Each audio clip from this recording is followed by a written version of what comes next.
Welcome to 8MC Investigations. If you're new here, we put out videos every single week, so make sure you're subscribed. Check out our library. You're sure to find something that you've never seen before, and hit that like button if you want. It surely does help. For early access and lots of exclusive content coming in 2024, have a look at our Patreon. We offer a free trial over there, so make sure you take advantage of that. The link is below. That being said, I would like to thank all of our members. You're truly appreciated. Okay, enough rambling, let's get into it. This is the interrogation of 18-year-old Bruce Nixon. It took place in the Police Memorial Building in Jacksonville, Florida on July 15th, 2005. On July 8th, 2005, 61-year-old Reggie Sumner and his 61-year-old wife Carol Sumner were reported missing from their home. During the course of the investigation, all signs pointed to 23-year-old Tiffany Cole, who was actually a family friend of the Sumners, her boyfriend, 23-year-old Michael Jackson, 18-year-old Alan Wade, and the subject of this video, 18-year-old Bruce Nixon. This is the interrogation of Bruce Nixon, but first, let us have a moment of silence for the victims in this case.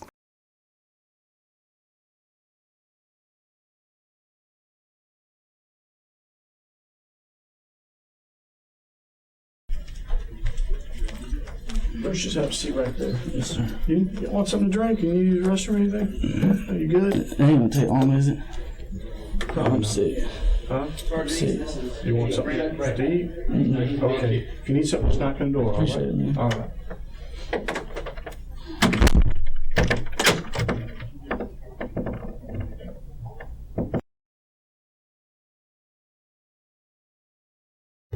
Hey, Bruce. Bruce. You doing all right? This is Detective Mesh. He's a good guy. Kevin Mesh. He's a good guy, and he's not going to be... I'm glad. All right? Here, drink some water. Thank you, man. I told him I'd come in here and sit with you because I think me and you can talk and we're kind of straight, okay? All right? Before we talk, though, okay, be straight up with you. Mm-hmm. You don't have to talk to us. You know that, right? You came down here voluntarily, right? Did I treat you bad, or You did. did I make you any promises or threats? No. All right. You rode down here, you was the front seat of my car, wasn't handcuffed or nothing, were you? And it was you agreed to come with me, right? We'll kind of get this out in the open, okay? What this is, and don't get too hanked up by it, just read it, and if you would sign it, hold on, and listen to what I got to say, then maybe we'll talk, okay? This is a constitutional rights form, all right? What was that? Okay, well, I'll explain that to you. I'm going to put it right here on the top of the form, the PMB. You're at the Police Memorial Building in Jacksonville, okay? It's a constitutional rights form. Today's date is July 15th, and 1300. 1300 means 1 p.m. If you could, Bruce, just read that first line for me, okay? Just know that that you can read, okay? Out loud. Oh, you have the following rights under the United States Constitution. Okay, listen up, okay? And I want you to just listen to all this before you ask anything. If you got a question, just answer it after this, okay? You do not have to make a statement or say anything. Do you understand that? Do you understand that? Yeah. Okay.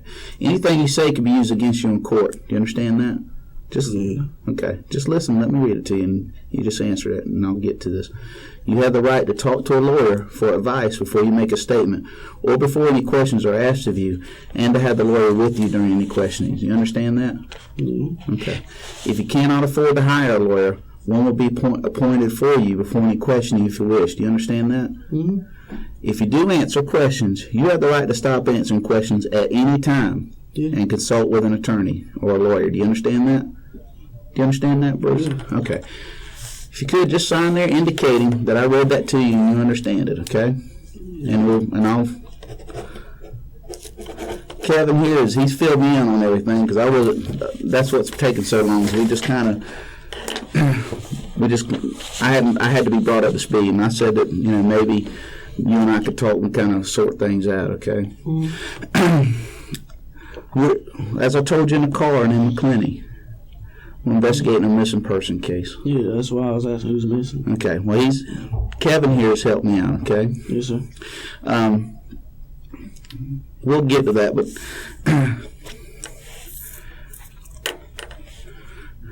do you know those people? No, sir.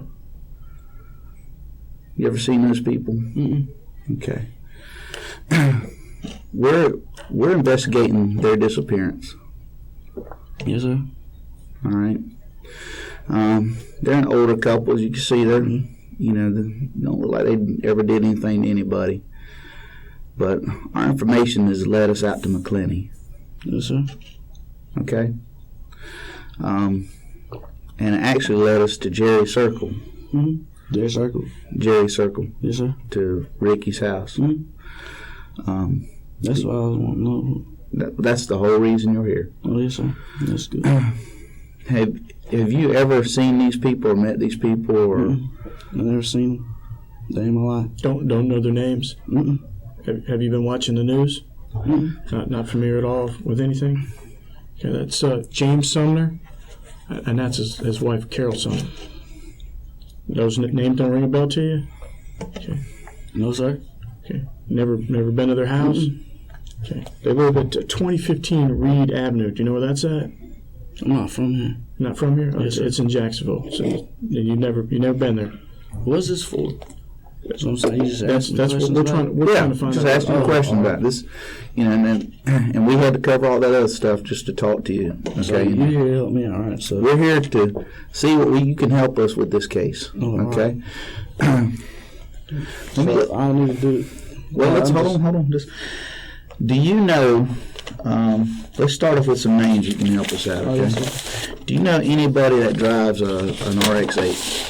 RX-8. See, I came out to Jacksonville this weekend with my friend Alan Wade. Okay. Tell us, if I show you a picture, could you tell me whether that's Alan? Is this Alan? Yeah, that's Alan. Okay, so tell us my about friend. what. You came out this past weekend with Alan? Yeah. All right. Well, tell us about that weekend. I came out here for a couple of days. He came and picked me up or whatever. I went out there with his mom and stayed the night a couple nights. Where does Alan live at? Over on Lane Avenue.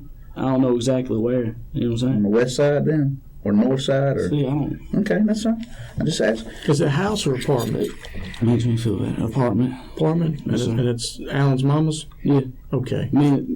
I grew up with Alan. And I know his mom and all. Okay.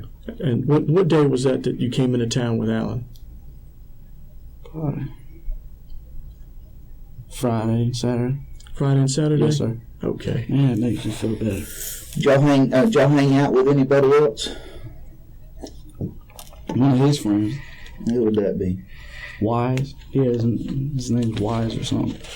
It's not Ricky though. I mean, he's Wisner, right? No, that's my friend. What's Ricky's nickname? What does he go by? Big Head. No, Big it's Head. fine. I just like messing He's around. got a big head though. Hey, if I showed you a picture of a guy that you call Wise, could you recognize him? Yeah, so. Okay. No, I don't think that's him. That's not Wise. I don't think that is. Describe the guy that you think is Wise. He had a beard. Okay. What kind of beard? Full beard? Full beard, yes, sir. Okay. How tall is he? About a little shorter than me. Okay. And it's Alan's friend? Yeah, I think, yes, sir. Okay. Where is he from? Jacksonville? I don't know. I don't really know. Okay. Was there a car there when you got to Yeah, they Alan's had, mama's? it was Acura, What color was it? like a kind of silverish color. So older, It newer. was new. It was new. Yeah, it looked kind of like a Lamborghini. Oh, it's kind of like a sports car looking thing. 2 or 4 door. 2. You talk about like the Acura NSX? That real It was a sporty, real nice car. real expensive Yeah. one? Okay. Was he there when you got there? Yeah, he was there. How'd you get out there? He came pick me up. Who did Alan? Alan. Was this guy with him Wise? Yeah. This guy got tattoos? Yeah, I think he does on one arm. What are the Yeah, tattoos? I only seen one right here. I don't remember what it is, but he had one on his left arm. The same thing with a picture or? I'm trying to think what kind of tattoos. So I wasn't really paying attention to him, you know what I'm saying? Was he there with anybody? This Wise? No. He, did, I only hung out with him for a little while. You know what I'm saying? what did y'all do? Nothing, we just rode around. And I went back to Alan's house where his mama was. Mm-hmm. And he stayed the night over there. And she got mad. She woke up that morning and she got real mad. And then they dropped me off. because his mom said he can't. She came in saying you can't be doing this, talking to Alan, and then Alan was like, they're getting upset. I came walking out of the bedroom. She knows me. I'm like her son. You know what I'm saying? Me and Alan grew up together, and then she was like, She said, what are y'all doing here? I told you not to come here, and blah, blah, blah. He was like, oh, man. Like, she wasn't supposed to come back from work. And then she told Wise, whatever his name is, he had to leave, that she didn't want to see his face ever again. And then we're out in the car with her. Why's she sweating on Wise like that? She don't like him. I mean, for what reason? He got a bad reputation, or? No, she don't like him because I think he always get in trouble with him. Her son, always get in trouble with him or something like that. Do you know how they know each other? Is that the first time you ever seen him? Okay. That's the first time I ever met him, you know what I'm saying? And then y'all went out Friday night, right? Yeah. Whose car y'all going? His car. Okay, that's sports car. Sports looking car. Okay. Where'd y'all go? Just riding around and stuff. We ain't really go nowhere. We just went riding around. All night long? Yeah, then we went back home to his house. We stayed the night there. At Alan's house. But you guys came in early in the morning Saturday, right? Because your mama got upset. Is that? No. I'm sorry. Sorry, man. Tell me. I'm getting old. I can't. Yeah, we were sleeping, and she came in while we're sleeping, and she got mad because we were there. She didn't get mad I was there, you know what I'm saying? But she got mad because he was there, the dude. And then she started screaming and stuff, talking about, why y'all here, blah, blah, blah. I heard her from her bedroom. I was sleeping in her bed. That was the night I stayed there. And I came walking out there. She was like, oh, you got somebody else in my bed? I don't think she knows who it was. And then she came over there. She was like, oh, Bruce. She's talking about, oh, I'm sorry. And she didn't apologize. She was real mad. And then we went out in the car. I was like, what's her problem? And then she came out there. She said, Bruce, come here. Like, I was like, ma'am. She said, did you fall into some jewelry? Like, Anna started clicking her foot. I said, no, ma'am. I said, you know I won't steal from you. She was like, Alan, you better have my jewelry back, blah, blah. And I was like, God, what's going on? And then we got back into the car, and Alan was tripping and everything. We went to the mall, walked around a little while. Which mall? To Orange Park or Regency? It's Avenues, I think. On the south side? Yes, sir. What day was that, Saturday? Yes, sir. Before I went home. What time Saturday? About 10 o'clock. In the morning? Yeah. Because she came up, no, it was about 11:30 because we got our stuff, or I had an outfit on. And then she came in there, and then she got all mad and stuff. And then we got up and left. And we went to the mall. Then he called her because she was mad at me thinking I stole her jewelry. You know what I'm saying? And I was like, Alan, like, I didn't think he'd steal from her or whatever. But she says that dude's been getting him in trouble or whatever. And he told me has been getting him in trouble. He told me that he stole her jewelry and pawned it. And I was like, Alan, what are you thinking? This past weekend, you think? Yeah, he stole her jewelry and pawned it or whatever. That's what she said. But he called her and told her, and we went back to her house, and she was there. She apologized to me. Said, Bruce, I knew you wouldn't do nothing like that. I was like, yes, ma'am. She said, so everything's all right with me. I was like, yes, ma'am, because I was worried, you know what I'm saying? I didn't want you hating me. And then that all that got settled or whatever. Then he brought me home. And that's the last time I seen him. I've been trying to call him. I ain't been able to call him Saturday night. Saturday night to what house? The one on Jerry Circle? No, I went to my friend's house, Daryl. Daryl? Yes, sir. At Tyson? Yeah, you know Daryl Tyson. Yeah. That was Saturday night? Yeah, I go. We his dad a lot. Johnny. Yeah, you know Johnny. Big Johnny. Yes, sir. Yeah. Let me go back to Friday night. Just tell what were y'all. I mean, were y'all just drinking, smoking, hanging out? Just no, I don't do none of okay, that. I'm not here to judge anybody. Okay. He picked me up from McClenny that day. You know what I'm saying? Friday, and we just went. And Wise was with him because it's Wise's car, right? Who? Wisner. That's Wise. my friend's Wise. Wise. Wise and was Wise. Yes, sir. Wise. And we just went riding around that day. He just came. The three of y'all? Yes, sir. That night he went and picked me up. Okay, then what did y'all do? Ride around until we went to his house. Yes, sir. What time did you get back at his mama's house? Probably about.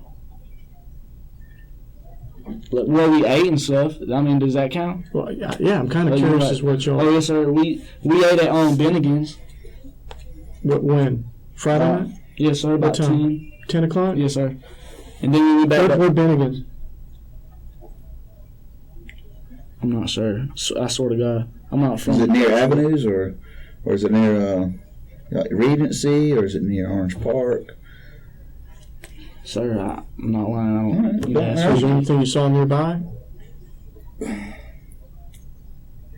There was a Walmart, I think, around. By Walmart? Yes, sir. Okay, what'd you guys do after you? I'm not. We went back to Alan's house. Just remember best you can. I mean, Listen, I'm just telling you everything. I ain't gonna lie. You know what I'm I saying? appreciate you being, There with us. wasn't a girl with Wise? There wasn't a girl with y'all? There's a girl with us. I don't know who she is. I think it's his girlfriend. When So, did, okay, I'm I'm a told little I nervous. I thought earlier you said it was just a I'm a little tour. nervous. Oh, well, don't be nervous, okay? sorry. Oh, we treated you bad. All right, you ain't got to be afraid of us. It's Okay. just- I'm just a little nervous. This is important, serious. You know what I'm saying? Yeah. Well, you're right. Yeah, but we're just trying to find out what All right. happened to these people. So, I don't know her. Tiff or something. They call her Tiff. when did she? Let's start all over. Did she come with Wise? Yeah, she came with us. So she picked you up Yeah. too, right? All right, let me start all over. Okay. All right. They came and picked me up from McLennan. Alan's one of my best friends. Me and him hang out for the longest time. All right. He picked me up. I had a little bit of money. You know what I'm saying? And we were riding around. call you on the phone Listen, or anything like that, or yeah, he called me at my house. what's your cell phone number? 904-395-4291. What kind of Nixdale is that? I-860. That's a real good one. Mm-hmm. Camera phone and all that Yeah. stuff. You said? You got that through Nextel? Or is that one of them prepaid phones? What? I got a boost chip in it. Boost chip? Yeah. Well, we went riding around or whatever. Like, from McLennan to Jacksonville, we just rode around. They smoke, but you can ask all my friends. I don't. You can drug test me right Okay, now. well, I smoke. Yes, sir. And then we went to Bennigan's and ate or whatever. You know what I'm The saying? three of them picked you up. Yeah, they picked me up Okay. with that car. And who was driving? The girl. She was driving. Okay. Yes, sir. Okay, so then they're smoking. Yeah, they're smoking. What about Ricky? Listen. No, he. I know, but I mean, did he go with you guys, or where was he at during all this? I don't know. I think he was at home. He didn't. You think, or was he sleeping, or did he not decide not to go with you? Or He what? didn't want to go with us. I don't know. He didn't. Not that he didn't want to, but there wasn't really room. I don't know what kind of car. It might have been. I don't know my cars like that. It might have been an RX-8. But you were going to say there wasn't enough room for another person, right? There wasn't. There Okay, was so no it's just middle. a Yes, sir. Okay. Then we went riding around or whatever. Went to Bennigan's and ate, and went back to Alan's house. What time did y'all get back at Alan's house? Did you say? I think about. I'm not sure. We ate at Bennigan's about 10. Something like that, 10:30. Then we went to the house and went to sleep. And then that morning, his mom came in with all the nonsense, Step out to some of the Yeah. stuff. If I yelling and stuff. if I showed you a picture of this Tiff girl, that Yeah. you think you'd pick her out?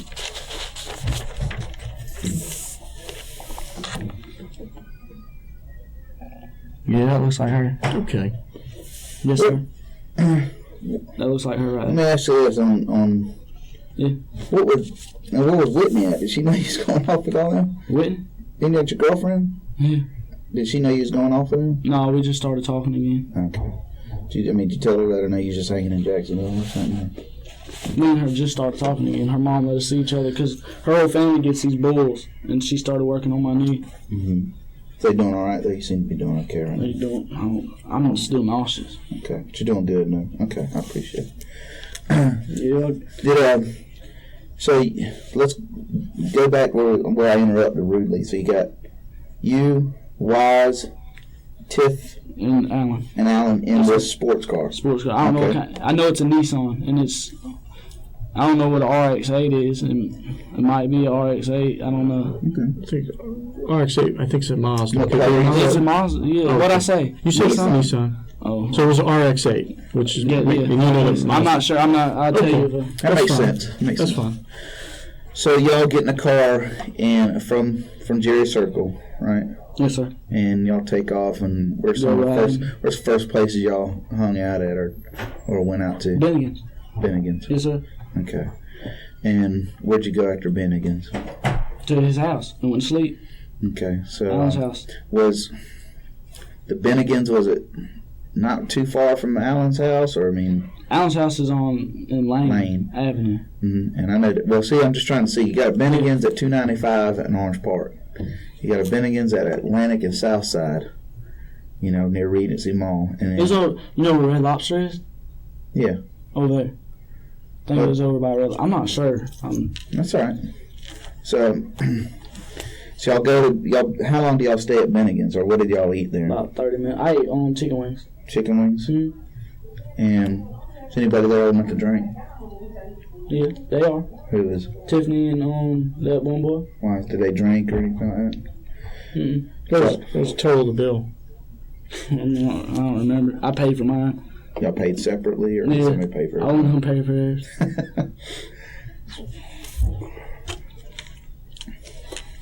So y'all go from Bennigan's. Did you talk to anybody on your phone?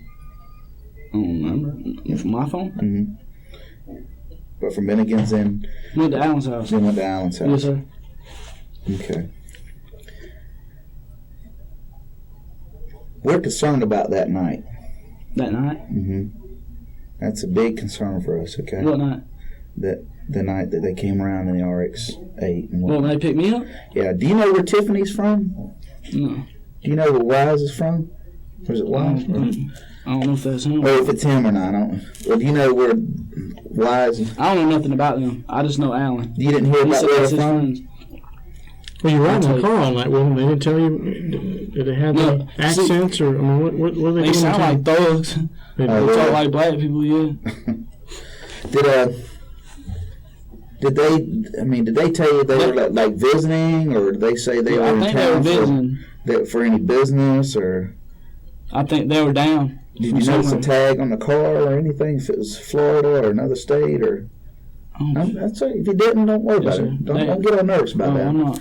They didn't ever mention that they were in town for a few days. Or Alan just said they were his friends, and he knew them. He didn't know them. He didn't say whether he knew them from back in the day or somewhere else. I don't know if he knew. I don't think he knew him that long because I knew him. I hung out with him my whole life. He lived in McClenny with me, over by me. You know what I'm saying?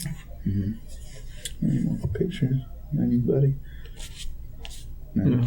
Like Alan, I know him real good. I mean, that night they didn't do nothing wrong. They were with me. I was with them, so I know them. Tiff. They didn't do nothing wrong. No, because they were with you. Yeah. Is that what you're saying? Yeah, the whole night. You can account for their whereabouts that night. Yeah, they were with me. What time did they pick you up again? Was it daylight still? It was night. It was night. What time? About I don't know. What day did they pick me? Friday. Let me make sure.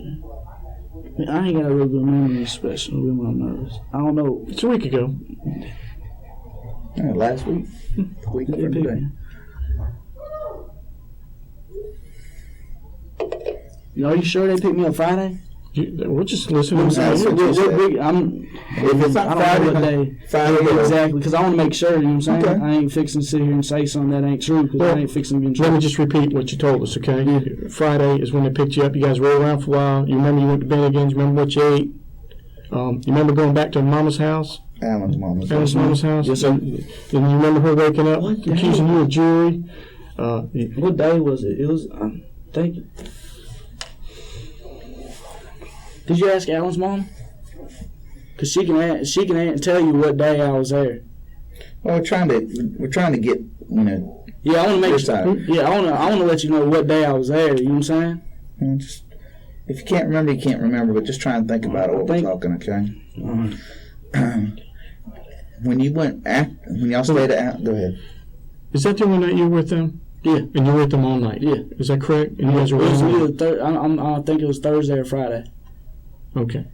And you were with them the whole time? Yes, sir. And Alan's mama could tell you I was. And you said you could vouch for them that they've done nothing wrong, right? Yeah. Okay. The day they were with me, they didn't do nothing wrong. No. What makes you think that they might have done something wrong? You know what I'm saying? They didn't do nothing wrong. But the night they were with me. Just like this. Just like jail pictures. That's what I'm saying. They must be in jail. She is. That's what I'm saying, man. Bruce, let me ask you a question. Yes, sir. How do you think we came to meet with you? I'm not sure.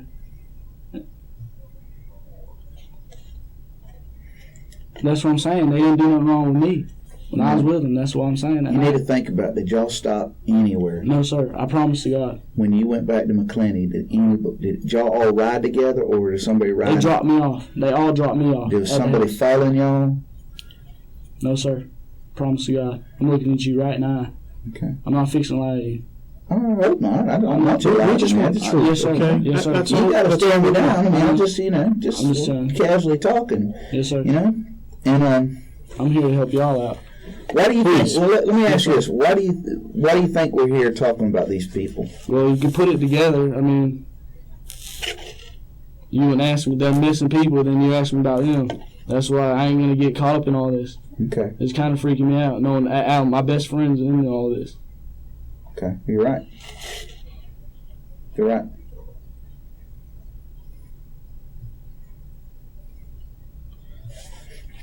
Look at these folks. Somebody's grandparents. No, no. Somebody's mom and daddy.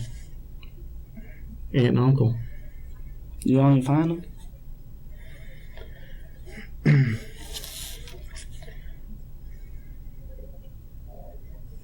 Did y'all talk to Alan?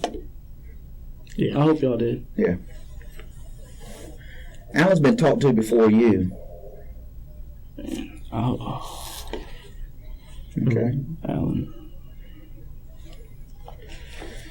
He's my best friend. Well, Detective Sullivan's a good friend of mine too. But if you know something, if me and him agree on something and something doesn't turn out right, Yes, sir. okay, I'm going to tell the truth because No. it's a time and a point where, I mean, Alan, you might be tight, okay, Yeah, we're but best Alan, friends. it's every man for himself, okay. Yes, I sir. can tell you that flat out, okay. I'm telling And I'm telling you, we've spoken to those three people, I know. okay, and they've all given their account, Yes, sir. okay. Mm-hmm. We are providing you an opportunity because we just want to hear what everybody has to say. I'm gonna tell you exactly what. Okay, and that's what I need to know. I need to hear it from you, okay? And I need the truth. We pretty much know what happened to these people. What?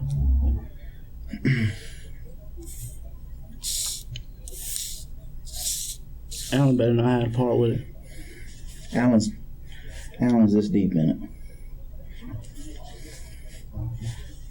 it. Tiffany is deep in it. Wise, or if this is him or not, it's deep in it. What'd Alan do? We're stepping to you because we need more information. Okay? Look at these people again. This is Mr. and Mrs. Sumner. That's so stupid.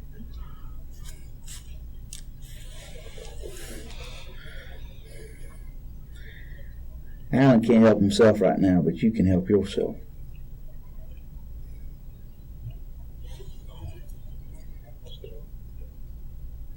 You better not do nothing wrong. I'm telling you that right now. It goes beyond that. Okay? What's Alan to you? He's my best friend. Best friend.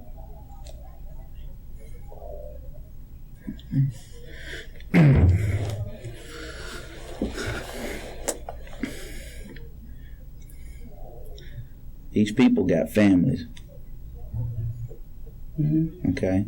Yes, sir.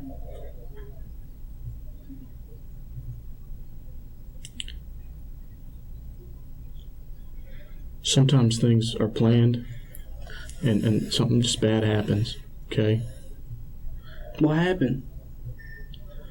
I want to know. Well, Things were planned. They didn't go right.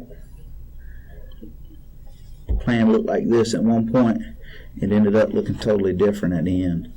What happened? These people go missing. Alan didn't have no part in it, did he? Tell me he didn't. I spoke to him. How do you think we got to you, son? We spoke to them and them. Alan's this deep in it. We spoke to him. He told us about it. The only thing Alan just kind of got geographical confusions. Hmm? He told us what happened. What happened? Told us what happened. There's 4 pieces of this puzzle. 1, 2, 3. What happened? That's what we brought you down here for, Bruce. We thought you'd be a man and tell us the truth, okay? And I don't think you're telling us the whole thing, son.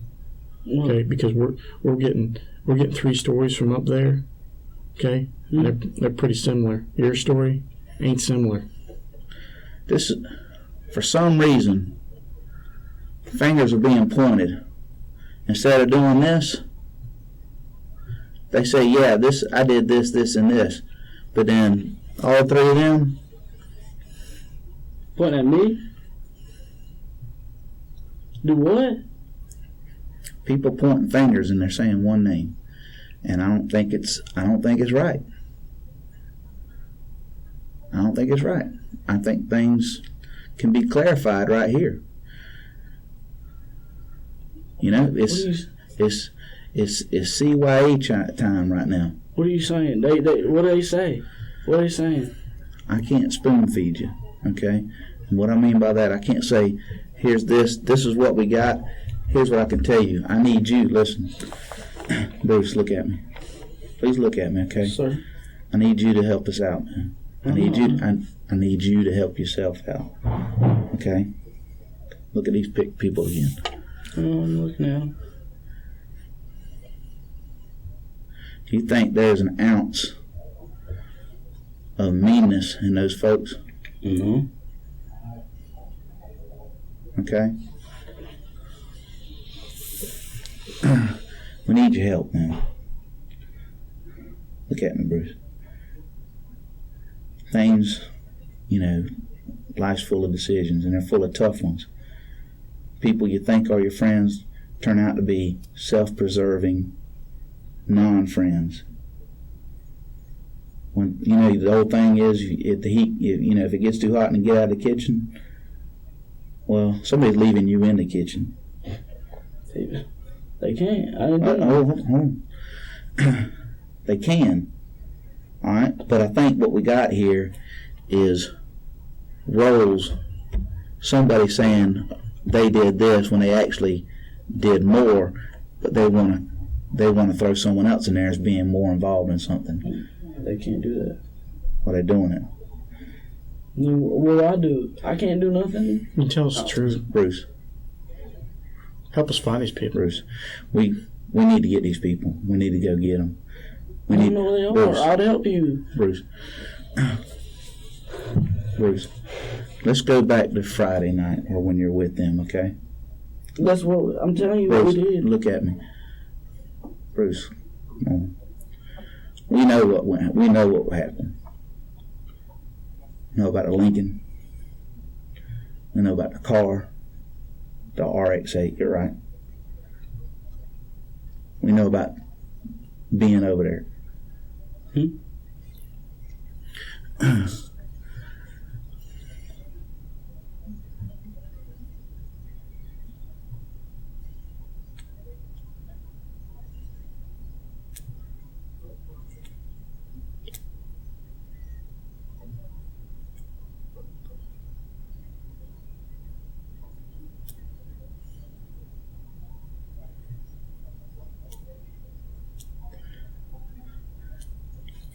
First of all, I need to know where Ricky's involvement is in all this.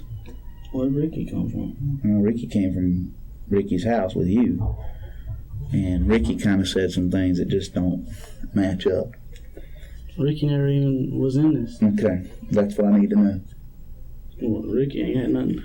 Ricky wasn't even with us. Okay. And so that's a start. That's a starting point. And we you know what? We believe you, and we believe Ricky.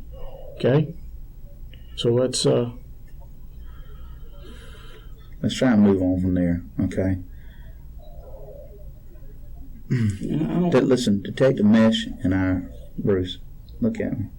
Okay, we're not here to build a cage around you. We're not here to point fingers ourselves. Okay, but the thing is we got to kind of put it all out there. All right. Have I raised my voice at you one time? Have I done like TV and slammed my phone book on the table or anything like that? I'm approaching you as a person. Okay. I'm approaching you as somebody that I think, I can trust to do the right thing. If you look at either one of us, Bruce, if you look at me or him, we've all made bad decisions, some worse than others. It's what you do after those decisions what makes the difference. All right? We can't change what's already been done. We can't change it. You can't. As much as you probably want to wish it, can't change it.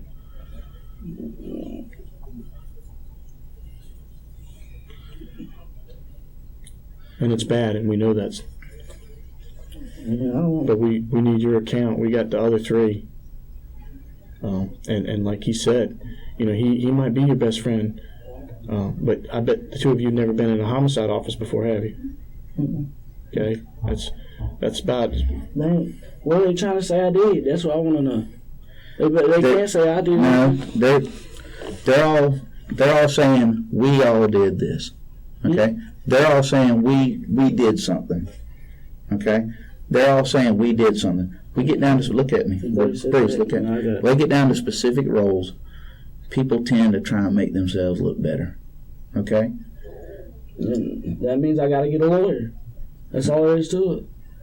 That's a decision you'll have to make, Bruce. That's a decision you'll have to make. They're trying to do this to me.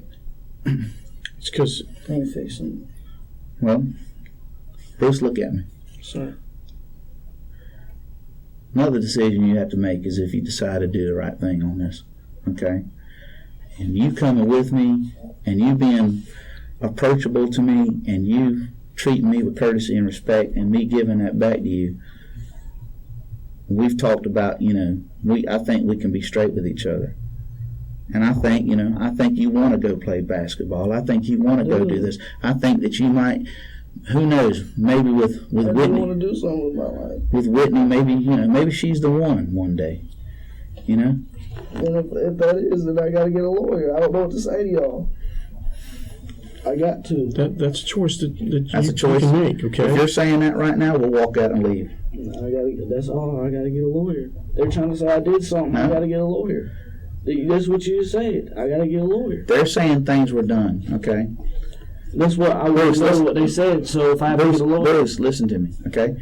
I'm going to let you know that's your decision. Okay. Yes, if you think you need to do that, if you do need to do that, I've got to get out of this room right now and listen to what other people say.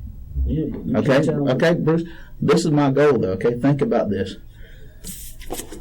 We got to go get these people. Okay, I got to go get these people.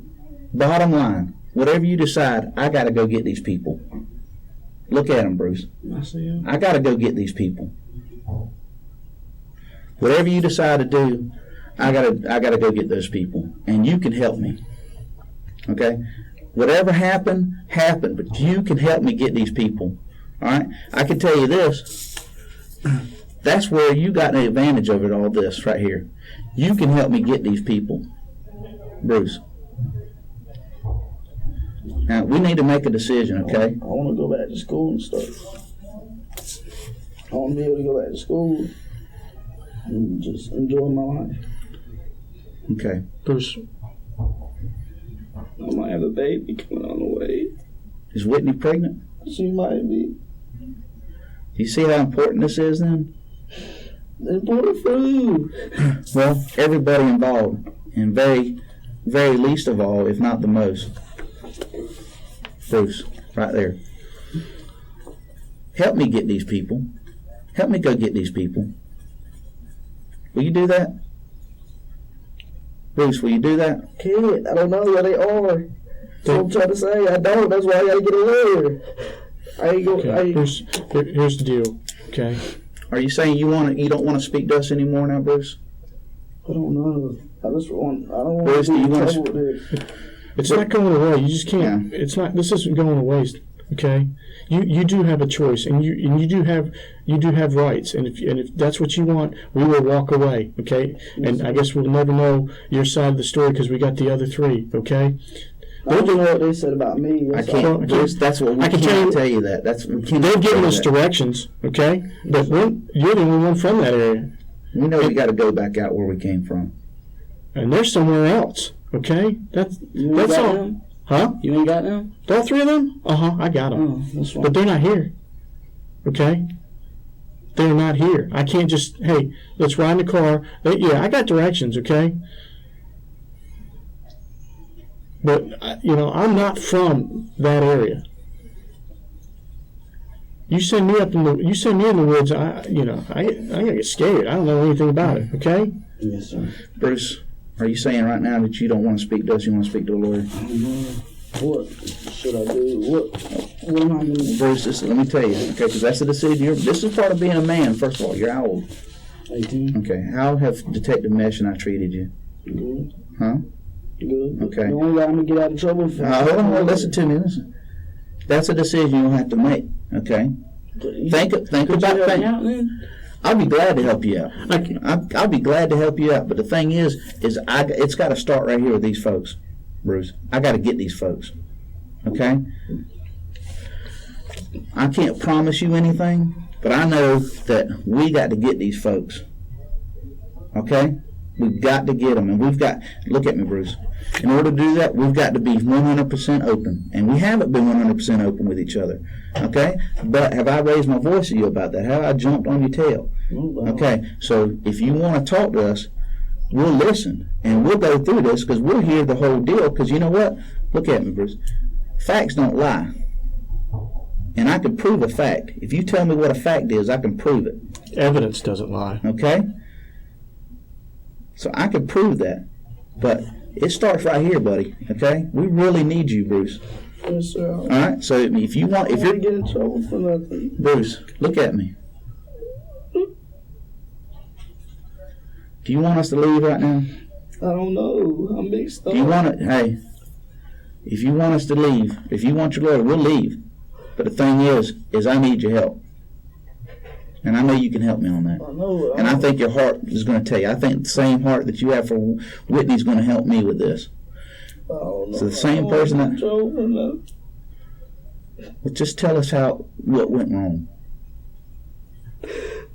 What went wrong? Oh. I don't know what to say. I just don't know what to say. Just tell us what went wrong. That's a good start. What went wrong? What do you mean what went wrong? How does a simple robbery go to this? That's what we want to know. Yeah. Okay.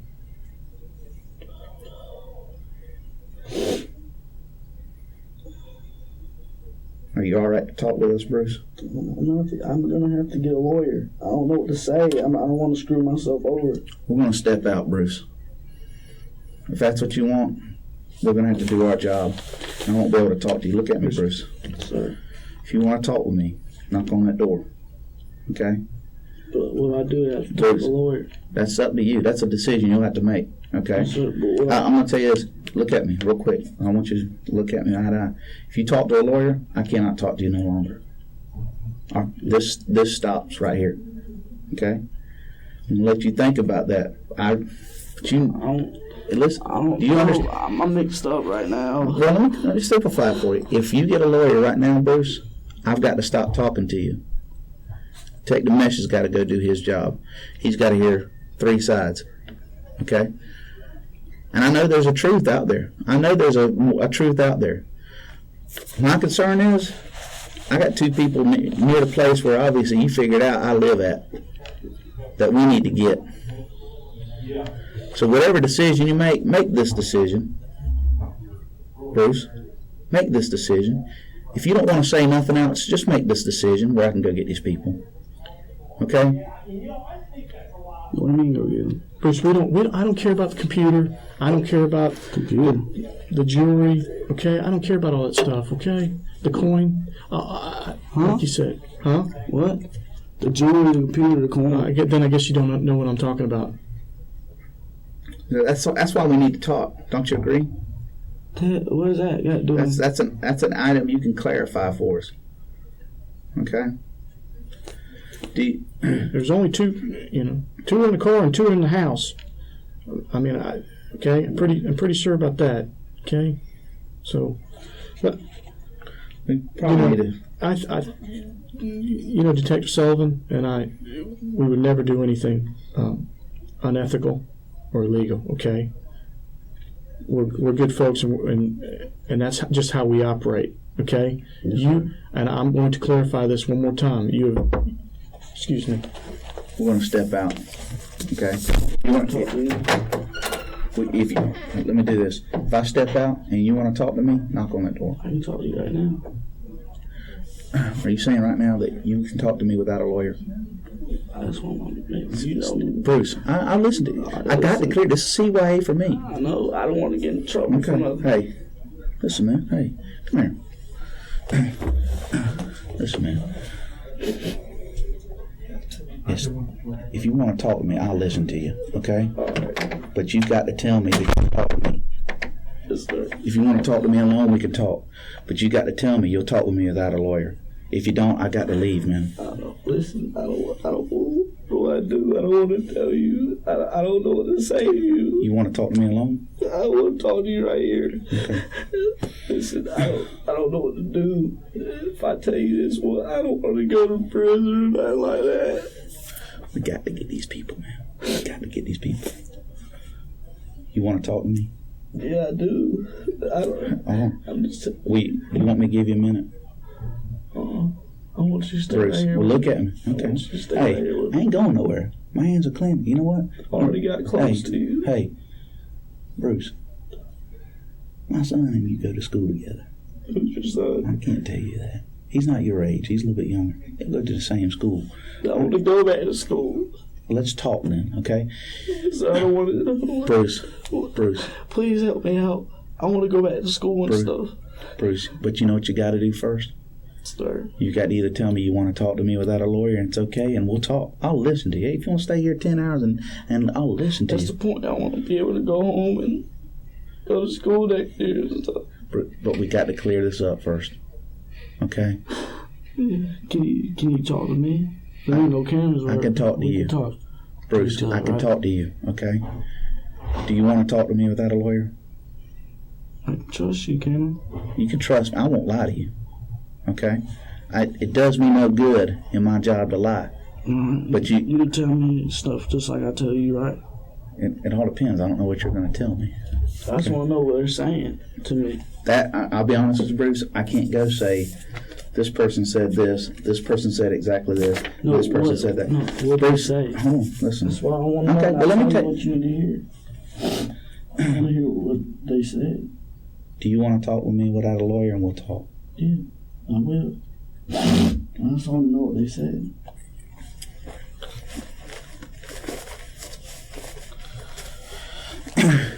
You're initiating contact with me because you want to talk to me, right? You don't mind how you want to do this without a lawyer?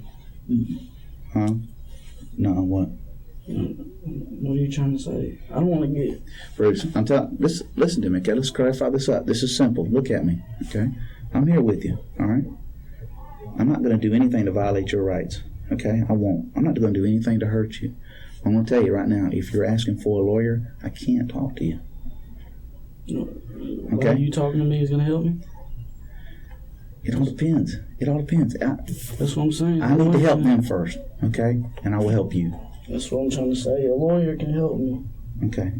Then I think you don't want to talk to me then. Bruce, I know you got a story to tell on this. All right? I'm going to step out. You get you a drink and think about things. Hey, Bruce, look at me. I'm going to promise you this. I will do the right thing, though, okay? I will listen to you. But what if you were in my shoes? What would you do? Be honest. I can't make that decision for you, Bruce. I can't. Okay? Listen. I only know you today, okay?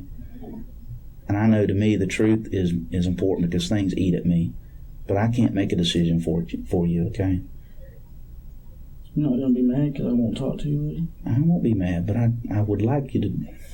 I'd like you to be a man about it and do the right thing. Okay? I won't be mad. If you do that, I won't be mad. Okay? But he's giving me a sign. You got to step out. If you wanna talk to me, well, just knock on the door. I'll come in and talk to you. Hey, you take a bathroom break or. Hey, Bruce. There's been, like I said, I don't hear too good. Okay. And we, you said something about you thought you might need a lawyer. Okay. That's something that only you can make that decision, okay? Yes, sir. And we're not going to, if that's, you have rights, okay? We're going to respect those rights, okay? Yes, we're going to step outside and we're going to, let's give you time to think, okay? If that's something that you want, that is your right, and we're going to abide that, okay? Yes, we'll be out there. If you need us, just knock on the door, If you want to talk to him alone, if you want to talk to me alone, or you want to talk to both of us, let me know, okay? Let us know something, okay? Like I said, I'm not going to be mad at you either way. I'm on my own here. I don't know what to do. That's what I'm telling you. Hey, look at me, Bruce. Where am I at? Right with me. Okay. That's all I'm trying to say. I don't know what to do. So let's step out. You need to think about what if you want a lawyer or not. Okay, either decision, it's not going to change us. Okay. Hey, I'll be right back in here with you if you need me. Do you need to use the restroom or anything like that? You want some more water? I feel nauseous. I've been sick. You think you're going to get sick? You want me to get a bag for you? Yes, sir. All right. Let me get a bag. Get a garbage. Yeah, get a garbage.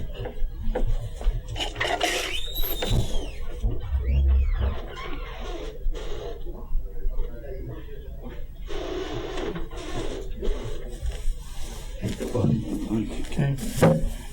Think about it. It's your decision only, Bruce. Okay, and we'll be out here, and you can we come back a little, or you knock on the door and tell us what you decided. Okay.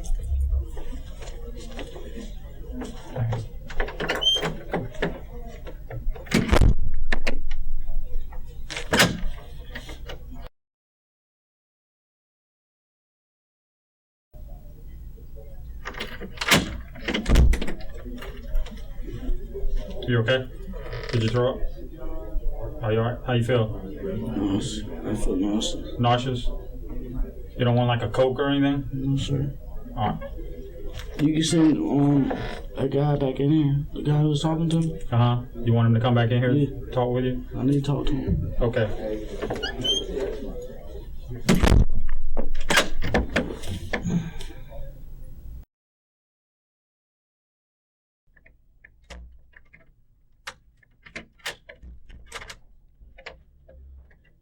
Bruce. Sergeant Lewis just came in here a while ago. Said I'm gonna have to get a lawyer. Did you didn't want to speak to one of us, or did you want to speak with one of us?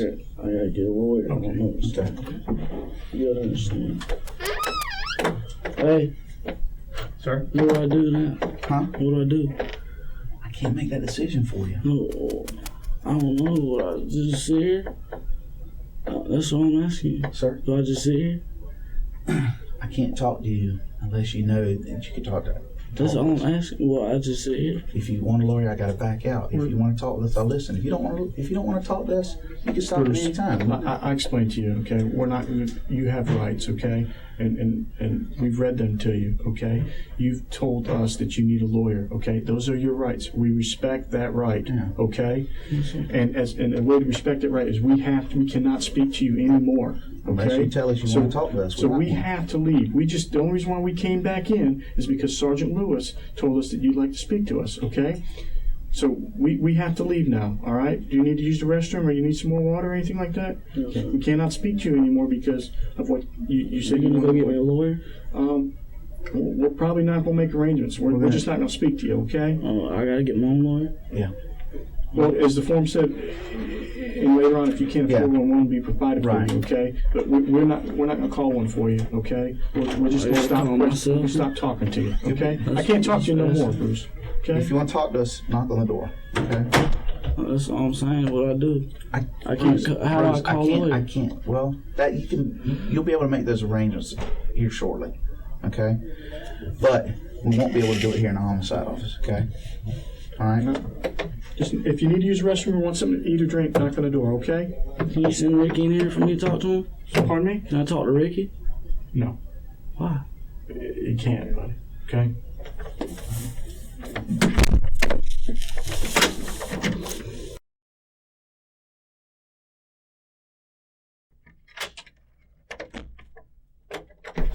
Bruce. Ricky's here.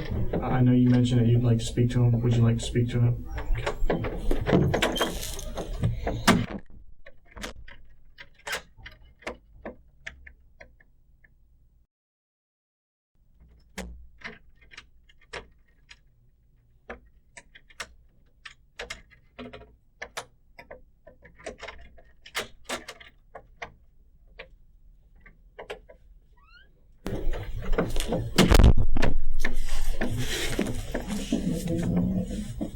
I want you to leave me alone. I can't do this. Just promise you won't leave me here today. Please. I'm not leaving. Hey, you ain't leaving me, dog.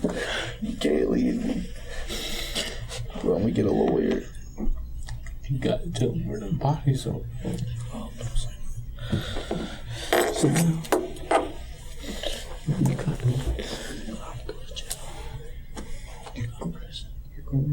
They didn't tell. They said that you, Alan, got snitched your ass out. No, you can't. He just ain't gonna make me say something. No matter what, I'm going home today. I got to.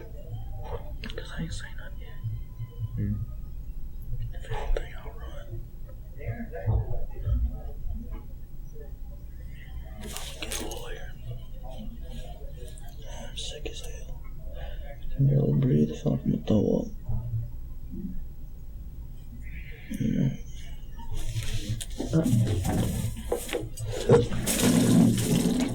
All water.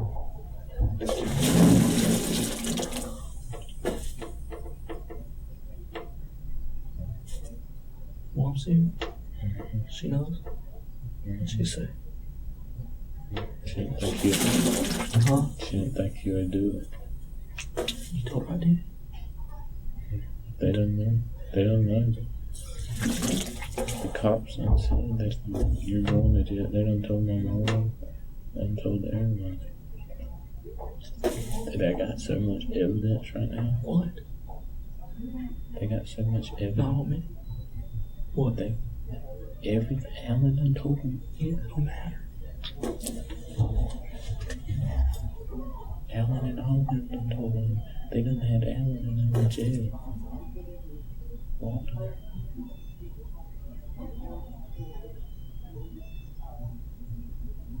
I'm not worried.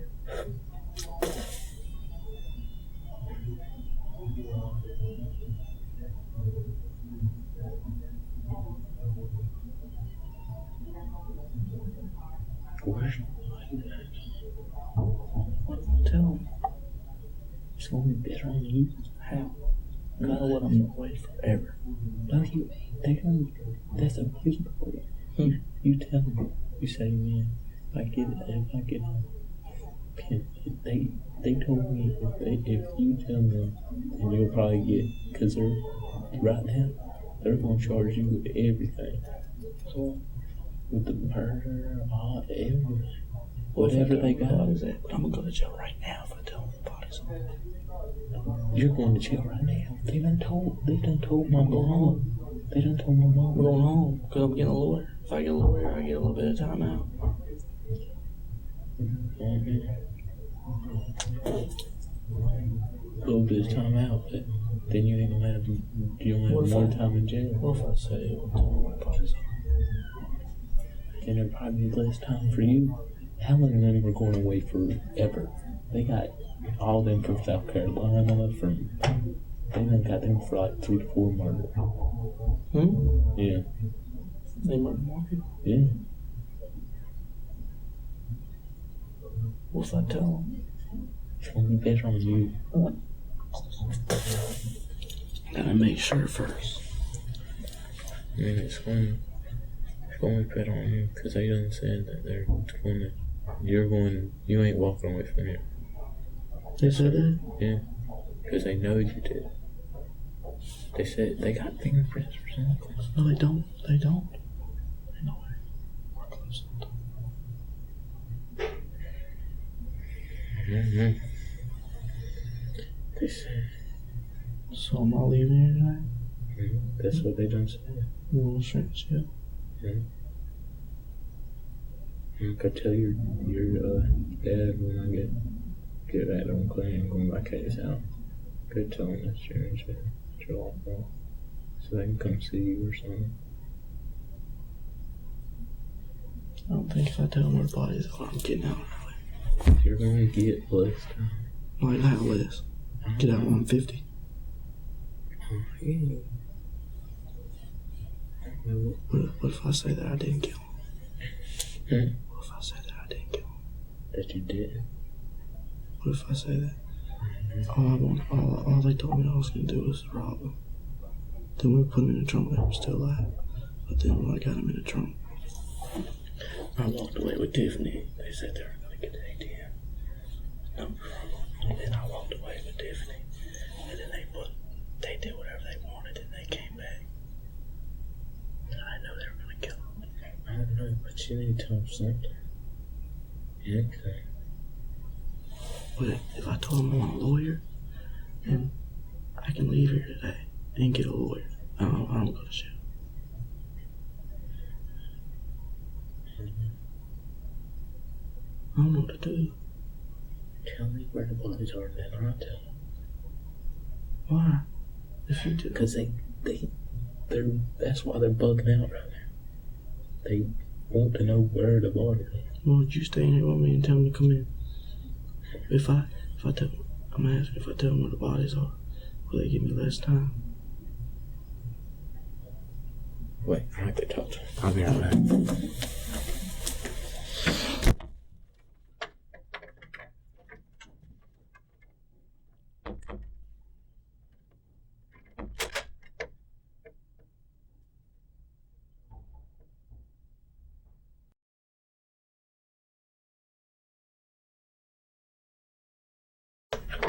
Hey Bruce, Ricky came out and told Detective Corsi you'd like to speak with us. I can't do that because you've asked for a lawyer. Bruce, the ball is in your court, okay? Yeah. What you want me to do, son? You want me to leave? You want me to get your lawyer? I'll stay in here for. You want me to stay in here for a minute? Yeah. If I tell y'all everything and tell y'all that I didn't do it, like I didn't kill him, you know what I'm saying? What would happen to me? That's not our decision, okay? I know. I'm just. Let me just say, we're fact finders. We get what the other people said, what you said, and we get the evidence, and we take it and we take it to the state attorney, okay? That's the procedure. I'm just saying. Bruce, we got to ask, are you initiating contact with us that you want to talk with us for a minute without a lawyer? So you can shut it down anytime you want. Yeah.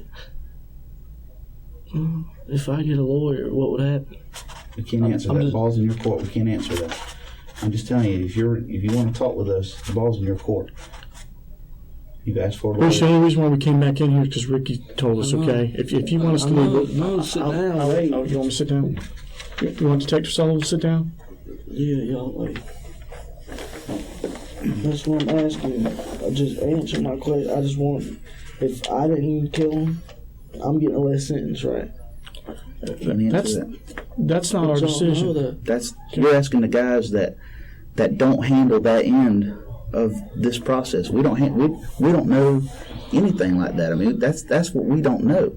No, I'm just saying, but y'all would know, right? Y'all don't know if I get less sentence. Anybody would know that. There's variables that we can't even, we don't even know. They're unknown variables. Oh, that's all I need to know, and I'll tell y'all everything. You've got to make that decision. You got to weigh it.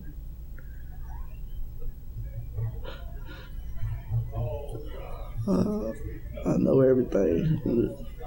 I just need somebody to talk to and tell me things what I just asked you.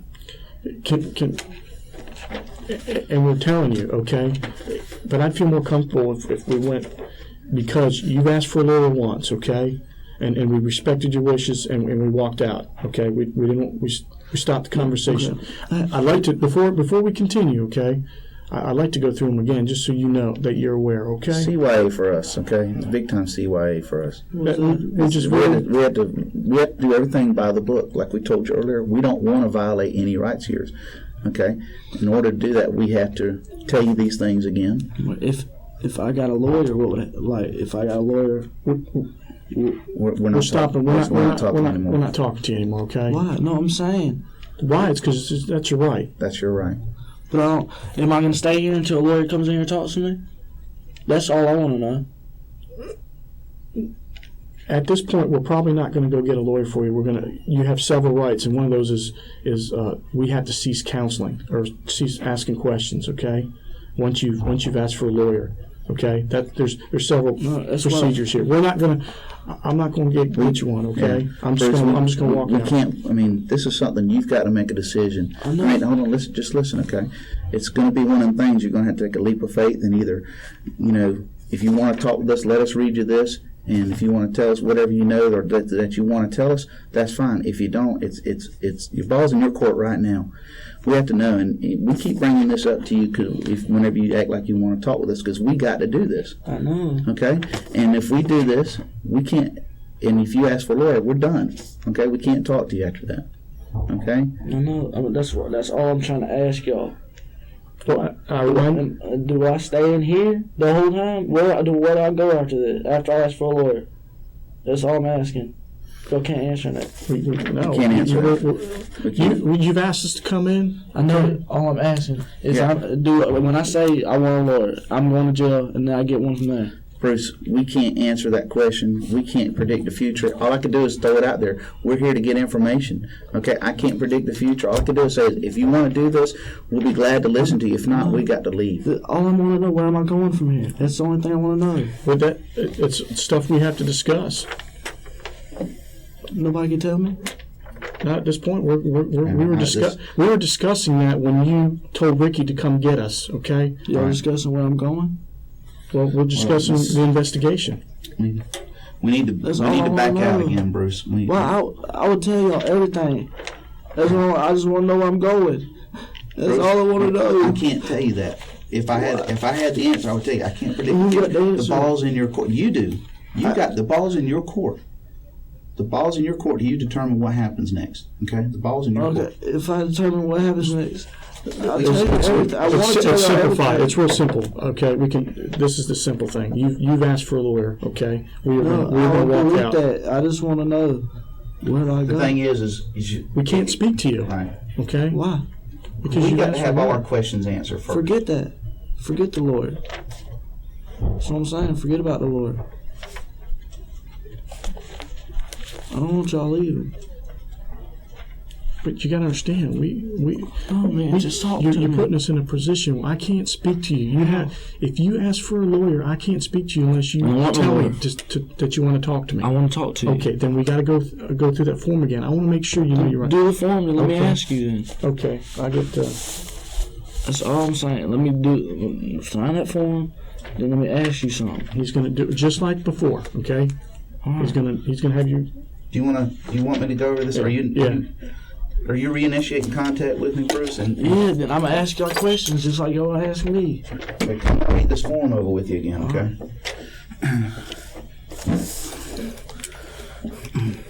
You're in the Police Memorial Building, okay? Jacksonville Sheriff's Office. Day's date is July 15th, 05. Time is, I got 3:45. 15:45? That's 15:45. That's what 3:45 is, okay? I'm going to read this out to you, okay? You have the following rights under the United States Constitution. You do not have to make a statement or say anything. Anything you say do you understand that first line? You do not have to make a statement or say anything. Do you understand that? Answer clearly, so I'm partner. Yes, sir. Okay. Anything you say can be used against you in court. Do you understand that? Yes, sir. Okay. You have the right to talk to a lawyer for advice before you make a statement or before any questions are asked of you, and to have the lawyer with you during any questioning. Do you understand that? Well, that's what I'm trying to ask y'all. Y'all don't understand. Let me sign this and I can ask y'all whatever I want, right? You have the right to talk to a lawyer for advice before you make a statement or before any questions are asked of you, and to have the lawyer with you during any questioning. Do you understand that? Yeah, I don't know when I'm going to get them, so I don't know nothing. That's all I'm trying to say. I'll sign this and not ask y'all. Listen, you have the right to talk to a lawyer for advice before you make a statement or before any questions are asked of you, and to have the lawyer with you during any questioning. Do you understand that? I understand that, yeah. If you cannot afford to hire a lawyer, one will be appointed for you before any questioning if you wish. Do you understand that? I don't understand that. That's what I'm saying. How will I get a lawyer? I mean, I know I have to get one. What are you I can't answer that, bro. That's your right, okay? We can't talk to you when... Can I sign that, then I ask you? Do you understand each of these rights? Yeah, I understand. I got to believe that you understand, okay? Don't just sign it to... Don't worry about impressing us, okay? I believe them. I know. I believe them.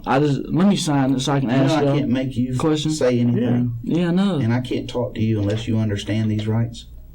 Yeah. Do you know how sure are you? Are you I'm sure. Yeah, if I sign that, then I can ask you. We can talk, right? If you sign this, we'll proceed with questioning, okay? Yeah. Then I can ask y'all a question about me too, right? We can talk. Yeah. Okay? Is that fine? I'm going to read this one more time. I didn't complete this form, okay? I got to read this to you, okay? Just bear with me. I know it's aggravating, but I got to read this to you. And you got to convince me and Kevin here that I understand, that you understand. Okay? Mm-hmm. You have the following rights under the United States Constitution. You do not have to make a statement or say anything. Do you understand that? Mm-hmm. Yes? Yes. Anything you say can be used against you in court. Do you understand that? Yes. You have the right to talk to a lawyer for advice before you make a statement or before any questions are asked of you, and to have the lawyer with you during any questioning. Do you understand that, Bruce? Yes. If you cannot afford to hire a lawyer, one will be appointed for you before any questioning if you wish. Do you understand that? Yes. If you do answer questions, you have the right to stop answering questions at any time and consult with a lawyer. Do you understand that? Yeah. Okay. If you understand that, signing this means that you understand everything I've read to you. I do. Okay. Do you want to talk to us? Are you wanting to talk to us? I need to ask y'all questions. Hold on, let me answer one more. Are you wanting to talk to us right now without a lawyer? Yeah. Well, I can't. You got to be yes or no. Yeah. Okay. That's why I need to ask y'all a question. We got to be very. Hold on. We've got to be very greedy in this first. Okay. We've got to we've got to answer our questions first, Bruce. That's how it's got to work, man. We've got to answer our questions first. No. If we can't, then we're done. Okay, I mean, honestly, we've got to get these questions asked, and if you answer my question, I'll answer everything you need to know. But Bruce, you're putting me in a position that I can't be in. Okay, under my profession. All right, you put me in a position that I don't need to be in. I need you, and Kevin needs you, to answer our questions, do the right thing, and then let's take it from there. Okay? All I want to know is how y'all going to question me with a lawyer. How are y'all going to do that? I'm not. If a lawyer's here, I'm not questioning you. A lawyer can't be here. If you ask for a lawyer to come here, we're going to stop questioning. Okay? You can talk to me now, right? If you're wanting to talk to us, yes. All right. Where would I go if I asked for a lawyer? That's all I want to know. I can't answer that. We don't deal in hypothetical, okay? If you want a lawyer, you have a right, and you can get one, or one will be appointed for you, okay? Bruce, Bruce, I need to know where the Sumners are, Bruce. Okay? We need to do the right thing and go and take care of business after that. We need to know where the Sumners are. Can I just ask one question? When you told Ricky that you want to speak to us, what did you want to tell us? Exactly. What did you want to tell us? That's why we are here. You asked us. I want to know if I tell you all, am I going to... It's not. You don't ask us questions. Tell us, okay? Bruce, just tell us where they're at, man. If you don't want to talk to us after that, tell us where they're at. It's not the point I want to. Bruce, if you don't want to go into details after that, that's up to you. You can stop us at any time, but just tell us where they're at, okay? Let's just tell us where they're at. If you want to stop after that, tell us. I'm making a mistake right now. I can't. You're old enough to make that decision for yourself, Bruce. I'm not. I know. I can't do that for you, man. I'm telling you, it's not, I'm not allowed to make that decision for you. Okay? Now you want me to be straight up. That's straight up. But I got to be straight up with you too. We need to know where those bodies are. If you don't want to tell us anything else, tell us where those bodies are. I want to tell y'all. I'm just. Bruce, look at me. I want to tell y'all. Bruce, I'm looking at this. When I walked in here, I saw this. It's killing you, man. I know it is. Hey, if you don't want to kill me in prison too.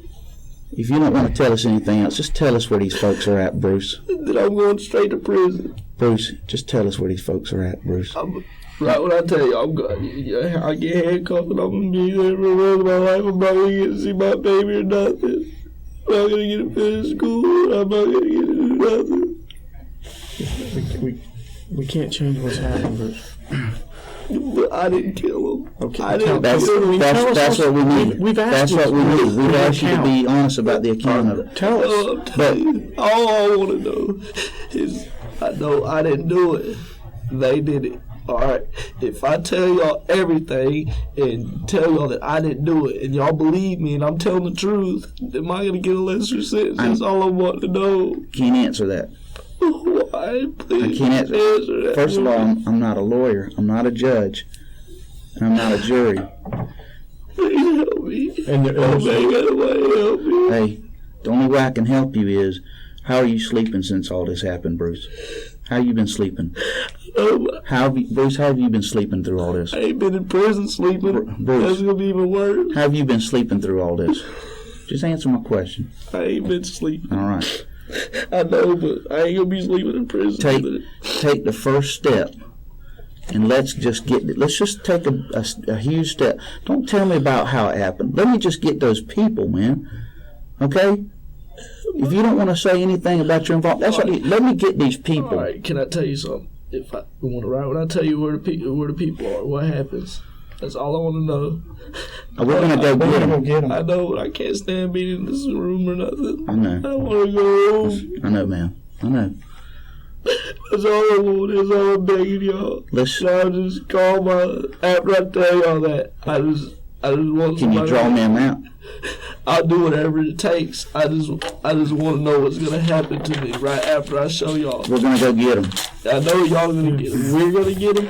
We're gonna go. If you need to show us where they're at, I'll let you take us where they're at. I will. If you don't, that's fine too. Here. That's another one of your decisions, okay? I know exactly where they are. If you don't tell us anything else, just tell me where to get them people. I know. I just want to know if I'm gonna go home after this, man. I can't answer that, man. I can't. I just need those people, man. I can't answer it. This is the beginning of a difficult day. No, it's not the beginning. It's just all difficult. Am I gonna get a break for doing this? I can't answer that. We're just cops, son. All we do, we're fact finders. We take what those other three people say. We take what you say. Listen. We just take what everybody says. We take what we got for evidence, and we present it to the state attorney's office. Okay? Let me answer your question with a question, okay? Because I can't go into that area. You think it helps us more or helps us investigation when we talk to a person that tell us where these folks are as opposed to a person that don't? I got two people here. One tells us everything, the other doesn't. You make that decision. Who looks better in that light? Now that's all I can. That's another question. That's how I can, because I can't answer it directly, Bruce. Okay. I mean, I can answer. I mean, I can't even tell you what I would do. All right. I can't even do that. Yeah. Okay. But the thing is, just please tell me where these folks are at, Bruce. I will. But I just don't want to be. I want to show y'all and just. I know you do. I want to show you so bad. I don't want to go home. I got a baby on the way. You know, Ricky's mom's out there. I know. She's crying for you, man. I know. I didn't kill him. Well, that's what we need. We need to hear you didn't tell us anything, okay? I'm scared, man. Well, I didn't know they were gonna do it. Well, that helps clarify things, Bruce. What I tell you earlier about I could prove a fact or the truth, I can't prove a lie. Okay? Yeah, but If you tell me truths, I could prove truths. If you tell me lies, I can't prove lies. Okay? So I know. You tell me truths, I'll prove truth. You tell me lies, I can't prove lies. You promised me you'll be here by the side the whole time I go through it. I will. You promised you even write it on the paper and tell me. I'll tell you right now to your face. I'll walk you through this whole thing. This whole thing. And you'll be on my side if I tell you the truth. I'm right here with you, man. It breaks my heart to be in here, that you're going through all this, but I'll be right here. If nobody will be right here with you, I'll be here. All right? Can you draw better, or can you tell us? I know you're kind of upset. Yeah. All right. Okay, hold on. Just give me a second. Okay, take your time.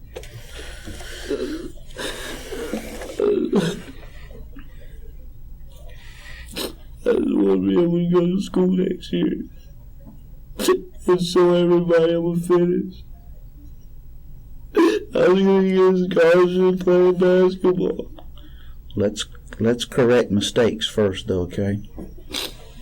Like I said, we've told you the whole thing, and going to basketball, the ball's in your court. Are you going to run with it and shoot it, or are you going to sit down with it? I think if I tell y'all everything, that I'll get out of a lot of trouble. I think I will. Okay. I'll tell you that. Okay. We need you to hook us up then, all right? I'll tell you, but this is what happened. Okay. All right. Alan told me that we were gonna rob some people and some money and stuff. Did he know these people? They all knew him. Okay. They were in the house and stuff. Okay. Go ahead. And I needed money because I ain't got no family.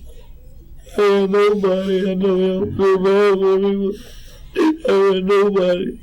So I told him I'd help him. And we went to the house or whatever. They were planning on going up there. And we were going to go up to the house. And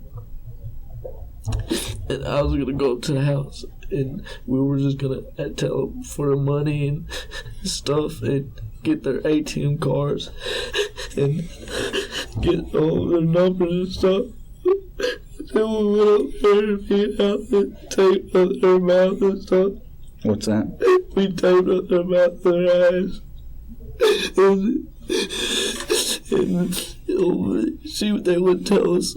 I mean, they wouldn't tell us, they're banged over or nothing. But that dude, whatever his name is, Michael or something, I don't know his name, told us to tape him up and put him in the trunk of the Lincoln. Mm-hmm. He never said we're going to kill him.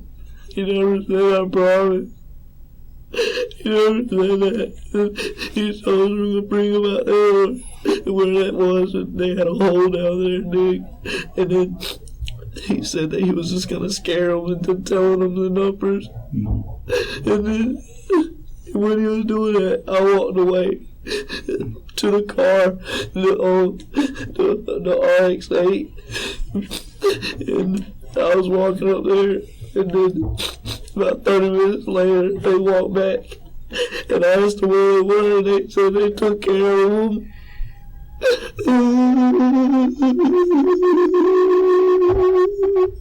Where were y'all at, Bruce? You'll be with me over there. I'll be there the whole time. Over in Georgia. How far? I'll take you exactly where you need to go. All right, we'll do that, but tell me what road off of Georgia. We talking 121, 125? Over by the Georgia Bend. Georgia Bend? By the hunting club over there? Or when you go into Moniac? Georgia Bend across the street on that dirt road. Do you know what I'm talking about? I mean, draw me the map, because I'm not sure the road you're talking off Georgia Bend. There's two Georgia Bend. What I just told you was the truth.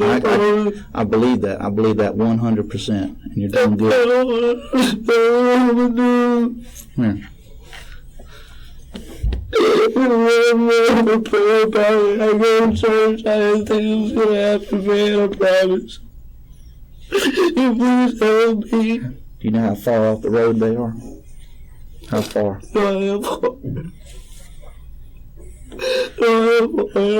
Bruce, do your best to draw me a little map so I can know how far we can all go back in there and do this, okay? What side of the road? The left-hand side. What road are you drawing right there, Bruce? This is a fire station. Is that the fire station across from the Altman store up there, or? No, this is down 121. Okay. That thing. Oh, okay. And there's a church right near the fire station, right? No, No? I don't think there is. Okay. This is the Georgia Bend, the dirt road. Okay. And then, you know what I'm talking about? I know. If this is 121, I know right where that is. This isn't in Georgia yet, is it? Is this in Georgia? Yeah. Okay, so this It's is across the down. state line Yeah. going towards St. George, right? St. George. Okay, and this is still on 121, not where it breaks off the Moniac, right? This is, no, it's farther. How far past the fire station is the road? Right here. It's directly in front of it. Okay. Right here. So you turn down and take a right down Yeah, there? and then it's the first light driveway you can go into. Is it a driveway or cattle gap? It has a gate. It's like a gate. Is it locked? Did someone have the key? How'd y'all get in? There's like a little path back here. Like it goes right here. We drove up to. How did y'all get past the cat? Was it already open? They did that. No, They the busted gate it? wasn't open. No, they just went through the woods. Oh, they drove through the woods over there? What car did they use? I know, man. I promise, man.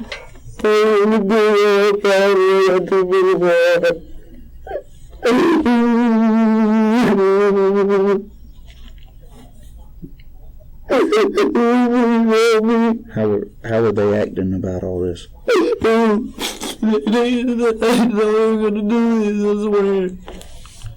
No, I mean after this was done, what were they acting like? They just wanted to leave me. I didn't know what to do. I didn't think they did it. Do you know right where they're at? I know exactly where they're at. I was scared. I'm gonna let Kevin's gonna go out there and talk to my boss. I'm gonna stay right here with you, all right? Bruce, you want some water? Is Ricky in here? Please. I need Ricky. I don't know if he's still here or not. I'll look, okay, son? Okay, we'll check. I need to Well, we needed to know that. I know I was doing. I just wanted for the money. Who was kind of like running things? What's his name? Who Michael Wise, whatever his name is. was that his picture we showed you earlier? How come you didn't want to tell us that? Oh no, I was scared. Are you scared of him? Or are you just scared of the whole Because he thing? said he would kill people. He kills people. That's what he does. Did he say he's done it before? Oh no, I think he has. He would never tell me. Who all was with you besides him, Mike, and who else? Alan and her. Alan, her. Sign your name on this for me. I'm right here, man. I'm not leaving you now, The man. whole I'm time. not leaving you.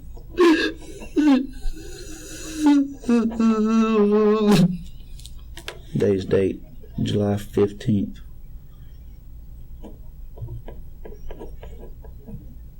It's 4:05 p.m. Don't want nobody to think of her, man. Hey, I'm not. we need you to bust a hole in it, whatever they're gonna try and tell us. Okay? Do what? I need you to bust a hole in whatever they're gonna try and tell us. I don't want to get in trouble. Okay? They don't know you. Who do you think they're gonna point a finger at? Who don't know me? These guys, Mike don't know you that well, does he? No. This girl Tiff, she didn't know you that well, did she? Alan does. All right, but who do you think Mike and Tiff are gonna point fingers at? Me? That's right. That's why. Did they? That's why we needed you to bust a hole in this. Okay? Because they try to blame it on me. Hey, and you know what? Things don't add up. They all try to blame it on me. Even my best friend. What do you think? But I'm the only one who didn't do it. Me and Tiffany didn't do it. Maybe they thought you was weak for some reason. I probably am because I never thought they were going to do that. I'm glad I didn't do it. That's probably why they took you. I'm glad just so I get in trouble. But I'm not going to get in trouble. I promise I'm not going to let myself get in trouble for that. Because I didn't do it. You got to be there for me. I'm right here, man. You need another drink? Just don't still acting up. I can't drink that. I know.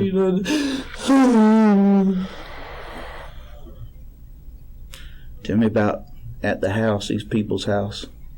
What about it? Who all did what at the house? They made me and Allie go in there. We're getting stuff ready to go here shortly, so this will be a little bit, okay? It won't be much longer.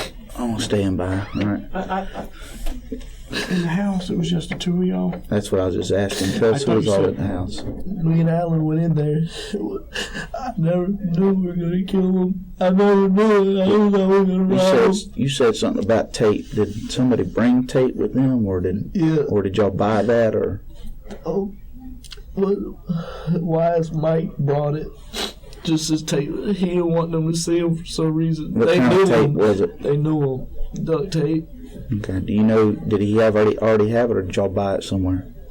I think he bought it somewhere. Was you with them stopping at a place? That helps us. Yeah. Don't you think that helps us? If I see Mike, whatever it takes, I don't care. Where do you think Mike bought that duct tape at? Just take your time. Take your time. I don't know, Kmart or something. Bruce, I have to ask that, but to ask you this, but the people in the picture are the people we're talking about, right? Yeah. Okay. We already knew that. I know, but I have to ask you, okay? Just one of those things. Let me go see how they're coming with all the transportation, okay? Can't do this to Whitney. Huh? I can't do this to Whitney. I gotta be there for her. Well, we'll talk to Whitney. You gotta help me, man. I do what I can for you, Mike. Or Bruce, excuse me. But first thing is I tell you, I can't, because you're a man, I can't tell you what to do. The only thing I can do is do my job right. And I'll stand here with you, man. I'll stand here beside you, man. Where did Ricky leave? Ricky's mama might have taken him. She was here. She was waiting to see if she can come and see you. Renee, really, she's a good lady. She wanted to see me? She told us she wanted to come in here and hug you. Why did she? Because we couldn't. You were asking for your lawyer. No. See, that's how. You gotta help me, man. I told you everything. I didn't do it. You know what I'm saying? Bruce, all along we knew this wasn't you. We knew this wasn't Bruce. I knew I didn't want to tell them though. But they just heard it, man. They tried to tell me. Why do I have to go through all these problems for? Just to make a little bit of money. They gonna sit there and do that. They gonna tell me they're gonna do that. How are you on the bathroom and all that? I'm alright, I don't need it. You sure? I'll take you. I put my whole stomach. Do you need some tissues or something? No. Let me get you some tissues, alright? I'm alright, I don't need no tissues. You can stay right here. I wanna go home, man. I wanna go home. I told you everything I know. I told all of them. I told everything. Let me ask you this. Tell me about the guns. They're fake. There was no guns. There was little BB things. They look like the real ones, but they're just fake. Where'd those come from? Him, he had them. Him. Mike, Wise, whatever his name is. What do they look like? Like little nines. What color are they? Black. They look like automatics. Or, Yeah. What happened with those after? I don't know. I made him drop me off. I made him drop me off. Okay. I mean, after all this, but they still had them when y'all went up to Georgia. I think he broke them. He stepped on one. They were plastic. They were a piece of crap. They were plastic? Did he step on? Where did he step on it at? At a hotel. Which hotel was that? Thank you. don't know. It was a real cheap one.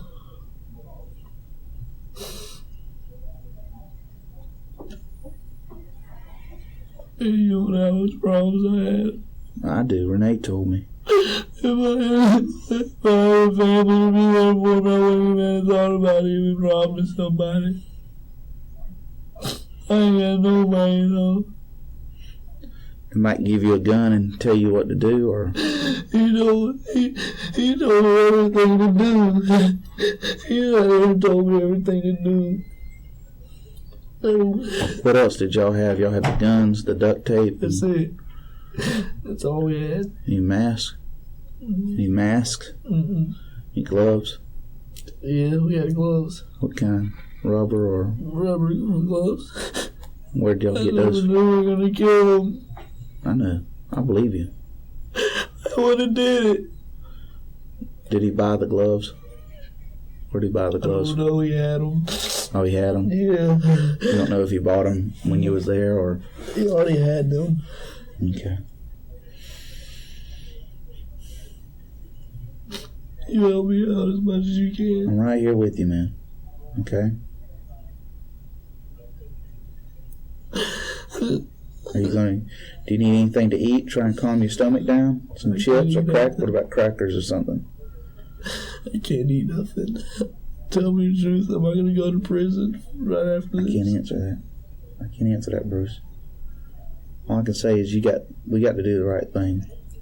But I should be in a lot of trouble. I told you everything, and I didn't do it. I promise. I swear to God. I believe that. I did not do it. I don't know what Bruce, to I do. totally believe that. Answer me this. Whose idea was it to go up to Georgia Bend? Theirs. There's They who? thought about it. Mike Just did? far away. Mike didn't know. Alan did. Because Alan knew about. I used to live out there, Mhm. and we were just riding down that road, and we just seen that spot. Don't pick that, man. No, it's just I bothering know, me. don't pick that. I need to get you something to wash your hands with, too. I don't want you to keep getting sicker on that. So Alan knew, how did Alan know about Georgia Bend? He lived out of me. He lived in my clinic. He lived in my clinic. I know, but he ever been up to Georgia Bend with them before? Or? Yeah, he's been in Georgia.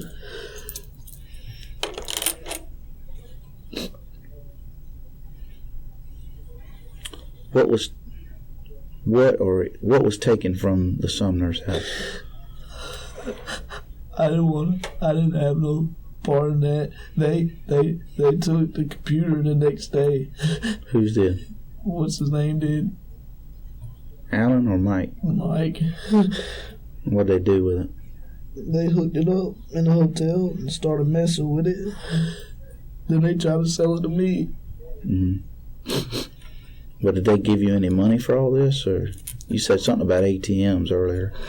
No, they couldn't get no money. They got a little bit at a time. How's that? They knew the code or whatever. One of the codes. What we have to do, okay? We're gonna ride out, okay? Look at me first, Bruce, before you do this. We've got to put you in this for your safety, okay? But you're gonna ride with us. Am I right? Yeah, and we don't have a cage car, okay? You can ride in my car, all right? And Dennis will be in the back seat with you, okay? How do I talk to somebody that asks them questions about? Tell me the truth. Can y'all rather answer it outside the car? Bruce, I can't answer stuff like that. Okay, let's go out and get these. Yeah, let's go get this. Let's go get the Summers. Bruce, Get your stuff. We don't want it to be late, too, if you want. Just put that in your pocket. In case you get sick of that stuff, okay? Just because it's my personal car, but we can clean it if you don't make Put that it. in your pocket. Too. Yeah, I won't put this in your pocket. This is just going around your belly. Okay. Oh, man. You want something to drink, Bruce, while we go?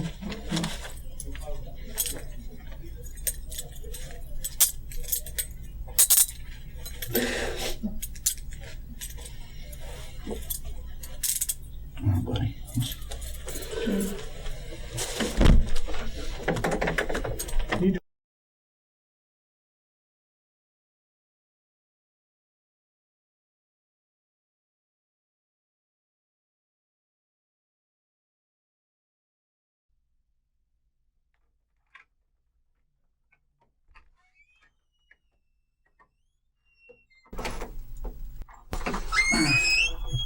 You hanging in there, Bruce?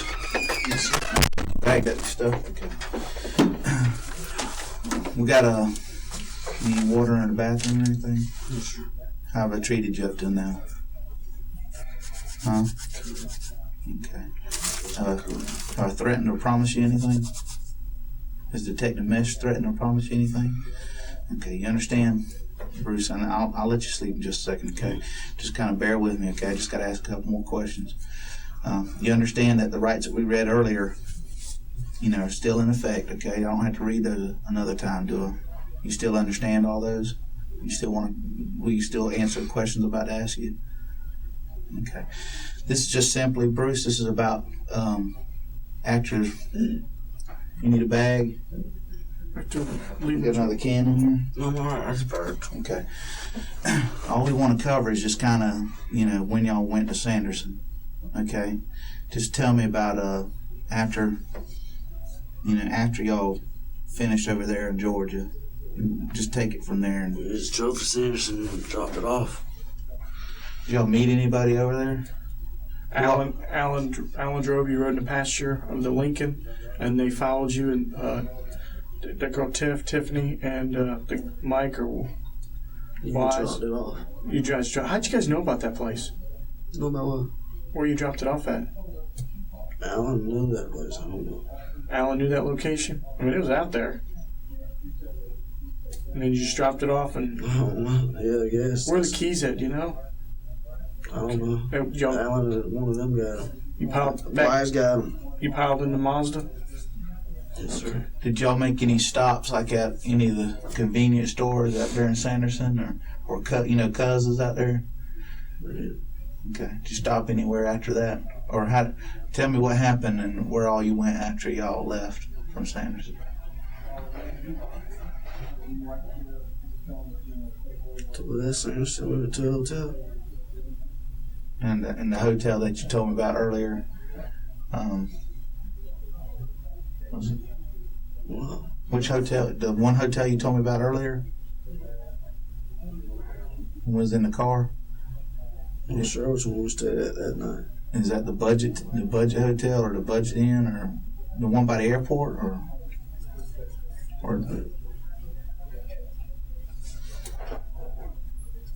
I'm not sure. Just one of them. how many different during this? About 3. Y'all stayed in 3 different hotels? Okay.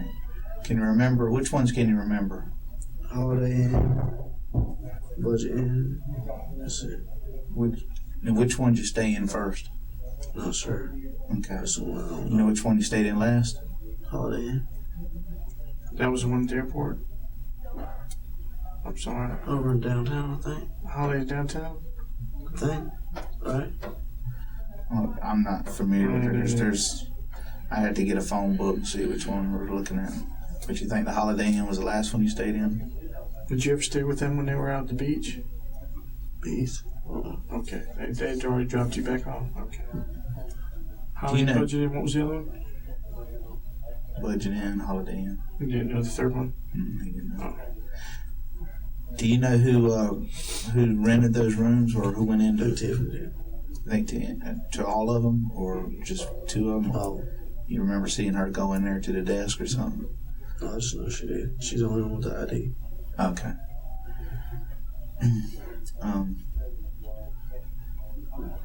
After y'all went to the hotel that night, what happened next? What was the next thing that happened?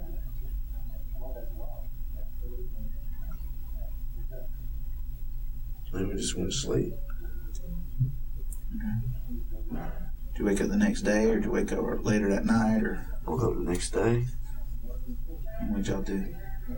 And he called around on them cards He who? all night. Okay. Was he calling from the hotel room, or was he I think his phone. his phone? Do you happen to know his cell phone number? No, it was BP. You know his beep beep number? Not on me. Is it in your phone? Where's your phone at? In the clinic. Okay. I'm gonna give that to my girlfriend too. Okay. I might need to look at it though, just to get some times. You can't do that. I can get the numbers from the phone that I need.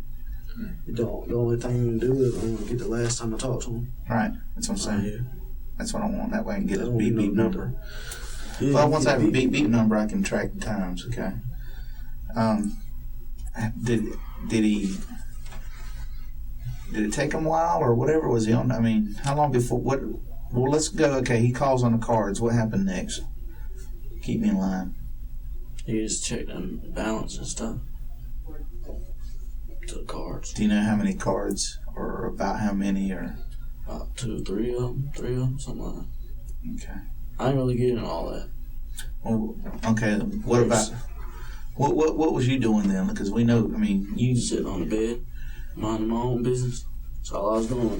My knee was hurting. right. What happened to you? Oh, You know, I got in a fight down at the river.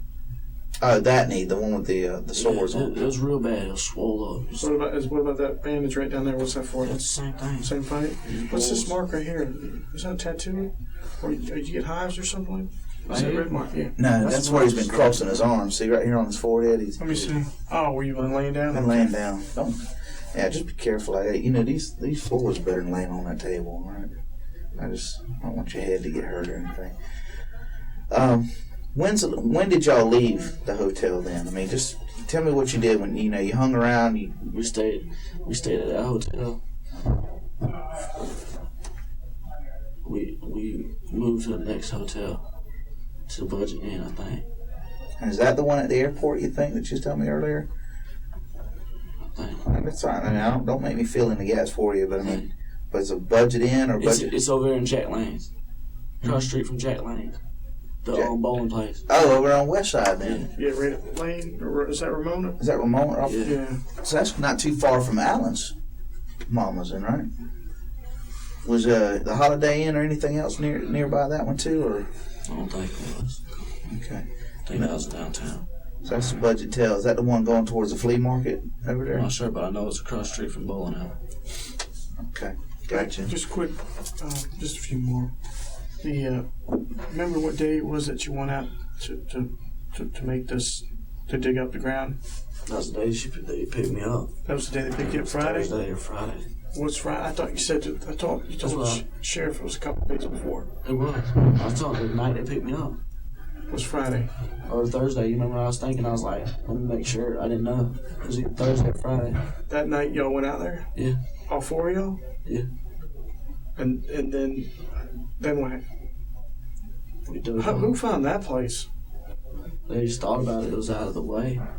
Did Alan know that?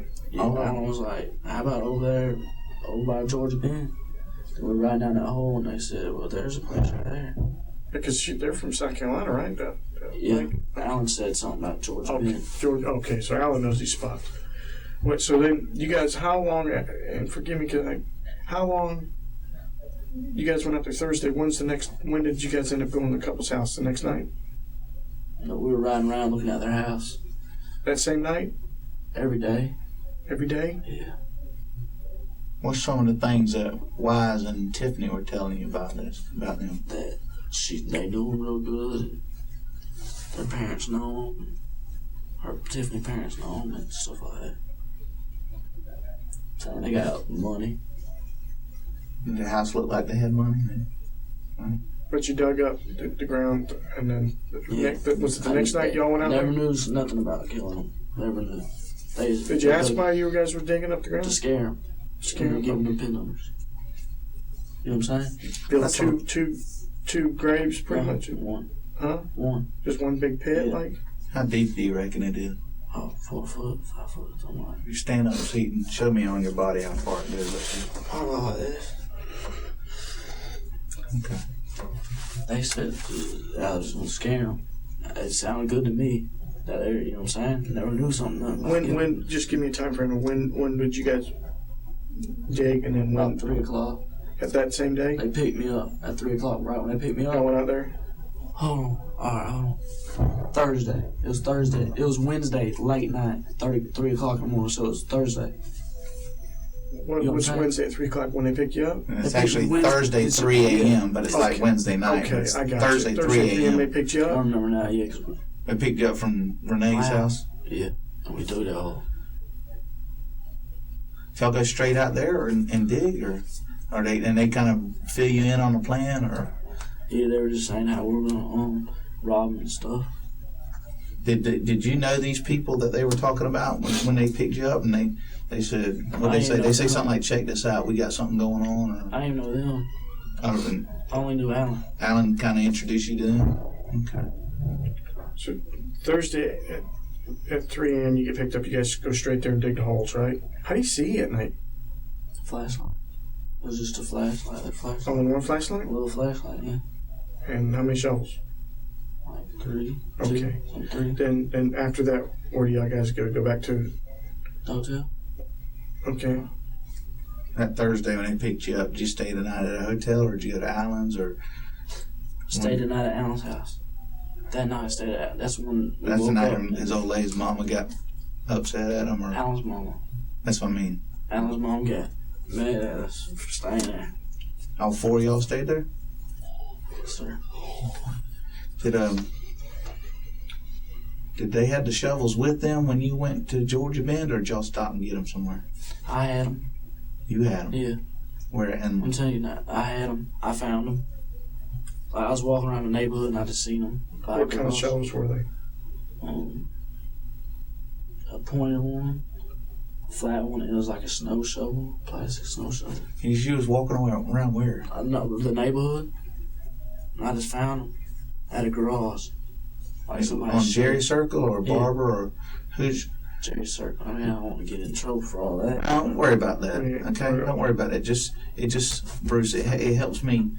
Remember, I can prove facts. If that's a fact, I found them over there, like by my girlfriend's house. you found them or taken. I took them. Okay, were they like in your shed or in a They're shed? near a shed. They're outside of a shed. And your I girlfriend, ain't go inside the shed. does Whitney live on Jerry Circle or Barber Circle or any of those? Magnolia. Is that nearby? A circle over. Oh, is it the big one? No, that's what's that one? There's Jerry, and then one next to it it's a road that says Isaiah, and then it comes out. Is it? Magnolia. Yeah. Okay, yeah. It comes around there and makes okay. What the guns? What'd y'all do with the guns? He crushed them. He crushed one of them. He was playing with one at a hotel. What kind of guns were they? Are you familiar with guns? Yeah, Do you have a knowledge of them? Like, do you know the difference between a revolver? You know the yellow BBs? It was a plastic gun. Oh, it's Fake yellow plastic. BBs. When you said BBs earlier, I Yeah, thought you meant the BB. metal ones. You mean the little toy, soft yellow one. And you told me, is it right? It's an automatic looking? Like, Yeah. It's real or not? no. It's, Fake plastic. Where'd y'all get them? Walmart? They had it. They had them? Yeah. did you go to any stores with them where they bought anything to be used in this, like the duct tape or anything? They bought the duct tape at like Kmart. Okay. Is it a Kmart for sure? Kmart. I think one of them Kmart. Okay. Was it far from one of the hotels or? I think that was when we checked out on one.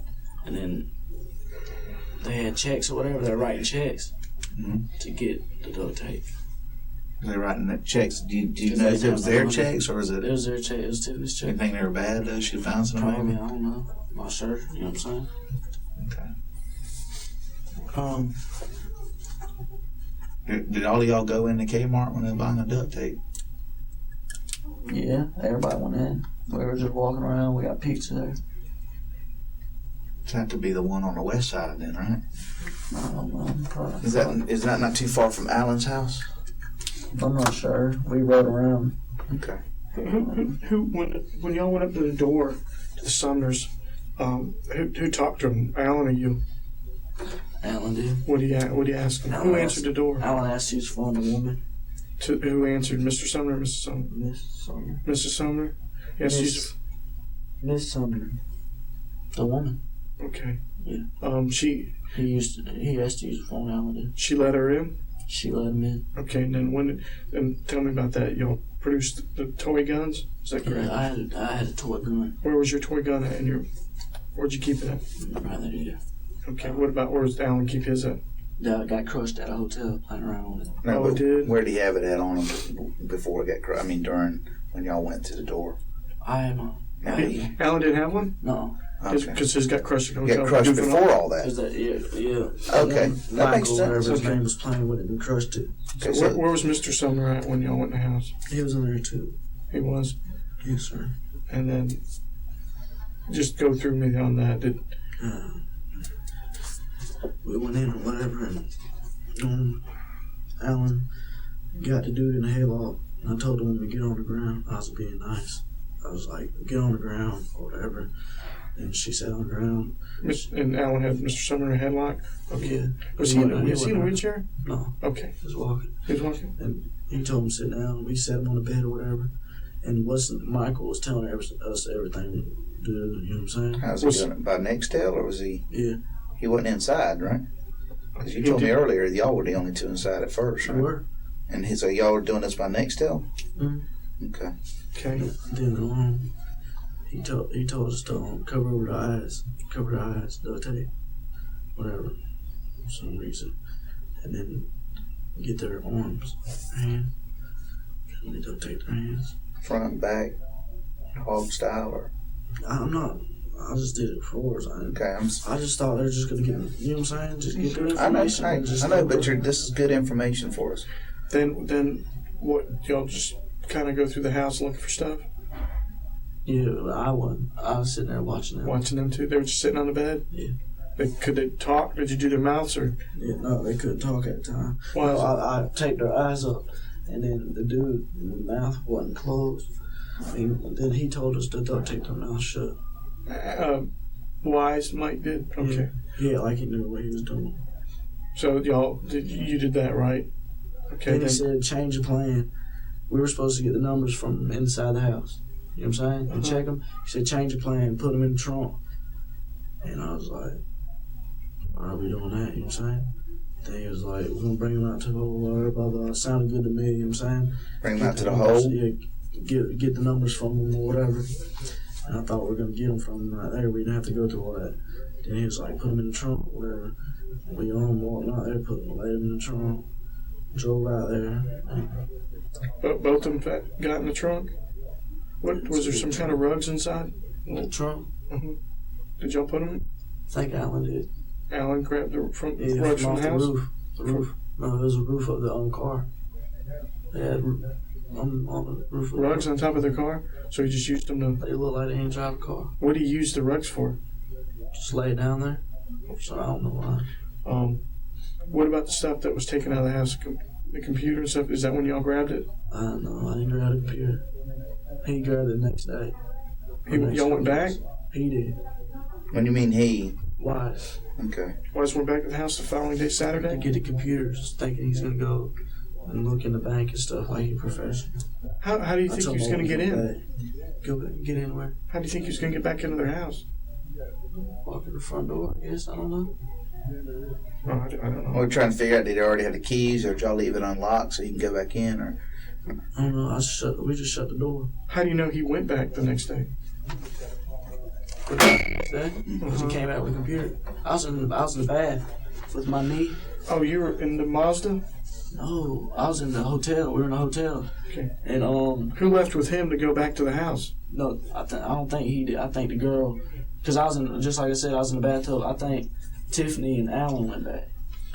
Because you said earlier there's not a lot of room in that RX-8, right? Yeah. And Me and him stayed at the hotel at the Holiday Inn. I think it was the Holiday Inn. Yeah. And I was in the bathtub where my knee was killing me. so they went off. All I wanted to do was get back to my clinic. I didn't want to deal with all that. All right. Did you say didn't you say earlier they tried to sell you the computer? Yeah. How much was he wanting you to buy it? $300. I wasn't going to deal with it. I was wanting to go to He had the clinic. goal to ask you to buy a computer on a lick for $300. That's No, crazy. I swear the only thing I want to do is get back to my clinic after it all happened. I just want to just. What about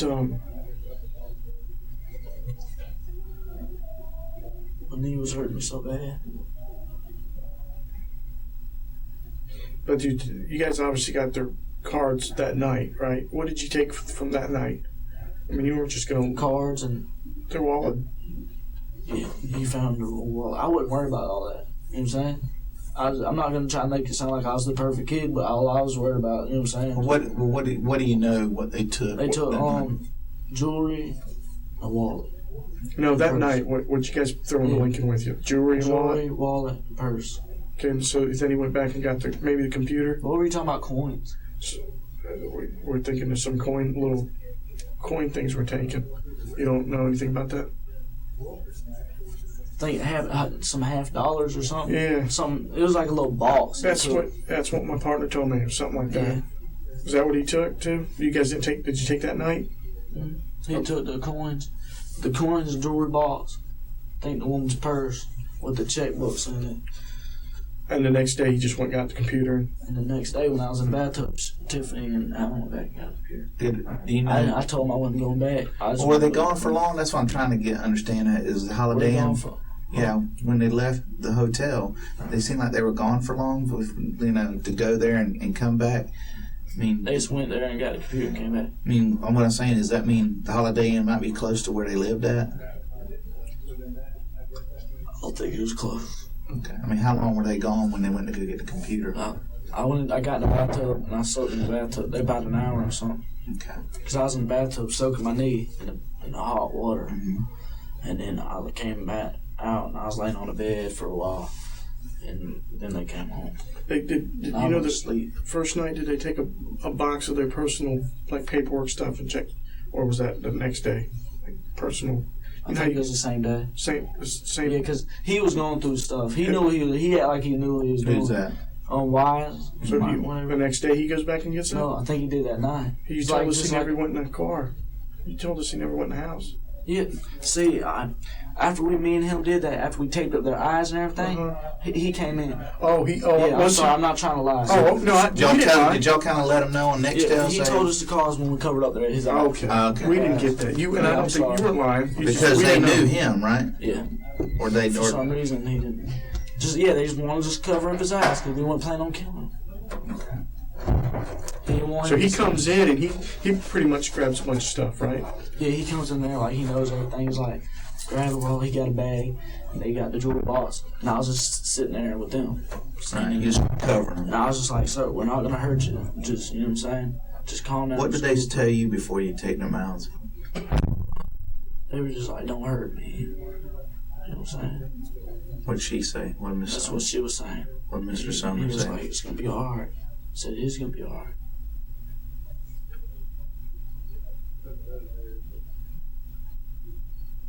I remember it. Did he take the stuff in the Mazda then? In the Lincoln, what did you guys just take? We just put them in the back trunk. And then Alan got in the driver's seat. You guys opened up the garage. Was the garage shut? It was shut, then we opened it. Okay. Okay. And did they walk on their own to the y'all? Did y'all have to carry them, or did they? I helped them. I wasn't gonna let them get hurt. Okay. Did you guys have to put gas in Lincoln? Yes, sir. You went to the Did you go to BP yet? Yes, sir. Okay. At Emerson and Phillip, or Emerson 95 near the interstate. Phillip, yes, sir. I remember this road sign. Okay. Then when y'all go out there, but I told you a story too, right? Here we know the deep. Yeah. But like I said, everyone has. Most of the stories are the same, but there's a few variances, and we're just trying to. Sometimes it could be us, like we didn't know about him coming in until just now. Heck, I've been with you half the day. Remember, I told you that some people like to say some people like to lessen their role in things when it's really it was like this. He was the big man in this. Okay. I didn't think we were gonna kill him. I don't know if Alan knew it either, but when y'all walk, so everyone. Did the Mazda go in the woods too, or just stay off the side of the road? Stay off the side. So who goes in the woods? You, Alan, and me, Alan. All right, I'm the one who drove the car. Oh, you drove the Lincoln? Yeah, just drove it. Just from no, I drove it. Alan, I just got in there and backed up in there, right? And then I got out. He said he's gonna talk to him or whatever. I was like, all right, and I walked.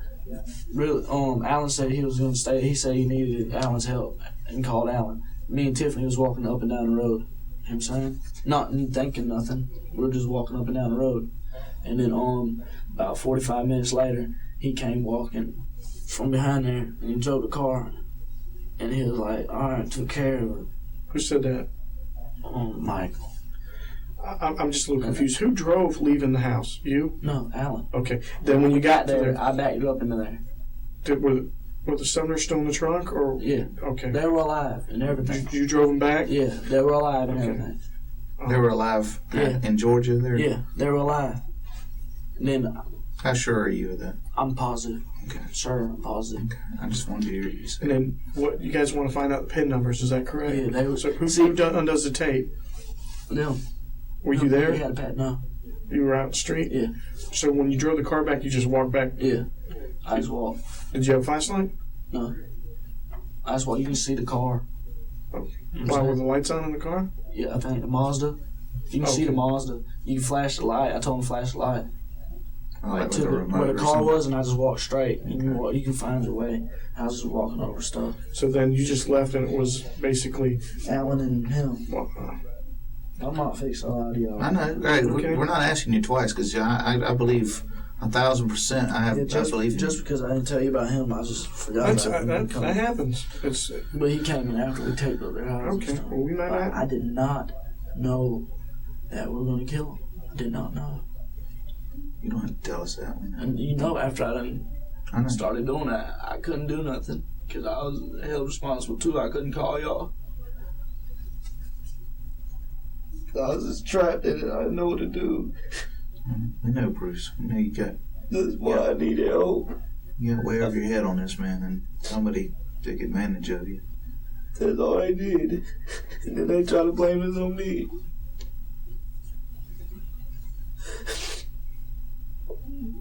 I was trying to straighten out my life. Go back to school. I was getting signed to school today. What'd y'all do with the shovels and the flashlights? I think it was in the back of the car. Back of the Mazda? Mm-mm.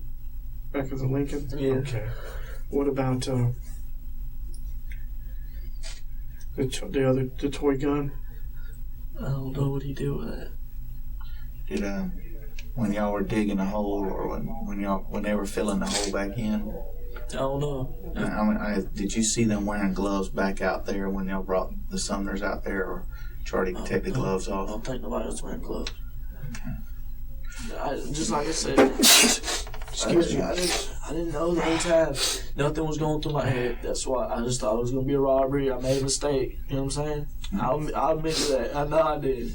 But I never knew we were going to kill the people.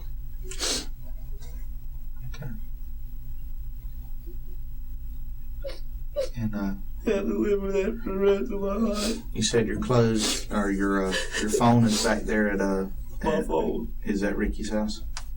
Yes, sir. And any clothes that you wore during this incident? Yeah. They still got my clothes, my new clothes. Some of my new clothes, my new hat I bought. You know what I'm saying? Where did you buy a hat at? Walmart. Is it before or after all this? After. Where'd you get the money for that? Well, they gave it to me. I bought an outfit. They bought me an outfit with the checks. With the messed up checks. Were you there with Yeah, them when Walmart card. did they use any ATMs, or that you were there with them? They didn't use no ATM cars at the time, I don't think. And I know he did. He got money out once and gave me money. Do you know where that was at? I don't know. If you don't know, you don't know. And all the clothes, the new clothes you got, you saying he has them? No, I got new clothes, but I don't think it'll do any good unless you want. Well, if it's money if they were bought with money, that's not yours. We need them. Oh, you have them. Where are they at?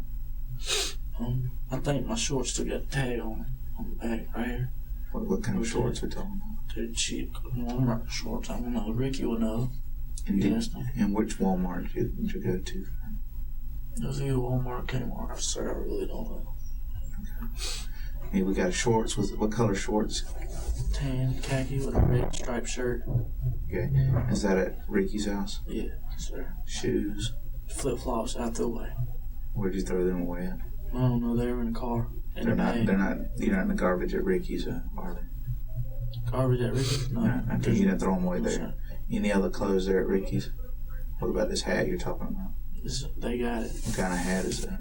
Budweiser hat. It's a red one. Dale Jr. hat? Like Yeah. Anything else that was bought? Put your head down there. I don't want you to get a red mark. Okay. When did Tiffany and wise come in town, do you know? When they came in time to pick me up, No, when did they get in Jacksonville? I think Tiffany ain't from around here, but Mike's been here for a little while. And you've never met them until this beginning of the month? Okay. And Alan knew him previously, right? Who approached you about getting out on this? Alan asked me if I wanted to do it. Tell us how he would ask you to do something. That's kind of a big deal. He was like, hey man, you rob people that got money or something like that. You would make some money. I was like, yeah. He said something about robbing somebody. And you know what I'm saying? I was all like, yeah, I'm stupid. Have you ever robbed anybody before? I'm not a bad kid. I don't think. I mean, why would he think you would do that? Because he's my best friend. He knows he can trust me. Took advantage of your friendship, didn't he?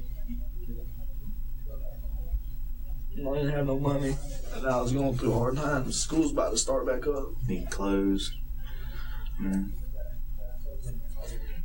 All this stuff, was this yours before?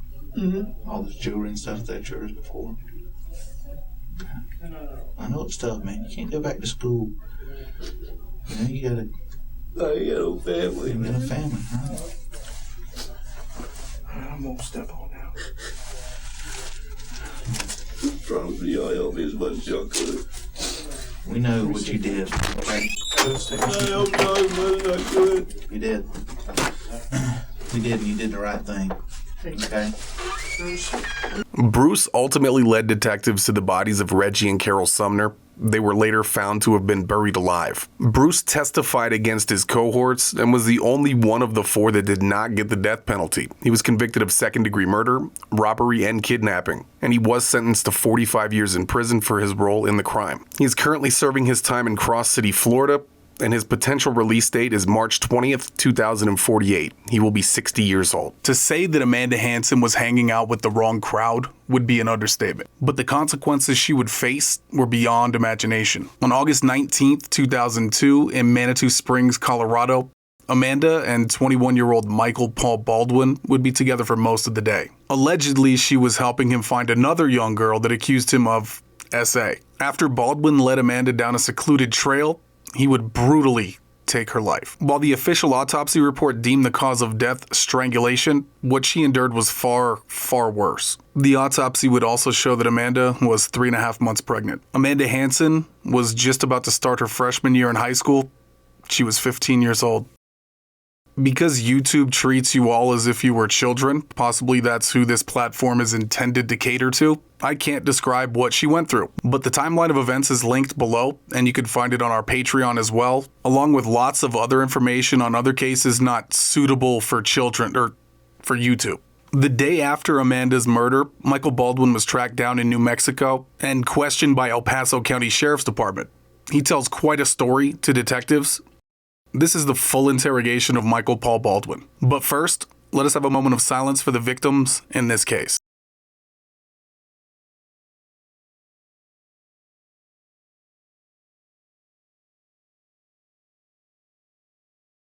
Why don't we come in here, we can sit down and talk and... You want some coffee? Yeah. Have a seat, Mike. We just hit some of that ourselves. Long drive. Oh, yeah. You don't realize how long it is until you drive it. Or riding it. What did you hitchhiking it? That's what you did to get down here? Hitchhike all the way, or did you have to walk some? I had to walk a few, actually. That sucks. But we'll wait until they get your coffee in here until I'm gathering you probably have an idea what we want to talk to you about and all that stuff. We do appreciate you sitting down and talking with us much. There is the little thing about since these guys picked you up and you're in custody and all that, that even to sit down and talk to us at all, even if we're, whatever we end up talking about, even if it's just getting your side of the story or whatever, we do have to advise you your rights. I'm guessing that you've heard it before, but it's the same deal. The right to remain silent, anything you say can be used against you. The right to have an attorney present if you can't afford one was pointed to you.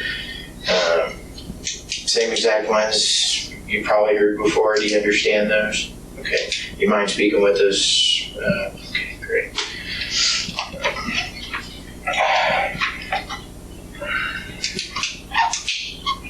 Hungry? I'm starting to. Like 4 days now.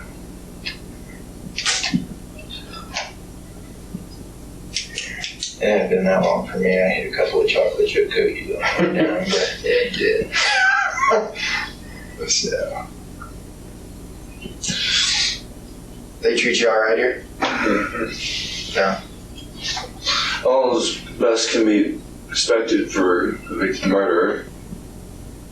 That's what you would think. Every place is a little different. You never know how people are going to respond and stuff like that. And it seems like they got a nice facility, though. I've heard horror stories from some small town areas and stuff like that. So, I don't even think they have bars at CJC. Nah, it's just big. Do they have bars and stuff here, or is it big wards? It's more or less like, well, I haven't been up to the bar area yet. I'm still on a holding cell. I've been sleeping a little bit, and it feels real good to sleep. Yeah. We'll try to knock this out pretty quick, because I don't think Ken or I are opposed to sleeping a little ourselves in this part, so we might be able to accommodate that. They got bunks here, or sled beds, or what are they doing? It's like a concrete thing in the holding cell right now. That blows. I can sleep anywhere after being in the service for a while. I just got used to it. But So supposedly, what was the girl's name? what's that? So what was the girl's name supposedly? Sparkles was her nickname. Amanda was her full name. And Mandy's what everybody called her, depending on who you Sparkle, or Mandy was kind of what she went by.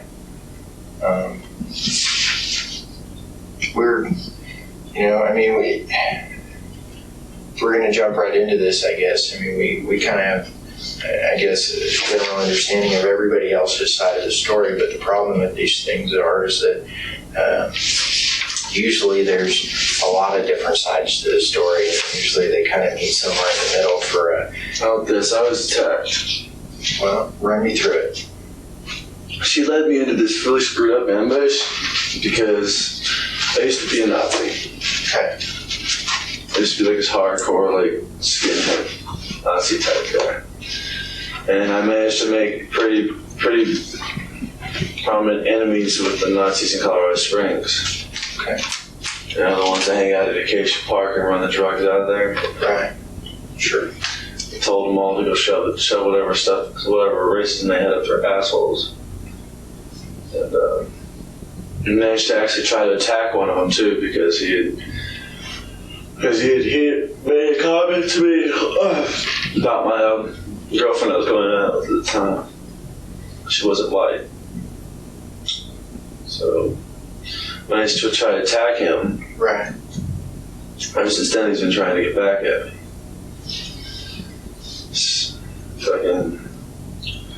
She's from the park, from what I hear. From where? She's a park kid, from what I know of. And she wanted to go take a walk.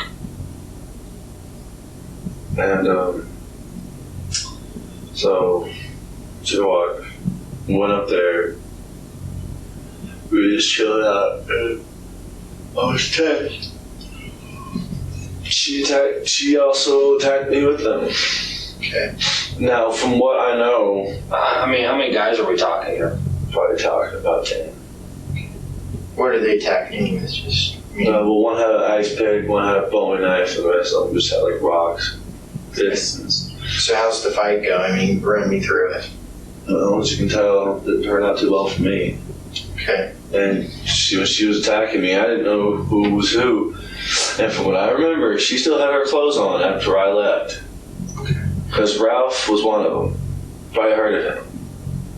Ralph who? Ralph, I don't know his last name, but he's really tall, bald, has a black mustache. Hangs out at Acacia, or? Okay. Has a big old swastika on his chest. Is he pretty well known? Yeah. Okay. And I got him a couple of times with the knife. He ran off before. And I don't know. All I know, I remember is I black out a bit. And when I come back to, she's kind of like laying on the ground, not breathing. So I run. Okay. So I don't know. It was a self-defense on my part. Okay. So let's just walk through the where you guys. How do you meet up with Mandy earlier in the day? I mean, what's your relationship with Mandy? She. From my, I thought she was one of my good friends. Okay. How long have you known her? About a month and a half. Okay. How'd you guys meet? Case Park. Hanging out. Okay. Were you guys dating? I mean, what was the? Okay. She's 15, man. I'm 21. Okay. Well, actually, that's not even a. That's not a crime or anything. So I mean, that's like a legal age group thing. So that's not from what I heard. I heard that it has to be like 4 years. Not once they're 15. That's what's. Anyway. Okay. So you know Mandy. How do you meet up with her that day? A bunch of my friends find her at the park and bring her up to Which friends? Well, supposedly the ones that are telling you all this shit about me at the motel. Okay. Who do you think that might be? Dandy, Alicia, Eric, Dandy's sisters. Okay, so they're supposed to meet up with her early in the day. Where do you all? They're not in a meeting. They just go look for someone and find them and pick them up. Well, they're hanging out at least earlier in the day. Where do you link up with them at? At my house. Where's that? At the Millwell? At the Millwell. Okay. You link up. What time do you think we're talking? Probably around 4. Okay. You guys are just hanging out, goofing off. How's the subject of the walk come up? Lots of alcohol. Okay. So, drinking, partying a little bit, having a good time. And she wants to go for a walk. Okay. How far away did you walk? Just right up the steps. Okay. On that little trail right across from the mill. And we sat on some rocks up there. And boom. Where do these guys come out of? Behind the rocks up on the hill, dude. It's really weird. Okay. Because I was sitting like right below them. And like, she was like right in front of me and we were kissing. And they just come jumping down. The only thing with me is I don't know how the hell, because Danny told me that she didn't have her clothes on. And that she was pretty battered, pretty much more battered than from what I remember. Okay. Well, that's why we got to run through this. I mean, that's why we got to figure out the whole, Well, I left him. Well, I know that Ralph got pretty hurt. I was going after What kind of Ralph knife did you defend yourself with? Oh, I took it out of his hand. Okay. What did it look like? What would you say? Black bladed carbon steel Bowie knife. Okay. So standard, like maybe 12 inches long, maybe? Plays that long. Okay. That long. What was the handle? It was wrapped in leather. Like in the one where you can get in an army surplus store. Okay. So this Ralph guy attacks you with this knife. How's he hold it?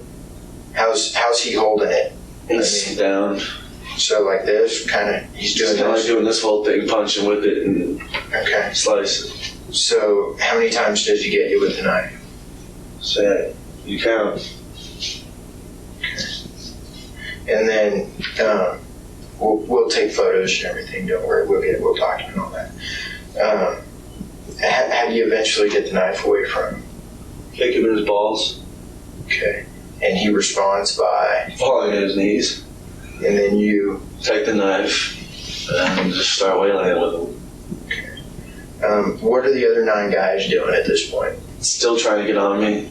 That's how I'm trying to get away from all this. Okay.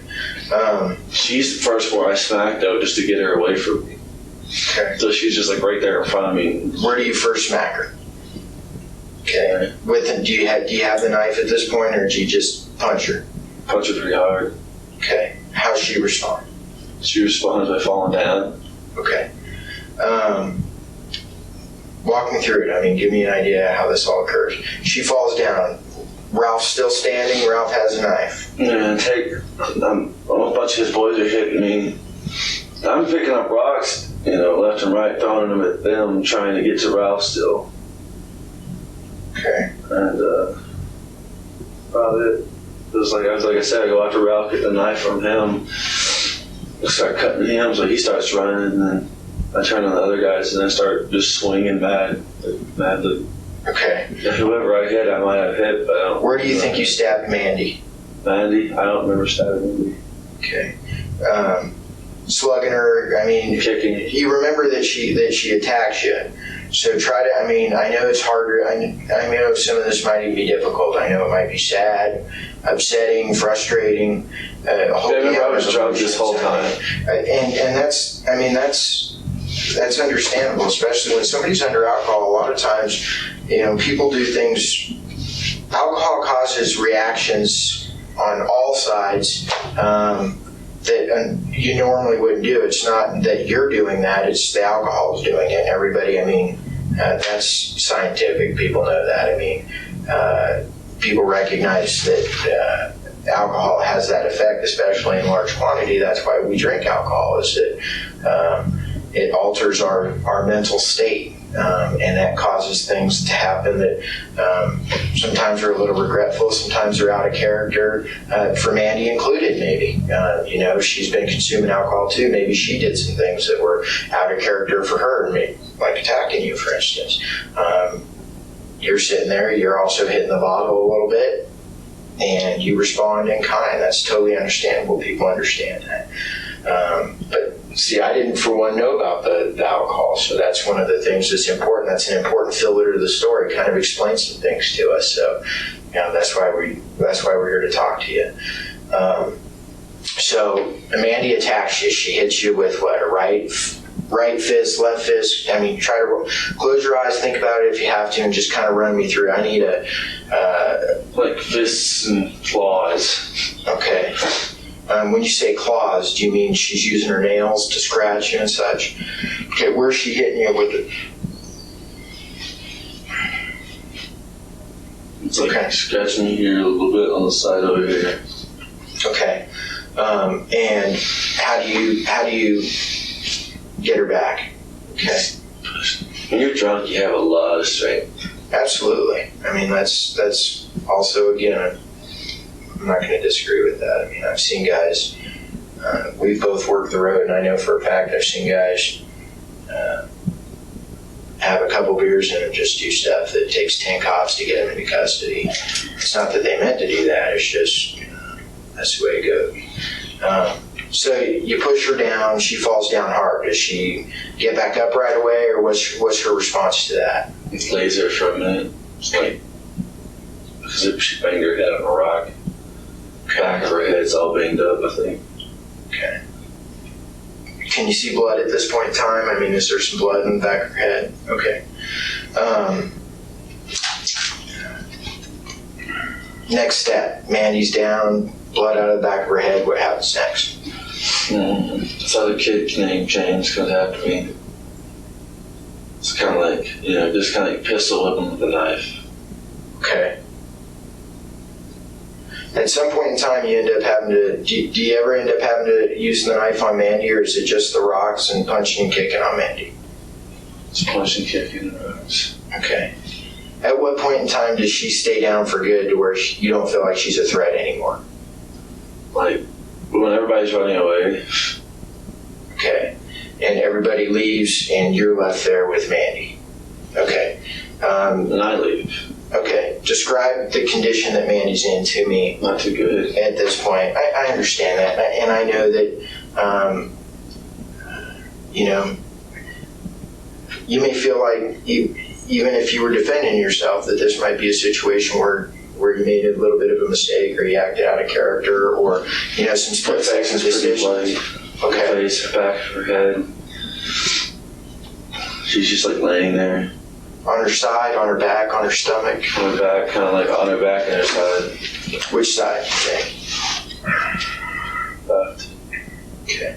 So, kind of, this side's down towards the ground, and okay. I just like run away. I don't even check to see if she's dead or not, dude. I just look at her and I'm like, fuck. She might have still been alive. Okay. But I don't, like I said, I don't know how the hell that she lost her clothes, dude. Okay. Well, I have an idea, and let me preface this by saying that I find a lot of times when I'm talking to people that, especially when things are painful or alcohol's involved, and sometimes things are a little. I remember fuzzy. everything when I'm drunk. There's nothing I won't remember. Oh, okay. Well, I'm just saying generalizing. I'm generalizing that with some people that occurs. Alcohol kind of frees our emotions, allows things to happen. I was picturing a scenario, and I'm not saying that what you told me wasn't 100% truth. I'm saying that sometimes truth comes in steps, and then our memory improves sometimes as we close our eyes, especially with painful memories, things like that. But I heard that Mandy was fond of you. To minimize that, I heard that she liked you. Was attracted to you in a boyfriend sort of way. Not that you guys were girlfriend, boyfriend, but I heard she was attracted to you. She had told several people she was. We've contacted people that know Mandy, were friends with her, and she had spoken of you in a fond manner, that she was attracted to you. So I figured, I'm sitting here thinking now, I was trying to figure out the clothes thing, but I'm thinking now maybe I can picture a situation where two people, they're sitting in a nice area, the woods, it's pretty, Manitou's a nice area, it's, some might say even a little romantic. We've been partying a little bit, I've got the booze flowing, a little bit of kissing, she's coming on to you. I'm not saying you removed her clothes, but I can certainly, I've known more than one woman to take her clothes off after she's had a couple of drinks, and it's certainly one way to try to win the attractions of a person. Maybe in the back of your mind you're a little nervous that she's a little bit young for you, or something, and you're like, nah, she's pushing herself onto you. And that's definitely a move some women, and you're a little embarrassed to admit that because you feel it would be harder to explain that she lured you up there to, and she's using all this stuff before you're attacked, and I would understand that. But if that's the case, that's something that we need to get out in the open because, well, I mean, are we dealing with a situation where you guys were going a little bit hot and heavy then before these guys came out? I mean, no disrespect, but we were kissing. Okay, well, but there was still her clothes on. I'm not talking about kissing. You and I are both men, Yeah, I know what you're talking about. You know what I'm talking about, and I can tell you right now that our concern isn't whether you were boning a 15-year-old. If she was 14 and you were 21, you'd have a problem. She was 15, so you have to be 10 years older than her at that point in time for it to be a crime in Colorado. And even then, it's only a misdemeanor, like friggin' jaywalking. So I got to tell you, I wouldn't drive 8 hours for a guy that had sex with a 15-year-old while he was 21. It's just not an important issue. It appears as you guys have had some sort of contact. We see each other every now and then. Okay, I was referring to. It appears that preliminary results, if I understand them correctly, indicate that there's the presence of some possible DNA. It looks like that could be your DNA. We got it. I just want a clear picture that explains.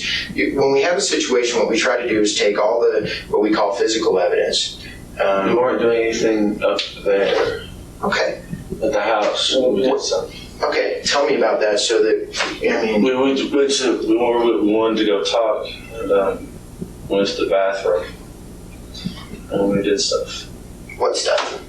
We had sex. Okay, what kind of sex? What do you mean? What kind of sex?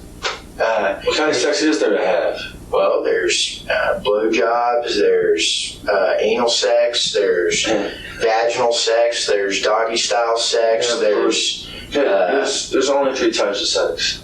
So there's anal and there's vaginal. Okay. What kind of sex did you have? All 3? No, oral and vaginal. Okay. Did you use condom? No. Okay. We didn't go all the way. So I didn't do it. I was too drunk to do it. Okay. Like, so you're saying you didn't totally come? Okay. Did you pull out before you came and just come on her? Or? I didn't come at all. Didn't come at all? Okay. I was drunk, man. I know the deal here. Been there, done that. So, does that cause, I mean, you just wait for the cooling off period, you lay off the booze, and what's the deal? I mean, what happens after that? What do you mean? I'm trying to understand I can sense that you're tensing up or whatever. You got to understand that what happens is, or our role in this is, we get a case. You understand what we're dispatched to. We get, there's this girl in the woods and then she's been injured.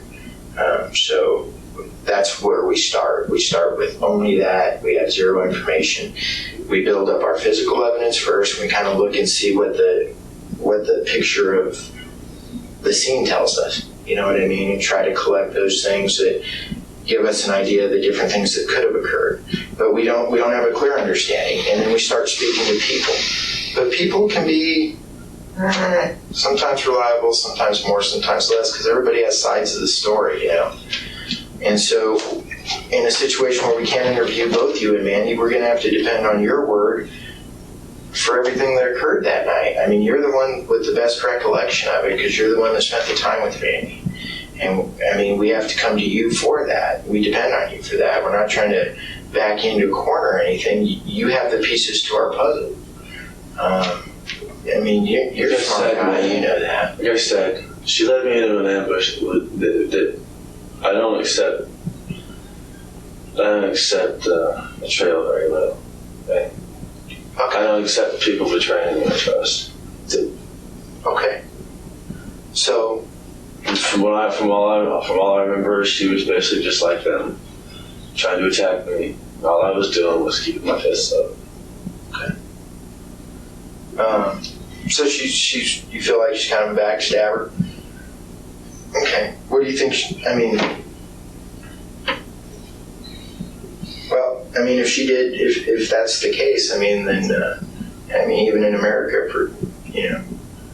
for treason, the penalties are pretty stiff. But we got to still have a clear understanding of everything that occurs so that we can determine that that's the case. Do you understand that? Yeah. Okay. So for us, that includes that whole evening. It's not just that few moments where Mandy's. You remember, I was only with Mandy for about an hour the whole time. That was the whole time we were together. Okay. Because she didn't come. She came over, and it was like an hour for us to be hanging out, and then we headed up there. That was about it. There was no whole evening. There was no me seeing her at all. How long do you think the fight took with the guys and stuff? Probably like 30 minutes. That's about it. So I'm kind of confused, and I have some questions for you. It may seem dumb, but here's where I'm coming from. I came in on this case late, kind of off the cuff. They said, "Eric, we need some help, do some work on it." So that's what I'm doing. So some of the people I interviewed were kind of the outside periphery people. I just want to throw some names at you because I'm not sure where some of these people fit in. I know that the apartment over there was kind of a party place and people were in and out, but I'm kind of confused on where people fit in. The way I understand it, and correct me if I'm wrong, Eric and Alicia, our boyfriend, girlfriend,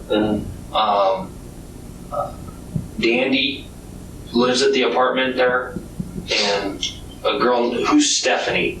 That's her sister lives there too. Okay. And they don't share the same apartment though, is that correct? Yes, they do. They share, do you remember which number? 7. Okay.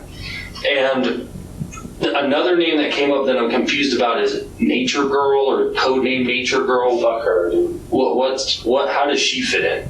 She's a 15-year-old girl that I went out with. Under the influence of I thought she was 17 years old. Mm-hmm. She tried to have sex with me, but again, I was too drunk to fuck. I just said, go screw yourself, I'm gonna go to the bar. Now, this is that night, or is this? No, this is lots of bullshit that happened over the fucking time. Mm-hmm. And she goes and tells the cops that I raped her. And my friends know good damn well that I didn't rape her. Okay. Because the friends, and that's the story that I'm getting, is that the friends were getting together and they were going to put a hurt on this girl for lying on you. Is that correct? Okay. Who was involved in that? All the chicks. Okay. Who's the chicks? The ones who were underage. All I know is I think Alicia was going to be a part of it. And I think I think that's the reason they went and got Mandy. Because the way I understand it, Mandy was kind of be the one that was going to kick her ass. That's what I'm getting from talking to these other people. Me too. I mean, is that wrong, right? Or you don't know? They said that. They said something like that. Okay. So and I told them, no, they're not going to do anything. Right. Okay. So from what I understand, and confirm for me what you can, because I talked to Eric today, and he was kind of confusing to me because his story was real fucked up. He's saying something about a Carl's Jr. They meet up at Carl's Jr. and they get all these people together, and they're going to go find this nature girl and beat her ass. And from what I understand, Nature Girl hangs out in Manitou, somewhere in that area, so that's what gets everybody to Dandy's apartment. Does that sound about right? Mm-hmm. When they get there, they're partying, and what's important for me to know, because sometimes people are funny about booze, Eric's in there drinking. Well, pretty much everybody's in there drinking. Is that fair? How much do you think you had? Not that much. You can still walk. Okay, so we talking like a beer, 2 beers? Because different people have different tolerance. I'm Irish, so it's not that hard. 2 beers probably, and about, say, a fourth of a Traveler whiskey. Okay. How much did Mandy have? She had 1 shot. She wouldn't drink any beer or nothing? And she had 1 beer and a shot, that's right. Okay. Yeah. And I'm a homicide investigator. I don't worry about dope, but is there dope at this house at this time? Okay. We don't allow it. Okay. I know Eric was real concerned about that because he's on rehab and UAs and shit like that, so he said he didn't have any. When you come back to the apartment from this fight, what are the extent of your injuries?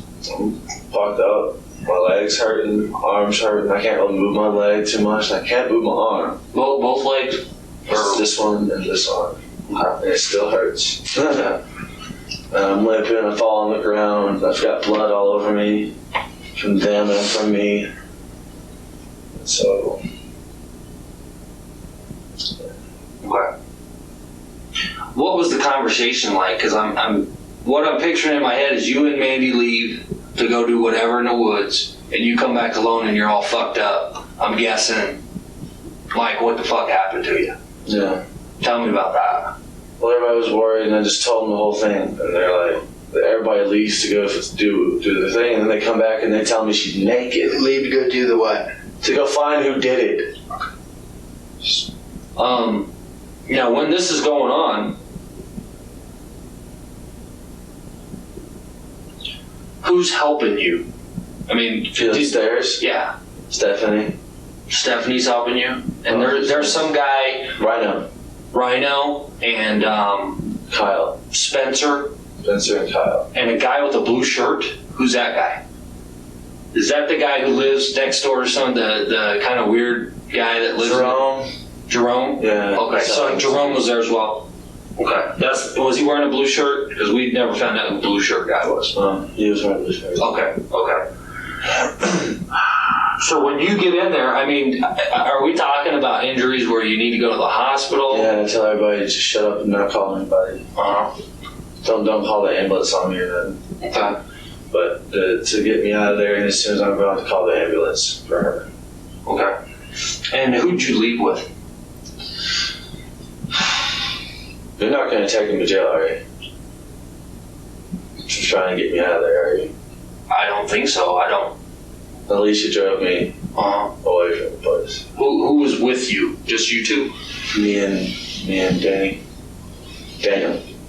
Does he go by like the code name Shaggy? Yeah. Okay, that's Shaggy. Daniel Shaggy. Okay. So it's the three of you in the car. And where do you go? We get down to the Sinclair station down south of Colorado Springs. The one past Fountain? Okay. From there I tried to walk. Shaggy's probably mostly carrying me most of the way. Okay. We get a ride partway down. So, I mean, when they take you down to the gas station there, you guys kind of part ways with Alicia. Alicia and Eric, yeah. So Eric's in the car too. Okay. So you guys kind of part ways, and then you guys are on your own heading back down here. Okay. One of the things that's real confusing to me, and nobody seems to be able to answer it, I don't know if you can answer or not. Why is Mandy setting you up? She's a park girl. Mm-hmm. She's friends with everybody in the park. Wait, the one down in Acacia Park and MVP. The drugs and everything. They're dealers. Shit like I mean, is she a doper? She smokes weed, I know that much. I mean, she's down in the park using, buying, that kind of stuff. She smokes weed down at the park, that's all I know. Okay. Any other hard drugs that you know? No. Okay. What about you? I don't do any other hard drugs. Just the weed? Drinking and weed, that's about it. Okay. Anybody else in that group involved with hard drugs? No, because if I caught them, I'd kick their fucking ass. So you got some problems with hard drugs? Yes, I do. Okay. I think it's retarded. Okay. Couple of questions, just kind of basic questions since we're interviewing you. Don't take offense to these. Highest level of education you've completed? I'm a graduate from high school. Okay. Any college, technical trades, stuff like that? On any medication, doctor prescribed stuff? Any learning disabilities, crap like that? We gotta ask. Okay. Professional skills, what kind of jobs do you do? Do you have jobs? What odd jobs or? I'm just a traveler. Okay. So you don't have any like specific training for electrician or no shit like that? Okay. Where's the last place that you worked? Like had an official job? The Mariner. The Mariner down there in Manitou. What'd you do there? Bar back? All cooked? They treat you pretty good there, or does it suck? Suck. Okay. The manager's a bitch. Let me ask you this, point blank. Do you think that the injuries that you might have inflicted to Mandy caused her to be dead? Yes. So we're not talking about a situation where she goes down, everybody takes off, and these Nazi guys come back and kill her. I don't know, but I did not leave her naked. Okay. But you're pretty sure that the injuries that you're causing made her deceased? Maybe, yeah. Yes. Okay. Because she's in pretty bad shape when you roll out of there. Okay. This guy that you stabbed, yeah. Do you think he made it or not? I think he's still alive. Okay. I didn't hurt him that bad. Where do you think you got him? I got him a couple times down here. Up here, I bashed him on the side of the head with the butt of the knife. Okay. So. Was he bleeding pretty good? I don't know. I wasn't paying attention. I don't pay attention to shit like that. Talking to these detectives from down here, they had mentioned that you made some comments about some mental institutions or hospitals. I was lying to them, trying to get off the hook, man. I told them a fake name. Just I didn't put it down with that. Right. Cool. So we don't have no mental health problems. No. Okay. I gotta check. Like, I'm gonna go eat somebody, dude. Well, that's good, because I tell you what, I'm about hungry enough to eat somebody right now. Okay, sorry, I haven't eaten in 4 days. All right. I tell you what, why don't you stand by in here for a minute? I'm gonna go check on some grub and some coffee for you. Is that cool? Okay. All right, we'll be right back with you. Cool. All right, just sit tight. Okay. Don't break anything in here, man, because we don't want to be responsible paying for their stuff. Oh my God. All right, bro.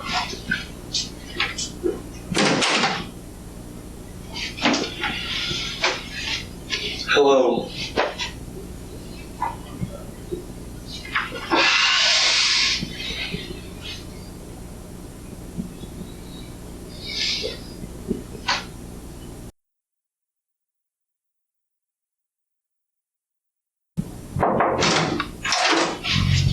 They got you coffee? Good deal. I'm ready to go back to sleep. Okay, we'll be done here in a minute. My concern is this guy you're picked up with. What's his name? Daniel? How involved is Daniel? He's not involved at all. When you say not involved, not involved with the He ain't buying. done nothing. Okay, so he's partying at the house though, and you guys leave together. When He's my best friend. Takes you guys, He's my best friend, dude. Okay. He wouldn't let me go along. Okay. He had nothing to do with anything. Okay. Couple of issues we need to talk about, just to clarify. Okay. You got hooked up on an arrest warrant for murder because this girl's dead. Okay. Alicia's sitting in Spring Creek, which is our juvenile detention facility, for driving you guys down there. Okay. Daniel, he's going to, because he's helping you escape. All right. Back in my office in Colorado, Eric's sitting in there. He's going to. Okay, because they all helped you get away. And the story, and here's where it all starts. Because I'll be frank with you, all of you guys are kind of questionable people. You know what I mean? You're not upstanding business people. So fuck it. So here's what's happening. I want you to be aware of this because I don't want you to get jammed up any more than you are. The problem that we have is everybody's starting to tell stories because they want to get out of trouble. We've got you. I mean, you sat here and told us. We've got you. But these people are trying to make their lives better by putting more and more stuff on you. Okay? Anything that you can tell me about your past will help us because here's where we're at. What are they saying about me? If it's about me, I want to hear it. I'm going to break it down for you because I think that's only fair. You're willing to sit down and talk to us. It's only fair that you know what's going on. The two possible positions for you to be in right now on this girl being killed, all right, is a guy who got wrapped up in, well, and let me start by saying this. The Nazi shit, that's bullshit. This fight, that's bullshit. I've confirmed that, okay?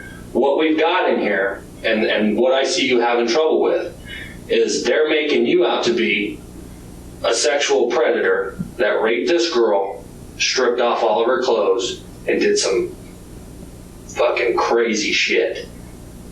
And what I see happening is a fight between you and her. She gets pushed down, smashes her head, and now she's dead. Now, why that's important to you is if we're talking an accidental thing where she dies as a result of something like that, that's totally different than a sexual predator. You see what I'm saying? So we got sexual predator over here, 4 people. He's a sexual fucking freak. And we've got you over here talking about 50 Nazis jumping out of the trees. And I think the third possibility is you right here. We get into some kind of argument. She gets pushed down because she's hitting on you. You have the scars to prove it. And she bumps her head and now she's dead.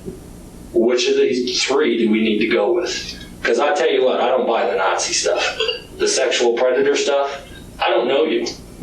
I got 4 people telling me that you're a sexual freak. You guys getting into an argument, her getting knocked down and bumping her head, that's pretty logical to me. So which are we dealing with here?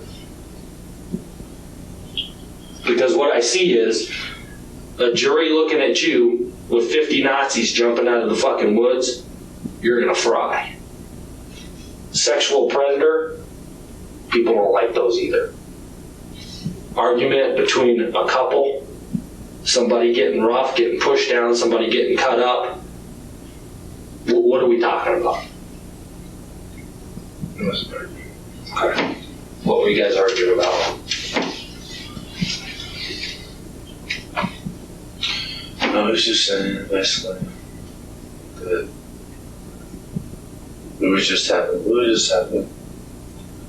I was having one of those days because earlier that day I got arrested for something I did not do. This thing's freezing my ass off. Sorry. I got arrested at Manitou Springs for something I didn't do. This guy going around calling himself David. Mm-hmm. Is this the domestic violence thing where they took pictures of you and hooked you up and then let you go? Okay. But I was having a bad day. I was drinking. And I was just pissed off, angry, and I started yelling at her. She's like, "Don't start yelling at me. It's okay." I'm like, "Ah." So I just started. are you guys yelling. dating, or are you just kind of hanging out? Okay. So you walk up in the woods. When you're walking up to the woods, is this is this one of those, let's get away from these guys because we need to talk, or is it, hey, let's get away, Let's get away from these guys because they're getting annoying. Okay. So you go up into the woods over there, and you're talking. What are you talking about? I was just talking about how my day went. And she's like, "Oh, and then I start yelling and screaming and hollering. Because you're pissed off about these cops basically fucking with you. Yeah, and she's just, calm down, it's okay. I'm like, it's not fucking okay. And she's like, starts out, you think everything's just a big bad fucking day? You think everything's a bad fucking deal? I'm like, what the fuck do you know? And she goes off from there. Mm-hmm. The fuck do I know? What the fuck do I know? She got temper problems? She got bad temper. Is it worse when she's drinking? So we're talking about a beer and a shot, or more than that? Beer and probably, I'd say actually about 4 or 5 shots. Okay. Same day with me. I had a lot that day. Well, I can understand your day being the way it was. You know, there's not too many guys running around with a mohawk. Yeah, and they're confused. Well, yes, there is. Well, in that area, that's not my usual area. So that in that area or Acacia Park, I can see it, but being mistaken for it's bullshit.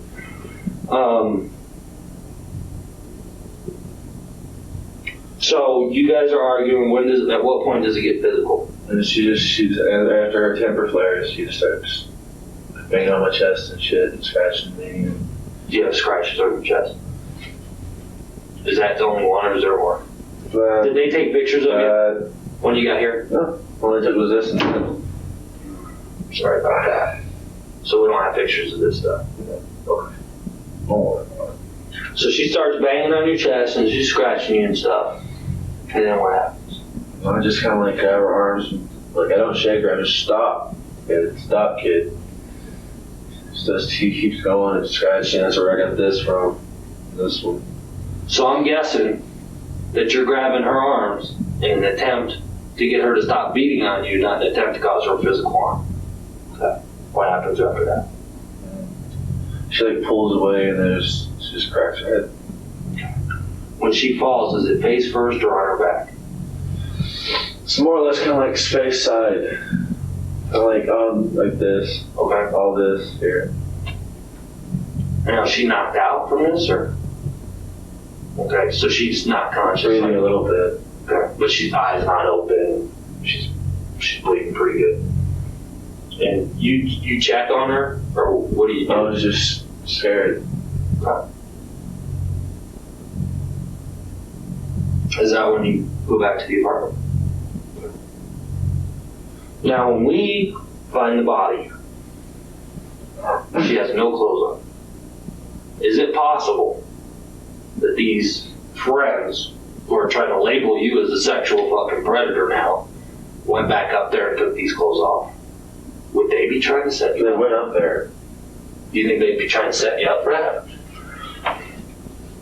What do they gain by setting you up? Me out of their way. Me not there. I mean, was there tension in the group? Yeah, there's always a lot of tension between everybody. So they're looking to get you out of the group. So they're always ditching me places and. So I just want to go over this so I'm clear. At the party, you're having a bad day, just kind of partying and stuff. Do you call her Sparkle? What do you call her? Baby girl. Baby girl. You guys go into the bathroom. Have sex. Have some sex. Don't get to come at all. Okay. The reason why we want to focus on that, just because when you're having sex and you don't come, sometimes some stuff comes out. So we want to know if the DNA in there is going to be yours. It probably is. I mean, she faithful. I mean, she very faithful. Okay. So we don't have to worry about her kind of cheating or pooching mama or nothing like that. All right. So the DNA we find in there is probably going to be you. Is that fair to say? Yeah. Okay. How long are you in the bathroom? 25, 30 minutes. Okay. And how long after that do you guys leave from the party? And we went to Texas. Well, we go straight from the bathroom to just leave it. Okay. What's she wearing when you guys leave? Black pants, her star shoes. Stars? Yeah, stars on the fucking toe. Oh, okay. She's got a black shirt, not like a tank top, but frilly up on the top here. Okay. White bra, black pants. Okay. And what do you wear? Wearing what I usually wear: blue jeans, butt flaps, chains, combat boots, leather jacket. Now, when you come back from this happening, some of the people said you didn't have any shirt on. Some people said you had a shirt on. Did you have a shirt on? So, okay. What happened to your shirt? I didn't wear one. Okay, so just a jacket. Okay. Is there any chance?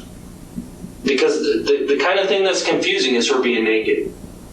Don't know if that happened before she got hurt or after she got hurt. Her clothes on. Okay. Do you have any temper problems? I used to. I used to have a really bad temper. Would it be something you'd classify as a rage? Yeah. Okay. Did you ever talk to anybody about that, counselors, things like that? Didn't feel like I needed to. Okay. I always punched a wall or something. Okay. Never punched me. Ever have feelings of being out of control, crap like that? Well, so we're not dealing with the sexual predator part. I'm fair in saying that. We're not dealing with 50 Nazis jumping out of a tree. I'm fair in saying that. Okay, so is there any knife in this whole equation anymore? So when they autopsy her, we should have injuries to the head from while she falls down. And whatever, if anything else is caused afterward by someone else. Okay. Do you think it's possible someone else went up there and messed with the body? They were gone for a while. Who left to the body? Everybody. So, I mean, you weren't at the apartment by yourself. Did you go back? What's that? Yeah. No, I didn't go back to the body. No. Okay. Did you stay at the apartment by yourself? I stayed at the apartment with Rhino, Steffi, Juanita, and Frankie, Kyle stays there. The rest of them just head out, go either which way, but most of them go towards the body. When they go, so what I'm thinking is this Nazi story. I mean, I think what happened was you were kind of freaked out by her being hurt, came back and kind of told them a Nazi story. Is that correct? And they go out looking to make sure she's okay, and some of them go out looking for these Nazis. Okay. Why the story? Because I don't. So think about it, man. If I didn't give them that, they'd have an even more probable cause to get rid of me. Mm-hmm. They'd use it even more. They'd probably say I pushed her around and hit her and banged her head on the rock a couple times, which they probably say. Okay. Along with whatever else happened. And so they help you to get away. Alicia, Eric, and Shaggy. Shaggy stays with me. Shaggy's real name. The only way to protect him is to be truthful with me on him, because I know that you guys gave some false names down there. His real name is Benjamin Stokes. I appreciate you being honest with me, because, like I said, if he's not involved in this, I don't want to see him go down, because he's willing to travel across the state with his buddy when his buddy's in trouble. Okay? Now, the part that we have to get past on this, and I'm glad we came clean with the Nazi stuff, and I'm glad we came clean with the sexual predator stuff. The part we need to come clean and fix is you causing the damage to Sparkles. Okay? And sitting in here and talking to you, and the response to questions, different questions, and what's going on, and I mean, to be honest with you, I can see it in your face how you felt about this girl. And I know that you're not a stupid kid. Alright? A lot of cops look at a guy that's got a haircut and dresses like you and thinks that you're a fucking idiot. Alright? I know better. Because it wasn't that long ago that I was your age. Didn't have a haircut like that, but I wasn't your age. Alright? You're not a stupid kid. You told these guys when you come back that you had killed her. And I think that these guys got scared because they didn't want to be around you because they knew the cops were going to come down on this murder thing. So they help you to get down to the truck stop. And your buddy is stand up enough to continue on with you. Now that tells me two things. Number one, either your buddy's a fucking idiot, and I don't think that's true. Or number two, he's a stand-up guy standing up for you. If he's willing to stand up for you, and these people are willing to stand up for you after you just killed somebody, I think that most of the time you're a stand-up guy. If they're willing to do that. I have some buddies, if they came to me and said, hey, I just fucking killed somebody, I don't want nothing to do with them. And then there's friends of mine who have proven to me that they are stand-up guys. They said, hey, I just killed somebody. All right, what do we need to do? Because I got your back. And it sounds like that these people had your back. So I'm thinking that you're probably a stand-up guy 99.9% of the time. Everybody's made mistakes. You got a criminal history. You smoke dope. You buy alcohol for kids you shouldn't. Everybody fucks up. But 99.9% of the time, you're a stand-up guy. The other thing I see in talking to you, and talking to the people who knew you, who know you and knew her, is that there's some pretty strong feelings between you guys. I don't think that this was just a thing, I'm seeing her every once in a while, it's a booty call, I'm fucking her every once in a while. I don't think that's what we're talking about, is it? I think that there's some feelings between them. And you being a stand-up guy 99.9% of the time, you don't get into relationships that are casual just to get some ass. Alright? What we need to talk about right now is that other 0.1% of the time. About how you flew off the handle and hurt this girl. And I want to understand how a guy who is 99.9% of the time stand up flies into that rage and kills somebody that he loves. It's important because her family needs to know what's in your heart. And the DA needs to know what's in your heart. And I think what's in your heart is her love and love for her. But you caused some serious injury to this girl. For that split second, your anger got out of control and you killed her. Alright?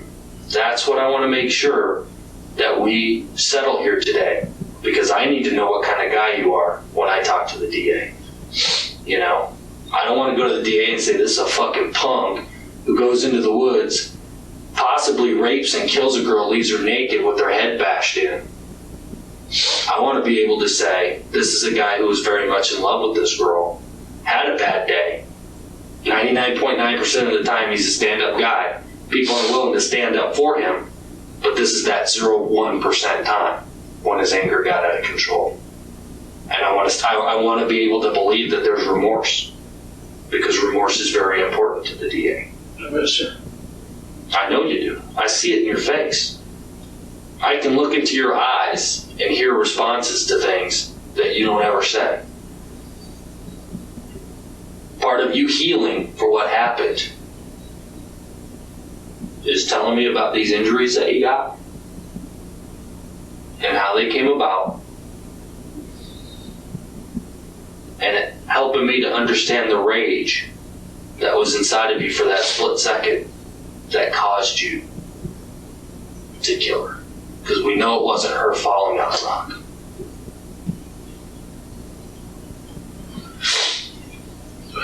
So tell me about how you feel about her and what happened. Because I want to understand that. I'm not hurt.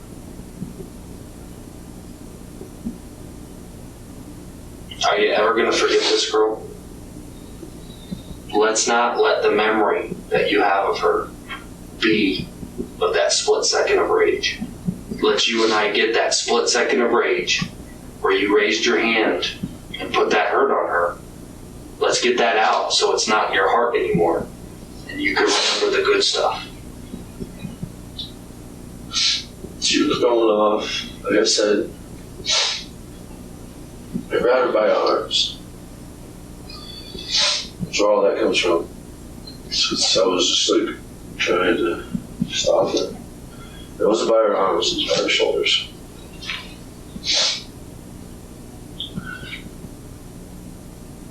I just wanted her to... You wanted her to quit yelling at you, right? And she wouldn't. She kept yelling at you. And you grabbed onto her to get her attention so that she'd stop yelling at you. And it made her yell louder. Is that correct? Some of the neighbors heard some of that. The yelling and stuff. So how did you make her stop yelling? Okay.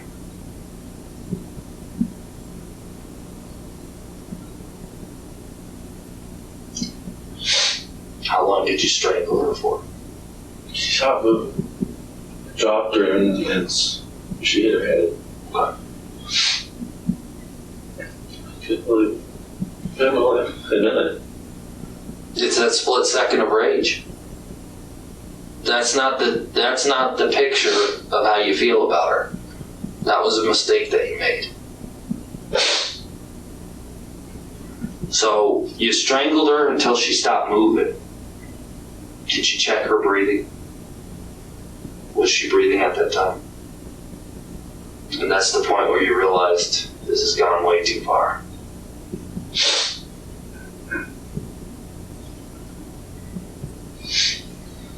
Tried to bring her back. What did you do to try and bring her back?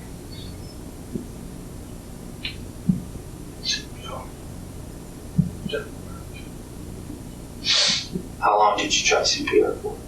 It It seems like forever when it's somebody you love. I understand. I've lost somebody that way.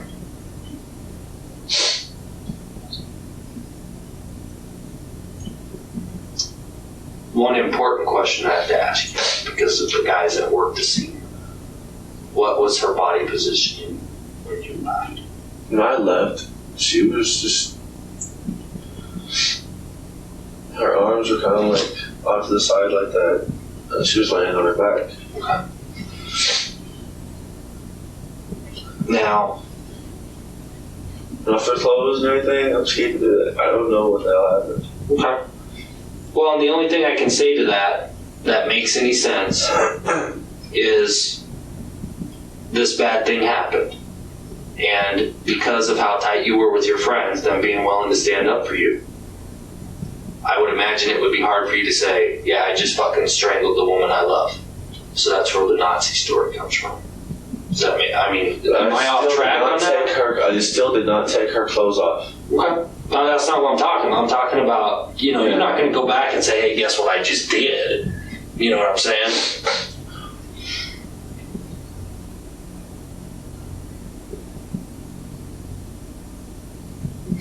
I don't have an explanation for how those clothes came off. The two scenarios that I can figure on how the clothes came off, because when we found her, she was naked. The two scenarios I see is, number one, she was naked when it happened. Maybe you guys were doing stuff, and then this whole fight kicked off. The other scenario I can see happening is, with the story about these Nazis, maybe these clothes were taken off to make it look like some stranger jumped out of the bush, or that these Nazis had done it. I mean, I've worked some gang stuff, mainly Asian gangs, but I've done some neo-Nazi stuff. It's not uncommon for neo-Nazis, when they punish somebody, to kill them and strip them naked and do things to their body. It's not uncommon. That would fit in with you getting jumped, you getting out of there, them coming back and taking retribution on her. That fits. To pull you away from being a freak weirdo that did mean things to her. I can totally see you being scared and coming into the Nazi stuff. You've been in the game before, I'm sure you know what I'm talking about. And one of their techniques is stripping people down to degrade them, and that takes it away from you doing this horrible thing. I mean, I think that's possible, but I don't know. I wasn't there. As far as these guys taking the clothes off, it doesn't make any sense because they're a stand-up guy for you, and they liked her. So, I mean, I could see that scenario playing out.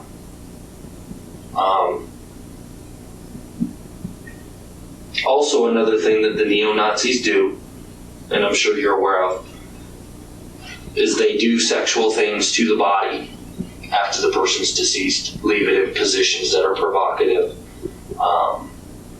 things like that. Now, with your background in the neo-Nazi thing, I can totally see the Nazis the story of the Nazis jumping you. You leave it, them being left to their style of punishment, this kind of a thing occurring with the clothes being off and weird sexual stuff appearing to be done to this person. I can see that scenario playing out. Because what I can't understand, looking into your face and seeing your concern for this girl and your love for this girl, I can't see you leaving her body in that condition without it being meant to not affect your feelings for her because of how strong you felt for her, because how you cared for her, and you being responsible for her death. I don't think you would leave her body in that condition to be remembered by. I don't see that. However, yet my friends also knew about my neo-Nazi past. I knew it well. Okay? Mind you, some of them people weren't very loyal to me anyway. I know. I mean, I talk to these people, I know. But I know that the clothes were taken off, and I know they didn't do it. So we're left with you or some stranger coming down the road. And I'm trying to understand. How this, what the... I'm not willing to take responsibility for that because I did not do it. Okay. Tell me who could have done it. Any of the 3 or 4 who did not like me. So any of the 3 or 4 who went up there to go check on that.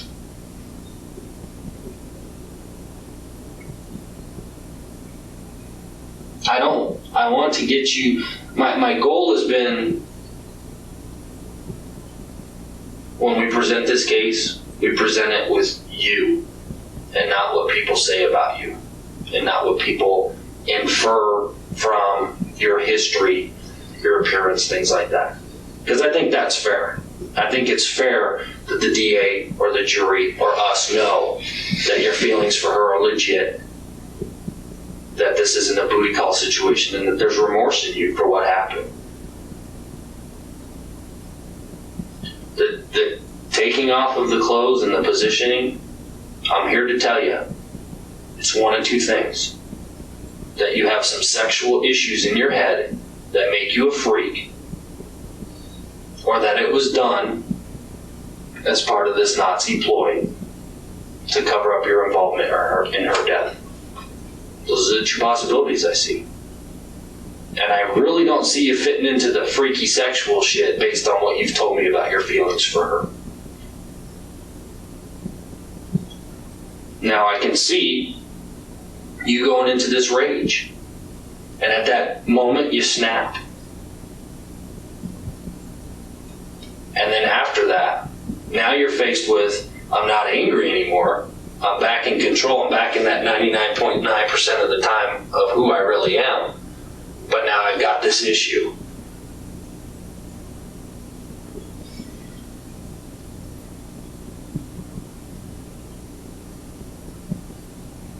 And I think that's where we have the issue with the clothes.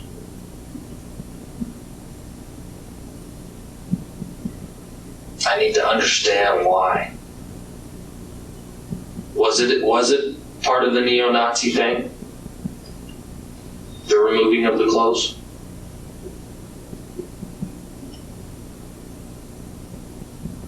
I really don't believe you fit into the sexual freak category. And sitting here and talking to you and looking into your eyes, especially when we talk about your feelings for her, the only thing that seems logical is this neo-Nazi thing. We both know that's the way of the punishment. Is that what we're talking about? Okay. Where did you put the clothes?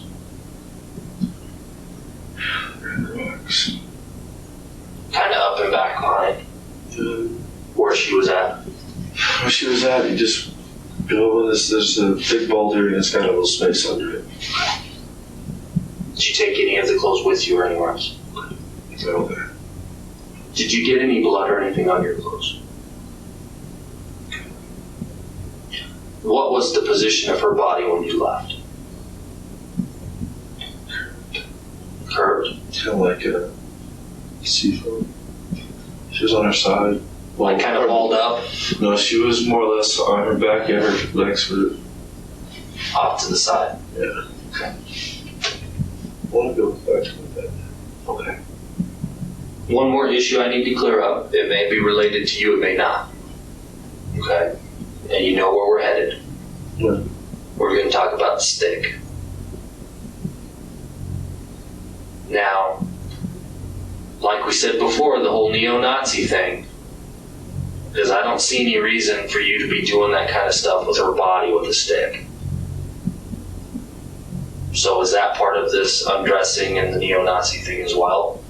Or is this the sick sexual predator shit?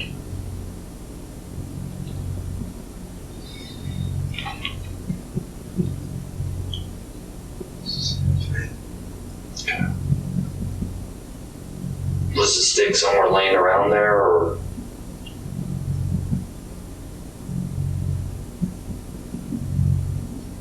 Okay. Can I just tell you something?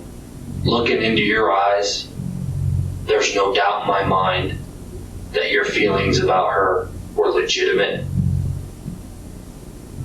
and that the things that you did were on the spur of the moment after that second where you snapped. And that's the story that I want to convey to people. Is that fair? Or? Okay. What I'd like to do is give you a pad and a pen and have you write about, because it's going to sound better in your words. God forbid something happens to me. Okay. Pretty tired, me too. Tired, I haven't eaten. I'm fucking tired. Okay. I'm gonna see about getting you a sandwich before you go to bed, okay? I want to go to bed first. Okay. I'm tired. I tell you what, since this isn't my house, I'm not from here, let me go check with those guys, and we'll get you back over there to get some sleep. Anything I can do for you for right now. Can I just tell you something, man to man? I appreciate you being honest with me. Because I think that's the right story. And I think these lies are bullshit. And that I thought that from the beginning. That's why I was in here talking with you. And I appreciate you being honest with me. And based on what we talk about, I think that's going to help her family get past what happened. Fair enough? All right, sit tight, buddy.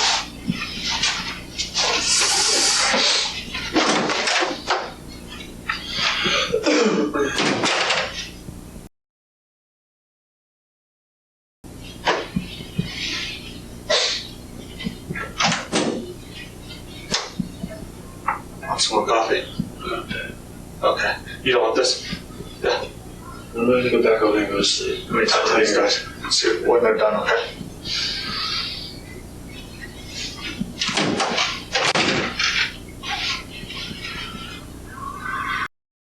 El Paso County Sheriff John Anderson called the killing of Amanda Hansen the most vicious he had seen in his 30 years in law enforcement. The crime prompted him to approach lawmakers with Amanda's Law, a bill that would allow suspects to be charged with 2 counts of murder if they kill a pregnant woman, a law that, from what I could tell, was never passed. After Baldwin and his attorney reviewed the evidence the prosecution had against him, he pleaded guilty to first-degree murder to avoid the death penalty. A guilty plea for first-degree murder comes with a life sentence with no chance of parole in Colorado. And in February of 2003, that is exactly what he got. I quite literally cannot find any photos, news, or inmate information on Michael Baldwin, so I'm assuming that he is no longer with us. If anyone is able to find his status, feel free to comment below, and thank you all for watching. August 29th, 2019. Glendale, Arizona. Police were called to a residence near 55th and Orangewood Avenues shortly before 8 p.m. after a 911 call was made by a neighbor hearing screams of help from next door. 911, what is your emergency? Hi, my next door neighbor, I don't know what happened, but there's blood everywhere. Did your neighbor say what happened? I don't know, I'm looking at him right now, and there's blood. Where is it coming from? I have no idea. Did he talk to you? Oh my God, it's coming from his chest. Okay, can you let me know what happened? What happened, David? Brad? What happened, Brad? What happened, Brad? He's not talking. I don't know what to do. Okay, is he breathing? Yes. He's bleeding from the chest? He's talking. Okay, so can you ask him where he is bleeding from and what happened? No, he's not talking at all. Please hurry. Police is getting right now. Okay, I've got help coming that way, but I need you to tell me exactly what happened.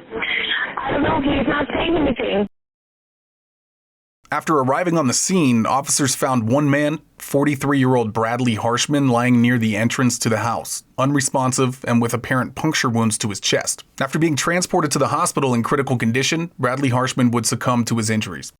The only other person in the residence was roommate 35-year-old Brent Carvajal, who was taken into custody at the scene and transported down to the police department for questioning. This is the interrogation of Brent Carvajal. But first, let us have a moment of silence for the victim in this case.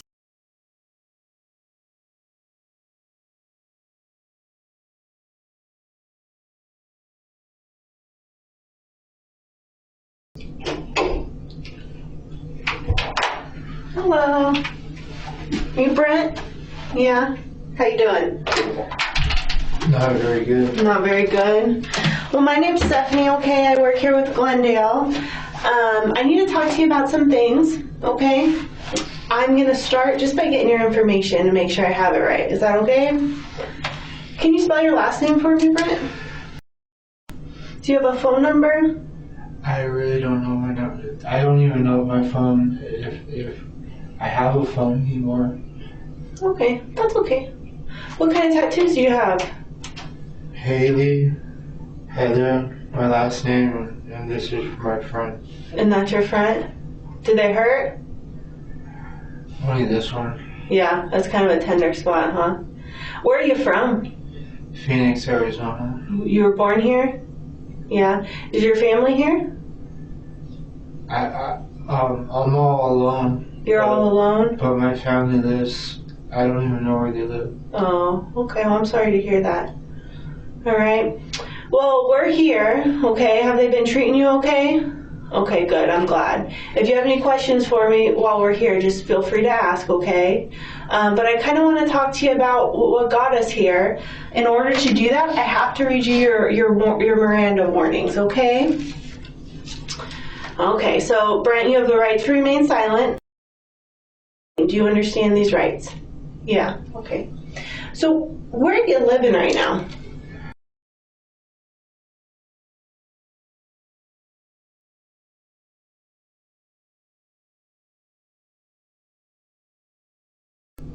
And how long have you been there? A few months. A few months? I think. Okay. Where were you at before that? I was homeless. You were homeless? How long were you homeless for? 5 years. Oh my gosh. That had to have been rough, huh? I'm sorry to hear that. Who do you live at your current apartment with? How many people live there? 2. 2? Mario and Brent. And Brent. Mario and Brent or Mario and Brad? Bradley. Bradley, okay. So it's you, Mario, and Bradley. Do you have your, do you all have your own rooms, or how is that set up? We all have our own rooms, and we're not supposed to really be in each other's rooms or meddling with each other's stuff, but we're all supposed to be on our own. Yeah. Okay. I try to share. That's very nice of you. How long has Mario lived there? Do you know? 3 years. Okay. And then what about Bradley? I don't know. You don't know how long. Was he there when you moved in, or did he come after? Before I moved in. Okay. So you're the newest to the apartment. Okay. Do any of you work or anything like that? No. No. Okay. What's your relationship like with your roommates? Do you guys get along? I thought it was cool. I thought they liked me. Okay. You say that like you don't think that anymore. Can you explain that? Mario is a good guy. Okay. But Bradley, he started turning crazy on me, and I didn't think he was racist, but I think he was. Why do you think he was racist? Because I don't know. His tats, his everything, and he kept calling me out of my name. What would he say to you about your name?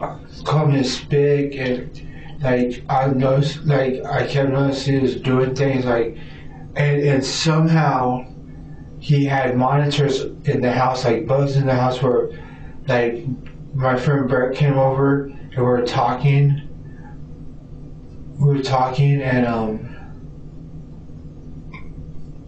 he came back and he knew exactly what was going on. Like he had a recorder or something, a sound. The house is monitored. There's cameras in there.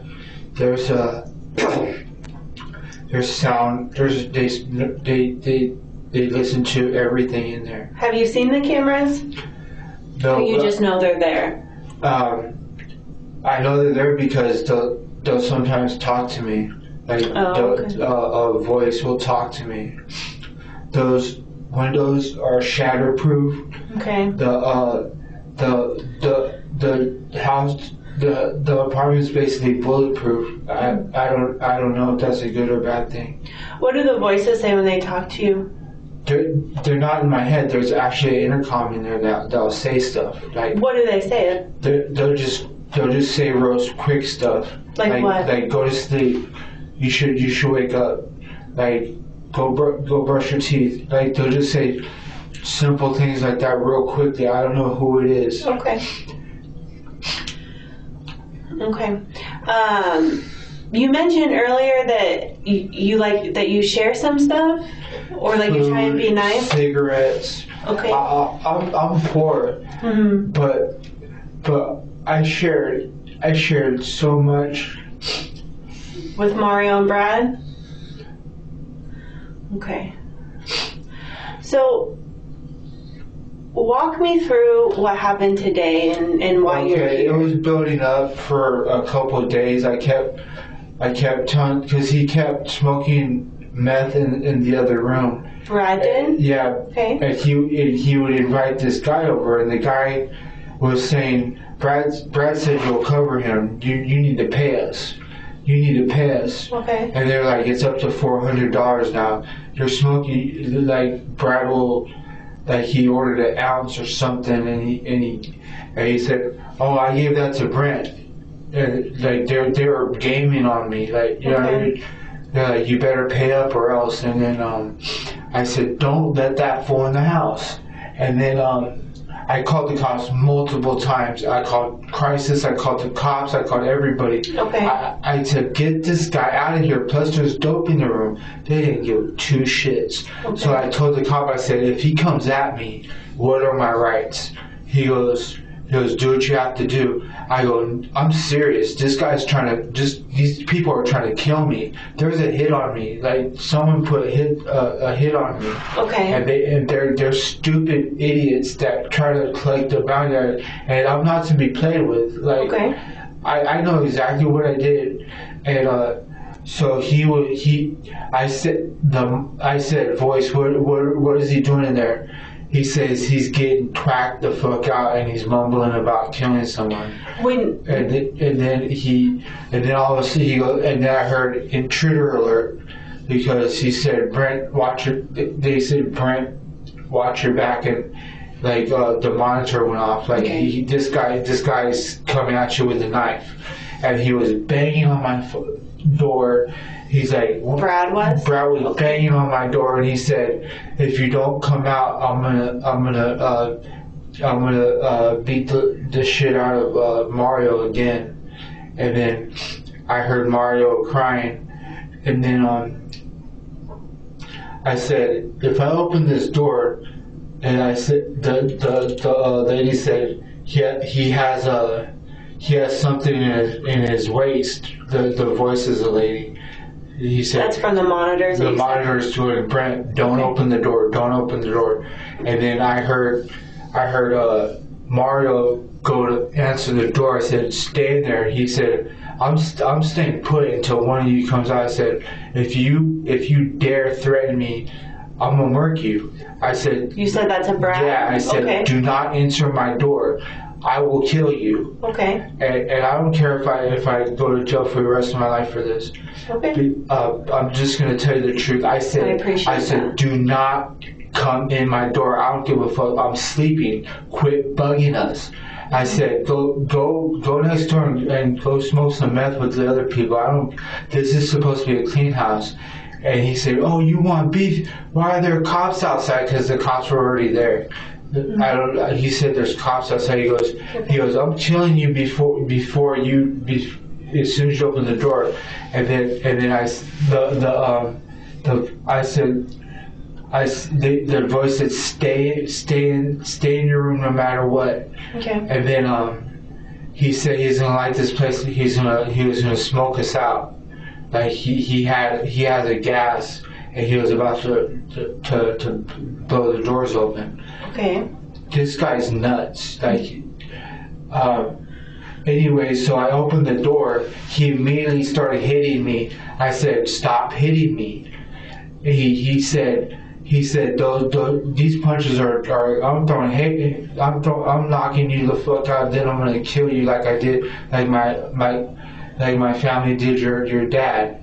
Where was he hitting you? Like on your body? He hit me in the temple. Okay. He hit me 3 times, and I shut the door on him.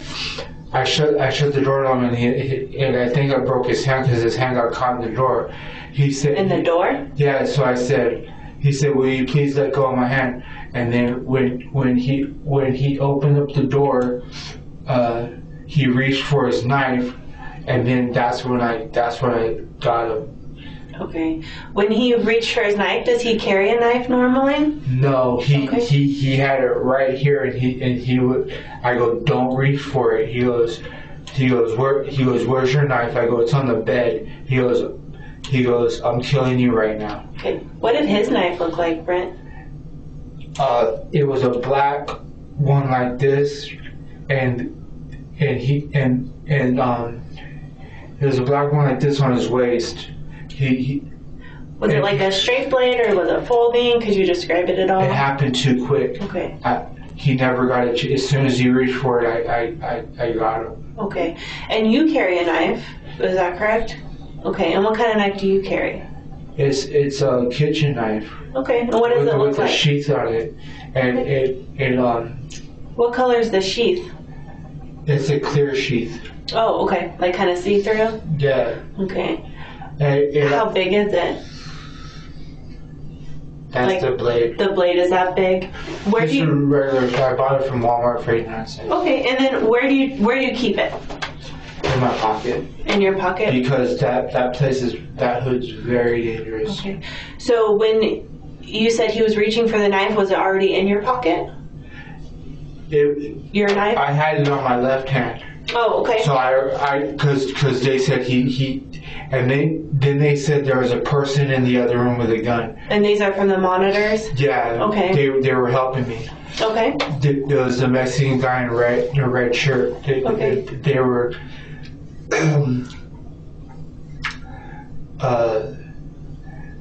They said once I get you, I'm gonna get Mario and everything. I said what? And then that's I poked him once, and I go, you better back off. And then that's when he went super crazy on me. I go, don't you realize what just happened? He said you hit too weak, like you barely tapped me. I go, dude, what are you talking about? You don't feel that? And then he goes, no. I go, what are you on? He goes, I'm on the best binge of my life. And I go, dude, you're gonna. And then he charged me again, and I have a hard head, but he was charging me, and he was trying to reach his thing. And that's when I got him again, and then he screamed for the gunner to come in. That's what the monitors were saying. Like there's someone in the room. Did you hear him scream for the gunner, or did the monitors tell you he was screaming for the gunner? Both. Okay. And he said they were gathering. Like okay. There was no way, there was no escape. Okay. And so I poked him again. I said, you better fucking back off. He's like, he said. Then he was screaming out gang language. Like he goes, you know what this means? That this like he was explaining his tats. He goes, okay. I'm a Nazi. So that's when I gave him a final puncture. Okay. And then I said, and then that's when he backed up. He goes, oh shit, you're stabbing me. I go, how high are you? Yeah. And then he started freaking out, and I said, I'm gonna call an ambulance for you. And that's when I called. I said the ambulance, they never come out for me. 911 doesn't do shit for me. I'm sorry to say that. They wouldn't help me for 3 days when me and Mario were being harmed, and the guy just said, hey, I live here. And I was like, are you fucking crazy? Yeah. I told the cop, I'm gonna end up killing someone. And I said, because it's gonna happen. It's gonna happen. Look, I've been abused all my life. I promise you. And I warned him so many times. And then as soon as it happened, I called my on-call staff. I go, it finally happened. You called, and Melinda, is that her name? Your caseworker. So you. Take me back just a little bit. You said, so he was in the doorway, and you said that's when you had the knife in your left hand and you poked him once. I opened the doorway, and he said, he just started shouting out like he was going to kill me. And if you guys... Did he say he was going to kill you? Yeah, okay. he said that once I get rid of you, Mario's next. Okay. And he said he's going to kill me like he did Jock. Someone died in the apartment before. Oh, wow. Okay. When you poked him the first time, you're saying you stabbed him with a knife. Is that correct? Okay. And where on his body? Can you point on your body where? Here. Okay. And then I think around here, and then you're here. Okay. And then you referred to it as like the final puncture. Was that the one in the chest? Yeah, because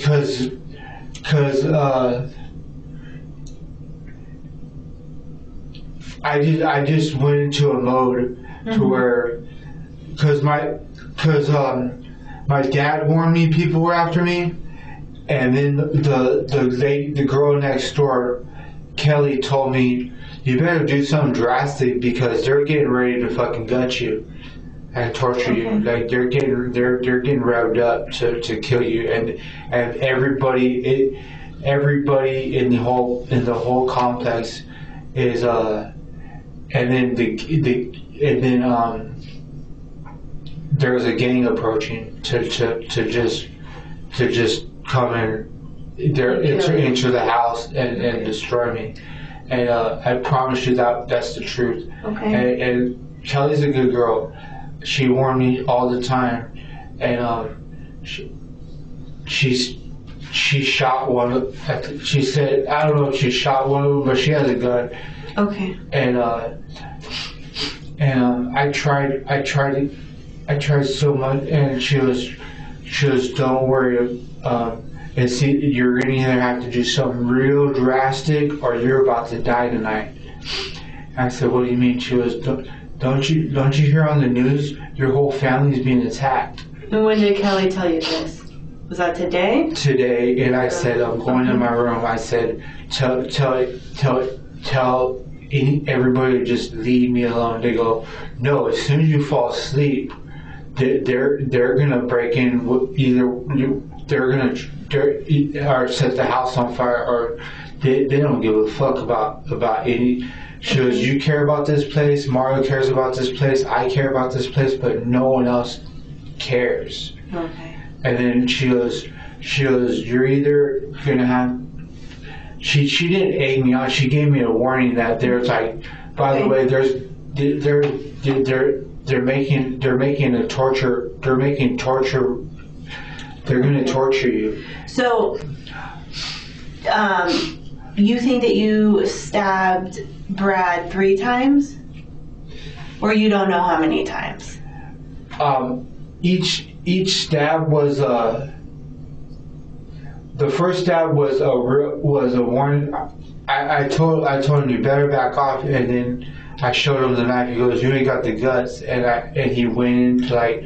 That's when he started going out. I go, are you fucking... That's when he started punching you? Again, like he wouldn't stop punching me. I was so like, a second time, essentially, he started punching you again. I fucking warned him. Okay. And then... Were you trying to... What was your intent? I wasn't trying to kill him. I went into defense mode. Okay. Like... And this all happened in your room or in the hallway? Kind of explain to me better where it happened. He broke in my room. Okay. So when you first poked him as you used it... There's blood spill in my room. Mm-hmm. Yeah, and I haven't been to the house. That's why I need you to kind of explain that. There's blood spill in my room. Okay.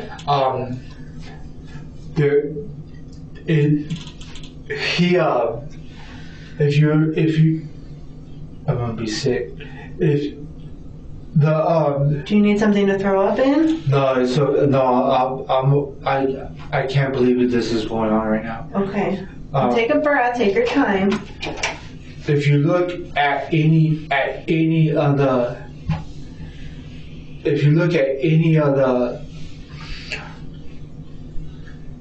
photos or whatever, the blood spill starts in my doorway and the corner of our room. There's no reason he should be going in the hallway on our side of the room, because he lives on the opposite side. Like we both told him to leave us alone, so there's no reason he should have been over there. Okay. And so you, just so I have it straight, you and Mario are on kind of one side and Brad's on the other. Yeah. Is that what you're saying? Okay. And that dude, he says he's military, but Brad says he's military, and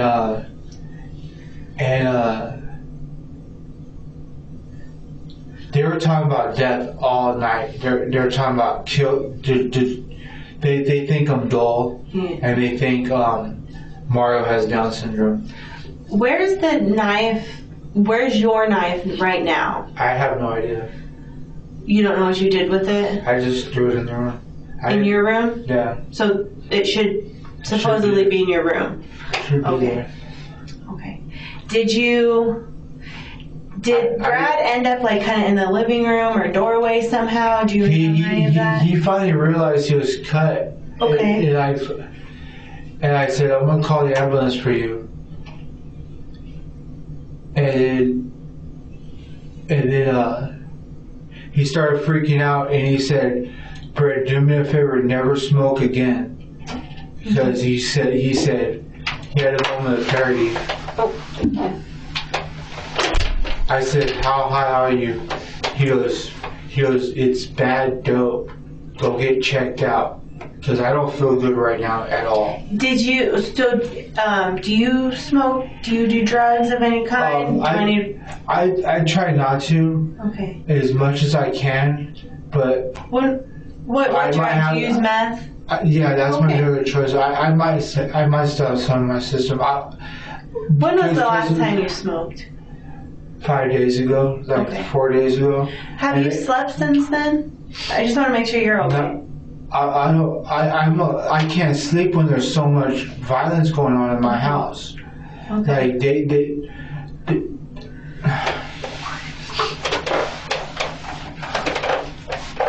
You're okay. Take your time. I'm very scared right now. Okay.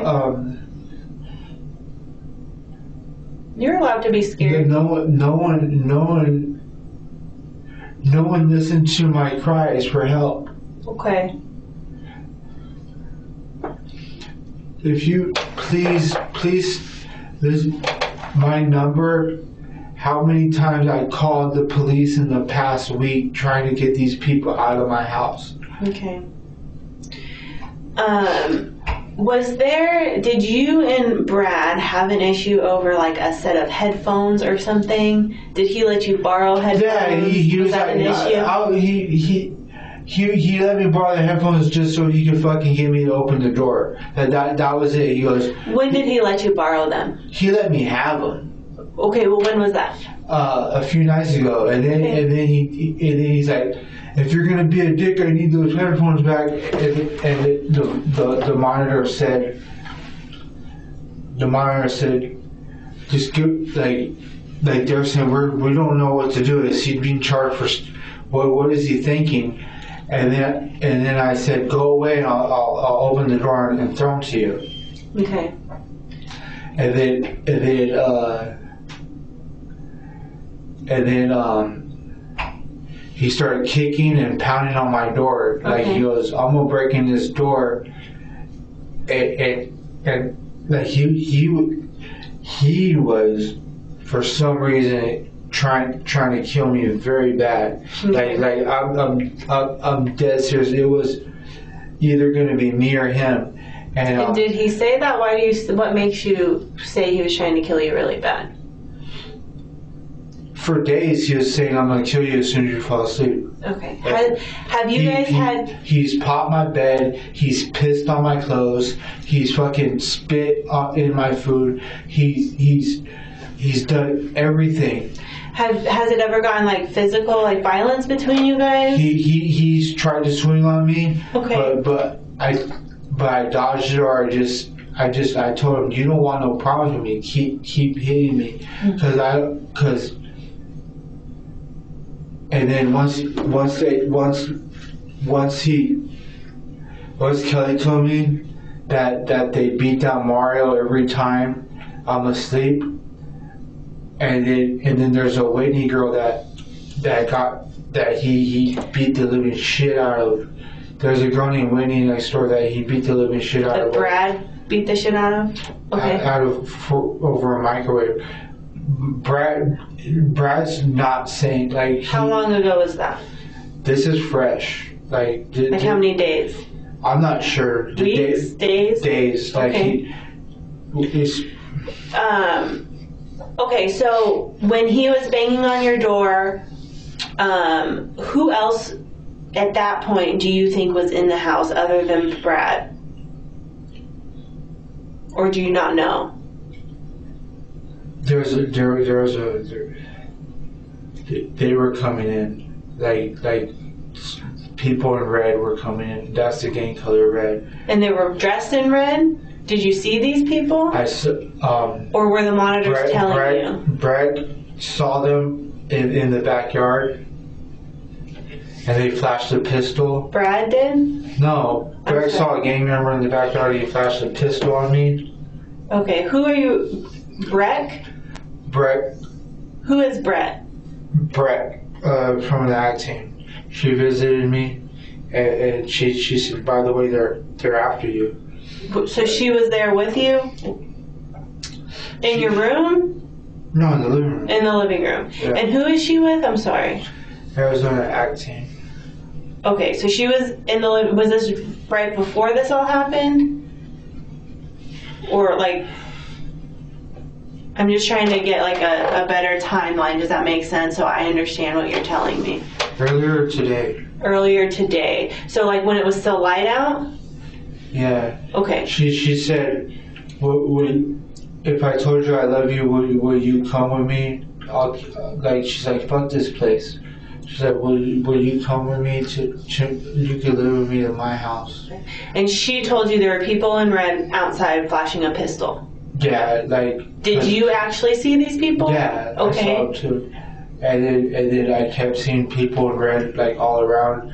And then, like how many people? Like big group? It's a gang. I know, but there's different sized gangs, buddy.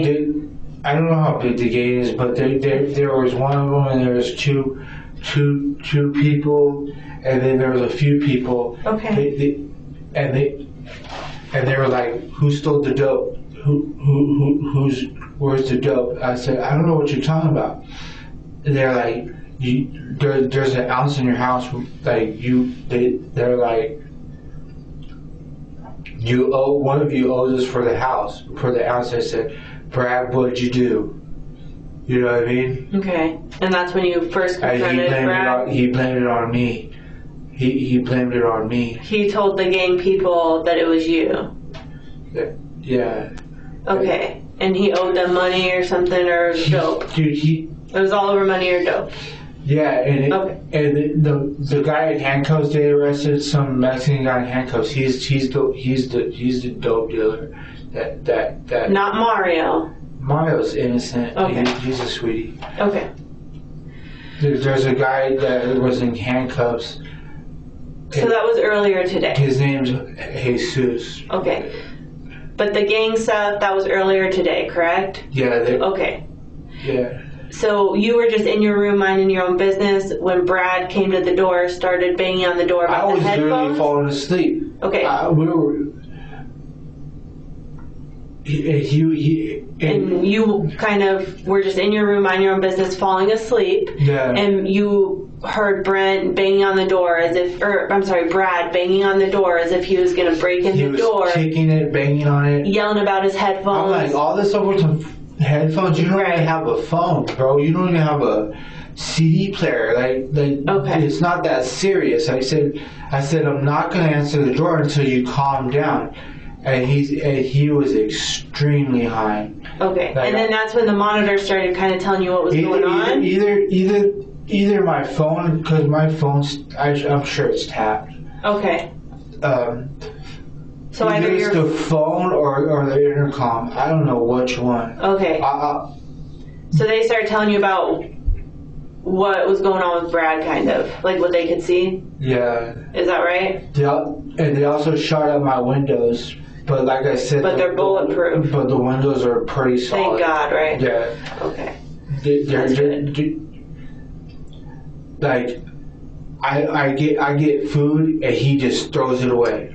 He's like, F your food. Okay. Right. Okay, so Brad's banging on the door. He's trying to get your headphones. At some point, do you open the door or he breaks down the door? He was picking the lock. Okay. And he kind of got it open. And then I said, you just broke in. I said, I told you I'm not playing with you. So did you ever open the door or did he get into your room on his own? He got into my room on his own. Okay. And then you told him, dude, you're fucking breaking into my room. Yeah, I said, get back. I said, stand back at your. I go, this is the final warning. I go, I'm not playing with you. He said, I'm not playing with you either, boy. And he started calling me all these fucking ignorant. At that point, did you have the knife in your hand? You were ready. Okay. I was ready. All right. At least I'm not dead. Okay. God bless his soul, but And then he started punching you in the head? He immediately went in, and he immediately went in as soon as he can. And started punching you in the head. But you didn't stab him yet, right? He punched me like 4 times. I go, okay, you proved your point. Back off now. Okay. And then some said, Brent, you're gonna take this from him? You know what I mean? He's like, there's people. He said there's people in the room that as soon as you get knocked out, they're gonna pour acid on you. Okay. And then that's what the voices said. Okay, and you were like, I'm not gonna take this. Is that right? They said it's you or him, and no, they said the cops were already in the house. Okay. And they let it go on. Okay, so the voices in intercoms said, "Hey, Brent, it's either you or him." And what did you think? You said, "Did you think it's him?" Or did you think what did you think in that moment? I said it's not. I'm not gonna die. Okay. And then what did you do next? The cop was already in the house, and they said a fight's breaking out. And I said, then break us up. And they go no. They go no. Okay. They said we're not breaking this up. You guys.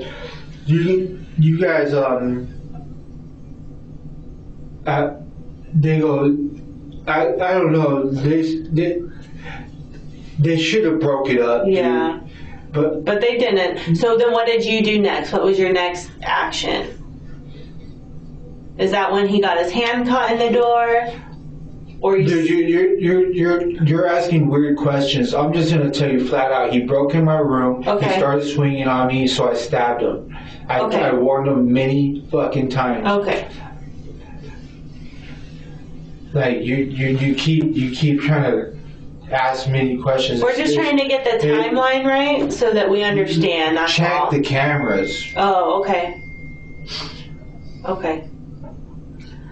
I guess that's a good idea. I didn't think about that.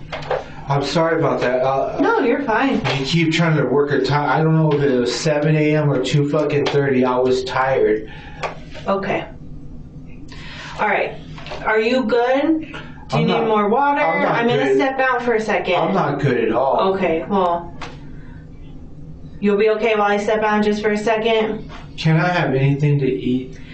I can see what they have downstairs. I'm not too sure, but I can look into it for you, okay? I know we can get you more water if you need it. Can I request one thing? Can I go wherever I go? Can I go into the psych ward? Because I'm SMI. Okay. Yeah, we'll talk about that in a second, okay? Just give me 1 minute. Here's this if you feel like you're getting sick, okay? Hey. Yeah. He didn't deserve to die. Okay. And I'm sorry about this. Okay. All right, Brent, just give me a couple minutes, okay? I'll be right back.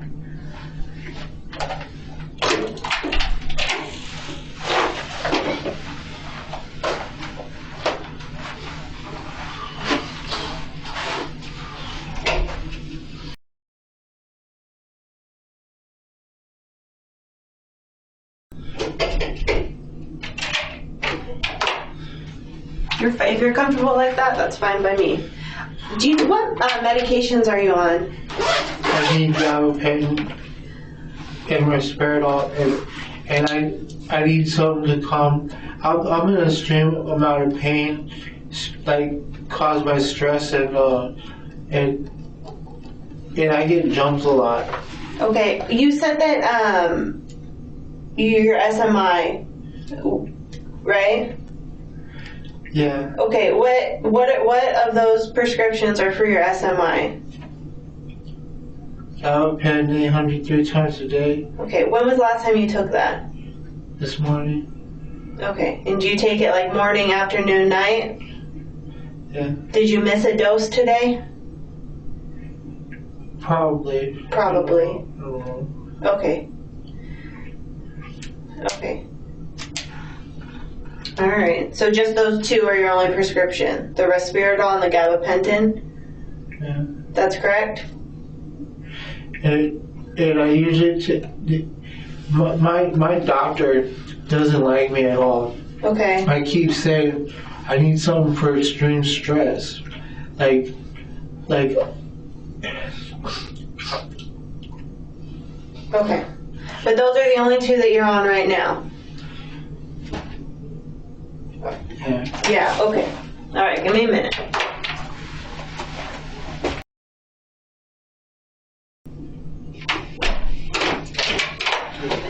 Hey, ready to go back down?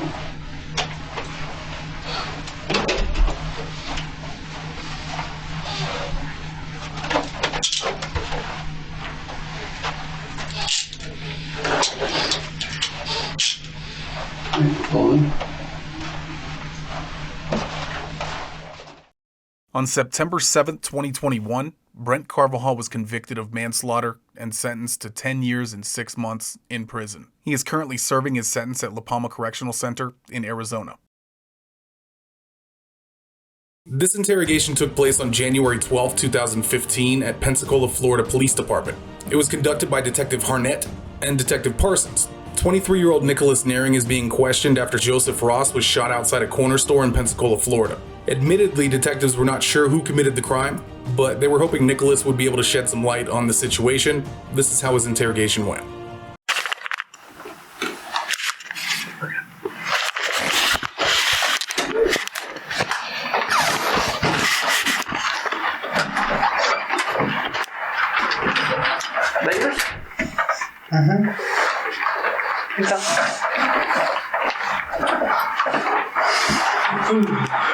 Nick, right?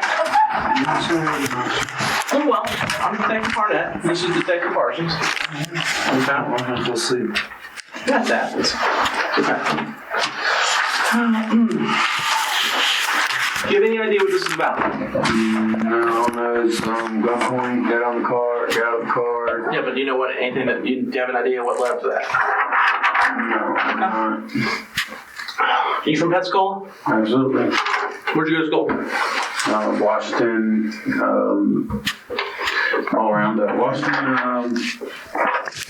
When did you graduate Washington? 11. ODT. What's that? 11. 11? As an ODT. What's that? On-the-job training. Okay, for what? Welding. Welding? For your welder? Yeah, I tried to work at a place for a little bit. How'd it work out? I'm back with let me do it. You back with let you do it? Mm-hmm. Back. That sucks. You playing sports when you were at Washington? What'd you do when you were there? Just walk the halls, taking class. No activities, nothing like that? I'm never really an activity type person, to be honest. No social stuff there? No clubs, nothing like that? Okay. You ever been in trouble before? No, absolutely not. Now, when you were stopped, you had a couple of guns on you? Mm-hmm. Do you have a permit? Mm-hmm. Where's that? It's my wallet. It's in your wallet? What kind of permit is it? It's a CCW. I had all of them on me. I was getting ready to go tomorrow. I was going to go shooting range. And I was putting them away. I just turned the corner. And the lights went on. Okay. I have too many on my Well, light. I'm going to explain to you what this is all about. Mm-hmm. All right?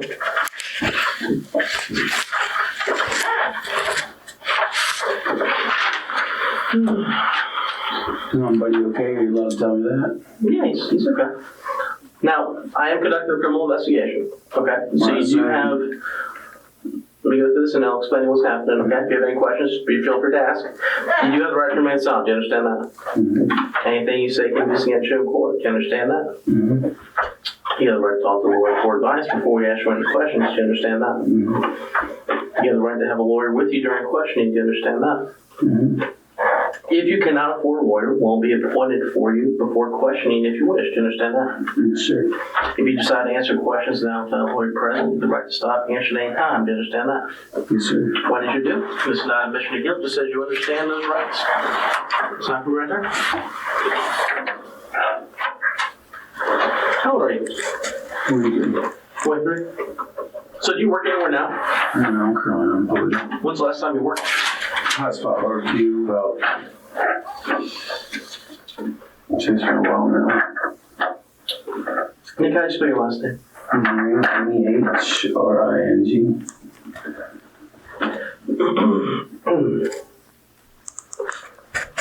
Get over this flu, so I might clear my throat a few times. Man, it was horrible. Did you get it this year? I was feeling like crap the last few days. Let me tell you, I got a flu shot this year and didn't do nothing. I mean, too. It's the first time I ever got the flu. I was like, really? It's been like 4 weeks. I mean, I don't feel sick anymore. It's just stupid cough and stuff's killing me. So, you're not welding. You're not working right now. Are you any plans on going back to work? No, our dog is Social Security right now. That's it. I'm trying to find a job, but it's not that hard. Social Security, back? Yeah, back and disabled child or something like that. Some crap. What sort of disability do you have? Learning disability. I forgot what all they said I have. I'm not a learning disability and shit like that. Like ADHD or something? Mm-hmm. Okay. Your folks live around here? Yeah, Colin, my dad does. His dad lives in Alabama. Your dad lives in Alabama? Mm-hmm. What about mom? She still with us? Mom's dead. Died in the house y'all we're coming to. In the house you're going to? The house y'all coming to. The house over on Langley. Was it Adrian? Adrian, sorry. She died in the house? How long ago did she die? 102. Really? Okay. Yeah. All right. Anybody else live there with you? Mm-hmm. Any aunts or uncles? No. She finally moved out. She was a whore there for a while. She was messing with a guy. Her husband is Hugh Wiggins. I don't know if you know him. He got some trouble with apparently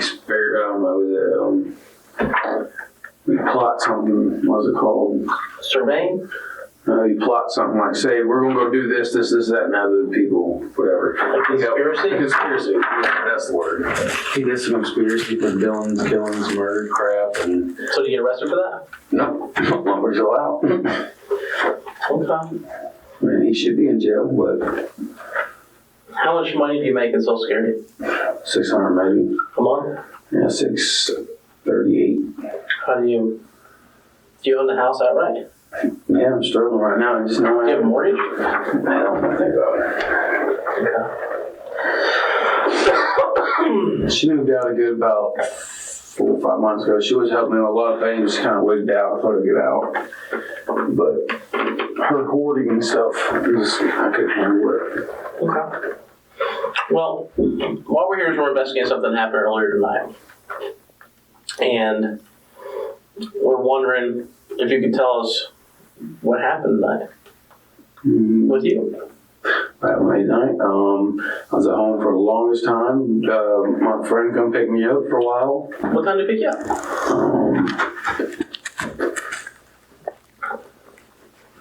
5 something. I was awake. 5 something? Yeah, I've been feeling good. I've been sleeping with that. He had a vehicle. I think it was at his house or something like that. He was driving his sister's car there. Okay, so he comes pick you up at 5 o'clock. Mm-hmm. I was like, no, yeah, it was at 5. And then where'd y'all go? Just riding around doing stuff. I had to go get do shit for her sister and stuff like that. Okay, what car were you guys in? Pontiac Grand Prix. Okay. Where'd you go after you did the errands? Here and there. I mean, back to his wife's house. Is that in the other?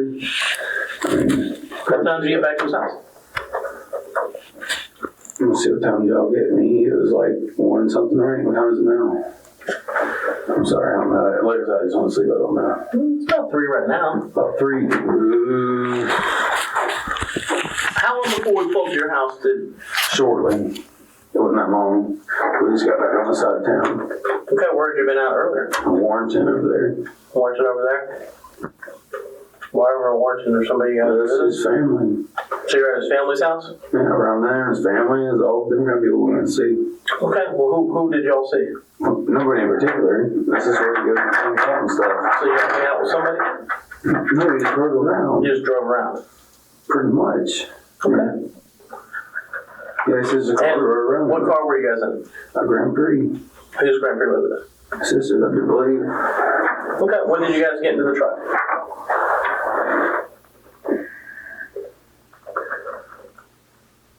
Shortly after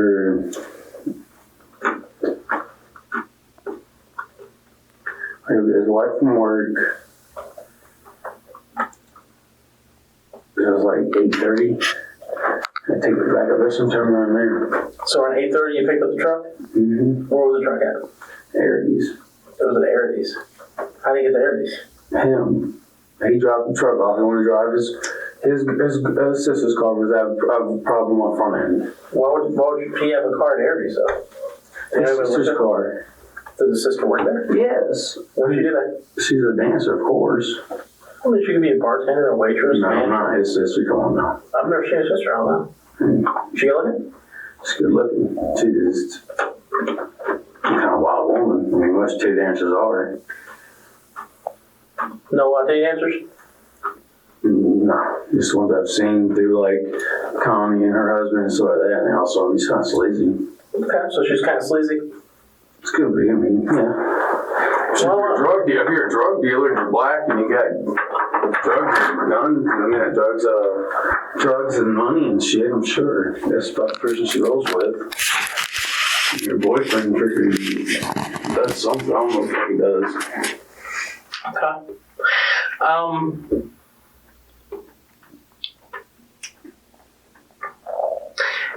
Did you talk to John tonight? A little bit here and there. I mean, just see what's going on. What's going on with John? He's been invasive with me, to be honest, lately. Okay. What did you talk to him about tonight?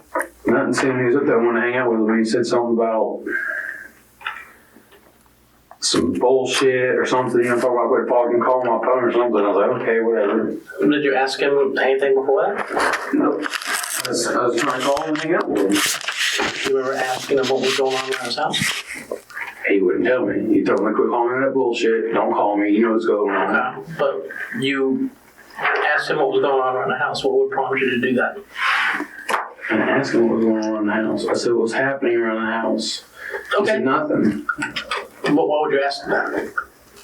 See what people were there. Is he was hanging out? Was dad tripping or something like that? Was that something that happens? Yeah, his dad looks out a lot. Okay. When I think about it, he's 17 years old. He has people running in and out. He's a grown man. You know, his dad's a grown man, got kids running out of his house. Wouldn't he get mad? Were you ever near his house? No, I was on the other side. I promise. You promise? Yes. Okay. Is there any reason that... What, John okay or something? Hold on. Is there any reason that your truck would have been at the CVS around the corner from his house tonight? No. It shouldn't have. Then how was it there? I don't know.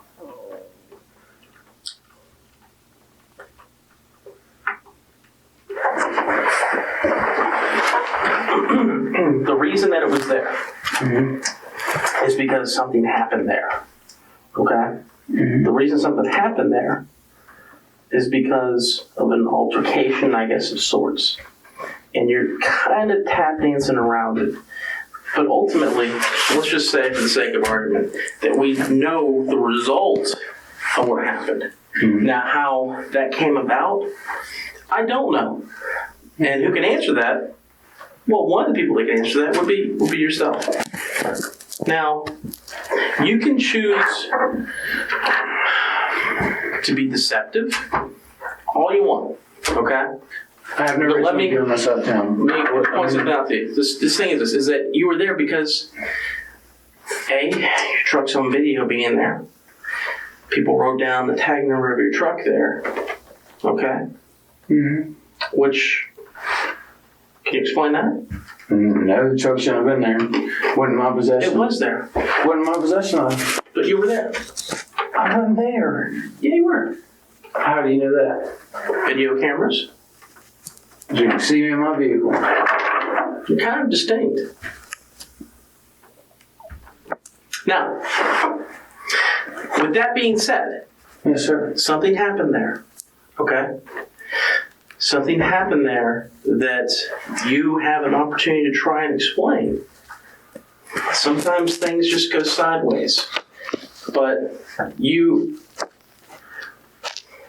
just do me a favor, okay? I've already talked to Gerald. He's already explained to me what happened. Okay, we already know what happened because we talked to the other party there. What I don't understand clearly is what's going on between you and the guy that was there. From you. Now, you can choose to say nothing, and I'll just go with what they said. Or you can kind of fill me on what was going on. I mean, you're not a bad guy. I haven't done anything. I don't know what's going on. You're not a bad guy.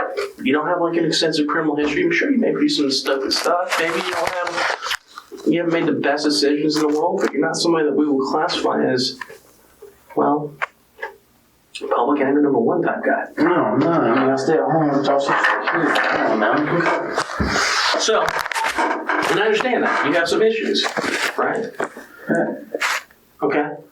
And I'm sympathetic to that. Something happened tonight. And there's a reason for why it happened. And you're going to be given an opportunity to explain that. If you choose not to do that, then that doesn't help you. Because I know the result. You had 3 guns on you tonight. Yeah, one person, yeah. You fire any of them tonight? No. Any of them get fired tonight? None of those. I mean, those. The most recent one that probably could have been fired was either the 25 or the 38 beforehand. All right, well, if I pull slugs out of a person. Yeah, you can ballistic them all. Okay. Is there anything that's going to come back to any of your guns? No. No? Mm-hmm. Okay. Well, let's just say, for example, maybe it's not one of the 3 that you had on you. It doesn't alleviate the fact that you're there when shots are fired. And I'd like to know what your role is there, and I'd like to know why you're telling me you weren't there. Why would you say that you're not there? Was I driving? No. No, I wasn't. No. Who was the driver? Him. How would you know that if he was? Dude, I'm not. Look, I'm trying to figure out what's going on. Dude, me stop. I want to know what all you said. That's it. Okay, I know you do. Okay, I know you do. But you want to play a game that I'm not going to play with you. Hey, what are you going to play? Just stop. Just stop. Just listen to me a second, okay? You were involved in something tonight at that location, and I'd like to hear your side of what happened there. I've already no bullshit. What's that? You want no bullshit? No bullshit. All right. I was gonna serve him. He comes up. He grabbed his pants. Act like he pulling something out. I popped his bitch ass. That's it. Okay, serve him what? That don't matter. Well, you mean it was going to be a drug exchange? There's some pills. What did he do that frightened you? He's always said, I'll rob your bitch ass, I'll give her a fucking lick. He sent me messages, said not now. I was like, okay, whatever, I was gonna serve him real quick and leave. And he acted all fucking squirrely and popped his ass. Now, you were talking about meeting him there, right? You guys were talking back and forth on the phone. Yeah, I told him to meet him around the corner because apparently his dad don't want me to come to his house or some shit is what his brother said. Mm-hmm. John? Yeah. Okay. So, you decided to meet him over there? Mm-hmm. Was that your decision or his decision? Who's mine? Who decided to meet over at the corner store? Yeah, I did. So you decided to meet him at the corner store? Yeah, I was right around the corner talking to him. I said, "Fuck, this past corner store hit me right there." Okay, so you go over there serving. What were you gonna sell? Just some Valium. Some Valium. Is that what you had on you when we stopped you? Which one? Which container was it in? The bar. I'm sorry, I got chill. It's like a yellow. I mean, not yellow pills. The other one is like a pill. And that's how you make ends meet between the $600, because that ain't gonna get you very far, right? Not really like that. No. Okay, so you're going over to serve them. So you drive behind. Actually, you guys drive behind the store, right? And let's go to this. Are you driving, or is someone else driving? Who's driving the truck? I can't say on that one. Were you confused? I mean, I'm not going to put somebody in a place that, you know what I mean, for accessory after the fact, nothing like that. He says he was driving the truck. Well, then he was driving the damn truck then. Well, I'm asking you. I mean, I didn't want to. This isn't a game. I don't want to throw him under the bus. I mean, I don't want to be green like that. Don't fuck no matter what, you know what I mean? Okay, but I already heard it. Or maybe not, though. But, I mean, you don't have the ability to dictate here. He's already told me what happened, okay? I want to hear from your side, from your perspective, because you probably know more than he does. Would you disagree? No, I wouldn't disagree. I apologize. Okay, let's not play games. I'm not trying to play games. I'm just okay. So you guys pull back there. And what's the guy's name? What do you call him? I call him JoJo. Okay, so JoJo walks up. Do you guys say anything? So what's up, boy? And I rolled down my window and he's acting all like fucking weird, reaching for shit. And I was like, do me a favor, stand up for me and show me what he did that got you upset.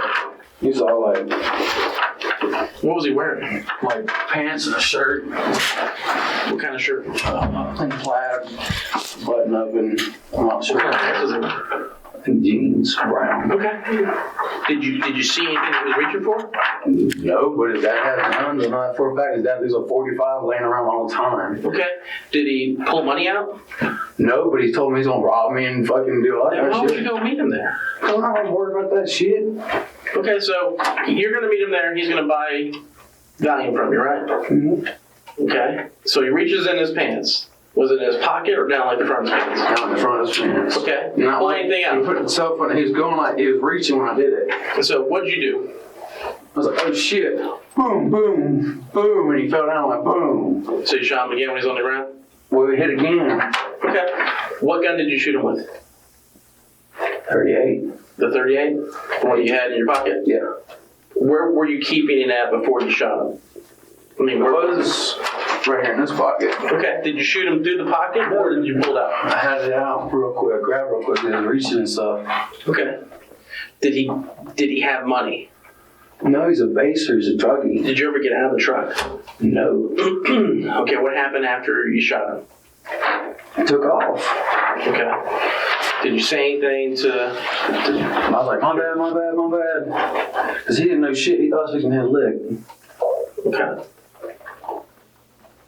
Did you ever see a weapon? No, but I've seen guns at the house. I've seen them with weapons. I've seen them with knives. I've seen them with wrenches. I mean, I've seen them with all kinds of things, but I didn't see nothing at that time. What were you going to sell him when you pulled up? $3. How much was that going to cost? Like $6. $6. Did he have any money on him? I mean, he knew he was going to buy $6 worth of Valium from you, right? Yeah, but why are you reaching in the front of his pants? To get $6. Pockets, front. I don't know. I mean, I never seen him keep his dang money right there. How quickly were you able to get the gun out of your pocket? Not too quick. I just kind of like pulled it out. The hammer did me. It's kind of just chilling right here. Was the gun already out? Kind of partially. I mean, were you ready just in case something happened? Not like that, no. No? So it was still in your pocket? It was in my pocket. I carry a firearm. I have CCW. Okay, why would you not be concerned about the ballistics on that gun matching what we find on his body? Because I'm not. Okay, but if you shot him with that 38 that we have, and you had, it's going to match, right? Should. It should. Any reason why it wouldn't? Did you have another gun that you got rid of? So you kept the gun. Did you reload it? Yeah. What'd you do with the empty casings? Threw them somewhere. Where? I remember about some water. Just on some water. Where was the water? Over off somewhere. Over off, like the bay? No, by like Country Walk, so over there. Where? Country Walk and so like that, by that little hood store.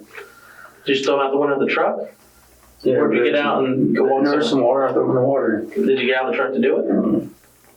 She's threw from the window into some water. Like, was it like a pool, a retention pond, or was it just water on the side of the road? Drainage ditch or something. Why'd you do that? Because I didn't want him in the truck, obviously. Why wouldn't you want him in the truck? Because, son, you got some rats right there on the ground. Well, man, what's wrong with having casings in your car? Well, there's probable cause. Yeah, but so is having a gun. Yeah, but not to like brag or lie or nothing, but I've had CCW on me before. You don't have to tell y'all when y'all pull me over. Tell me what? Tell you that I have a CCW. No, but I mean, you kept the gun. Yeah, so? Well, I mean, the ballistics on the rounds are covered. They're going to match the ballistics on the gun. That piece of lead that was fired from it can be matched to the barrel of the gun that was used to fire it. Right? You follow that, right? Yeah. If a gun has ballistic unless it's a shotgun or the barrel's been tampered with or blah, blah, blah. I don't know. Yeah, but so why get rid of the casings?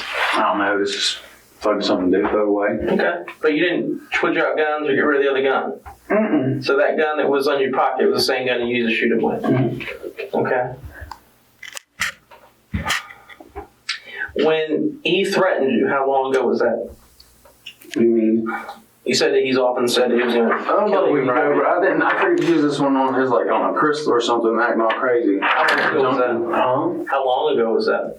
Like a week, 3 days ago. But then I talked to John, and John said, "Him brother's just being crazy, he's cool with him." He's hitting me up, talking to me and shit. So he was texting you the stuff that he was going to do that to you? Yeah. And I mean, the other night... How many phones do you have? I have one. Okay. How many phones did he have? 8 calls from like a 4 something. The number you were talking to him on when he was walking over, is that the same phone that he texted you this message to? Yeah. And he said he's going to do what to you?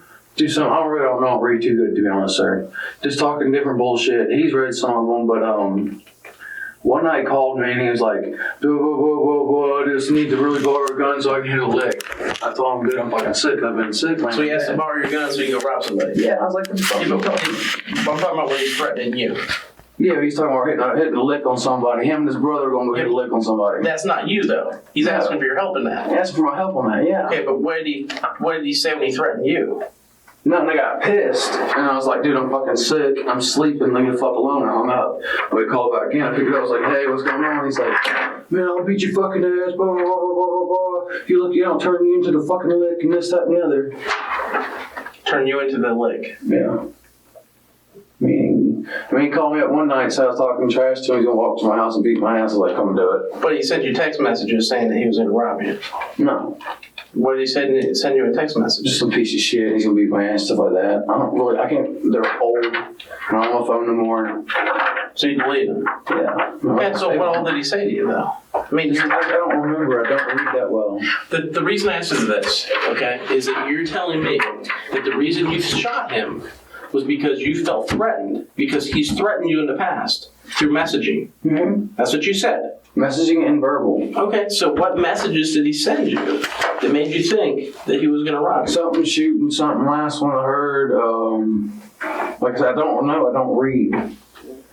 Then how can you feel threatened if you don't read them? I have a boy read them to me. Your boy? Yeah. Who's that? Jay over there. So he read you? Yeah, he's read me like, man, he's talking fuck shit, blah, blah, blah. It's been a while since he's like, I showed him a picture. I was like, man, they're bullshit. And I just delete them. Okay, but today was all on track where he just wanted to buy some value from you. Yeah, he's straight with me sometimes and he's not. So today he was straight. Yeah. And he was going to buy $6 worth of value from you. Mm-hmm. Okay, and you meet you over there because you want to meet him over there behind the corner store. Did he seem agitated when he walked up? No more than the base Joe. Did he seem, when he was talking to you on the phone, did he seem okay? So like he strung out, maybe nothing out of the ordinary. I mean, did he? No, he didn't. Were you guys beefing before you pulled up? No, we don't know beef like that. Otherwise, I was calling him, I was like, why the fuck you acting like this? And he told his brothers, why is it brother acting like this? I never get him in, no problems. So, when you called up John later on? I called John, quit fucking with that bullshit, blah, blah, blah. Why did you call John later on? To see how he was doing, that was it. To see how who was doing? John was doing. I still wanted to hang out with John. Okay. I got no problem with John. When you shot his brother. So? Don't you think John would be a little bit upset about that? Maybe so, yeah. Okay. I don't know how his relationship with his brother. I mean, his brother steals from him, beats his ass, shit like that. I mean... Yeah, but you just shot his family. Yeah. Okay. I think you were calling him to find out if he knew anything about what happened between you and his brother. It don't matter. Freaking like a few minutes ago, my buddy Tyler Wood's mom called me. He's like, where you at? And I was like, riding around. She's like, good girl. Good, you need to get you an alibi. Hurry up. I was like, what the fuck? What are you talking about? I was still trying to figure out what the fuck was going on. And then I called Tyler, and Tyler was like, yeah, they found Joe. He's dead or something like that. Well, you don't need to figure out what's going on. You know because you shot him. Yeah. So you know he's dead. I'm assuming he is. You're assuming he's dead. Or he got shot in the head. I mean, if he got shot in the head from that close, you gotta be fucking dead. So you shot him in the head? I I'm assuming that's what I was told, yeah. I don't know where I got hit him. You didn't want to pull the trigger, I know. Only thing I remember was hitting here, and he fell, and I don't know, hit the concrete, and it made a spark, or it went through his head and made a spark. How many times did you pull the trigger? 5. 5. All right, so do me first. Stand up for me. Actually, stay where you're at. Point the gun at me like you pointed the gun at him. How far away was he? The front of my hood, about right, a little bit farther back. Further away? Back your chair up, if that helps. That's about distance. Okay, so show me what you did. He went boom, he kind of buckled down. So he buckled down. And he kind of like went like this again. Okay, then what did you do? Boom, shot his ass in the shoulder, he went back up. So he went back up. Boom, boom, and he fell, and then just like that, boom. Okay, so when he fell, was he like on his hands and knees? He was going to his hands and knees, yeah. And then he fell. I think he fell. So you could see his hands when he was going down. Yeah, but he still was like this.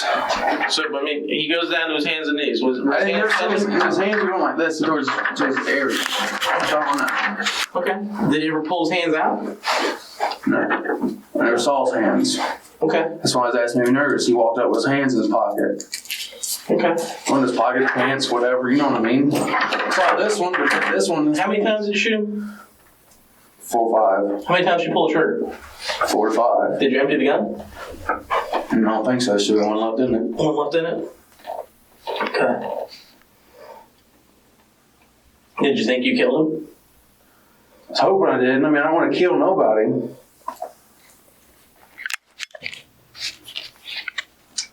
I mean, come on now. Look, I'm facing fucking life in prison now. Does he owe you money? No. He isn't like welched on other times when he popped dope from you? Yeah, but it's bullshit, petty dope shit, and his brother's taking care of him. Yeah, he used to go to his brother's house and eat and shit. How much does he owe you for dope? Nothing for dope. He stole fucking money out of my wallet. Joe did? Yeah. How much money did you steal from him? Like 40, 60 bucks. How long ago was that? That's like when I first started hanging out with Joe, and then Joe went to jail for that bullshit. And stuff like that. How long ago was it they stole money from you? This was a while ago. It was all squashed. Yeah, but what's a while ago? 2 weeks ago? Right after you got out of jail, we squashed it. How long ago was it? I don't know. A month? A year? This was squashed for a while. Like, I had no problem with him, and he just started acting all squirrely, like I think he got on back on heroin or something. Is this what you were wearing when that all happened? Yeah. Okay. You didn't change clothes or nothing? Mm-hmm. What were y'all doing after the shooting, what did you do? Went to his house.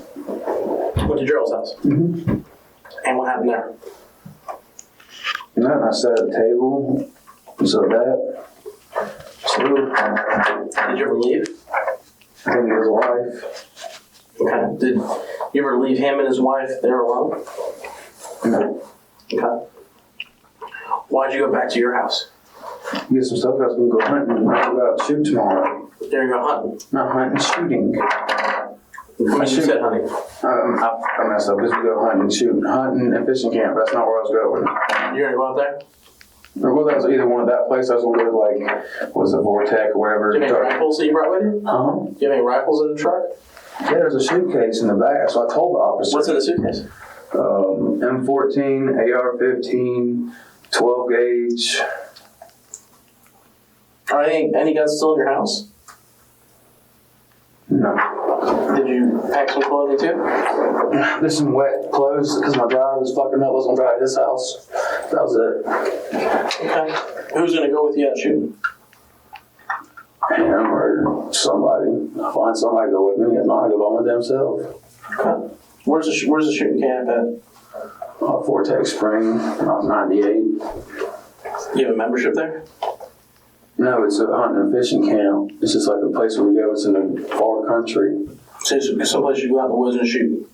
Pretty much what's his property. His property? Richard Chavanik. Who's he to you?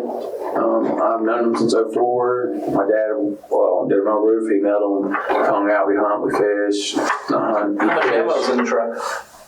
Enough to go target practicing. Yeah, I don't know how much. I mean, there's probably about 459 millimeter, maybe about 50 buckshot, and a shitload of 223. Okay. How many mags? Of what? For the 223. There's like 5 banana clips and like 3 or 4 20s. Okay.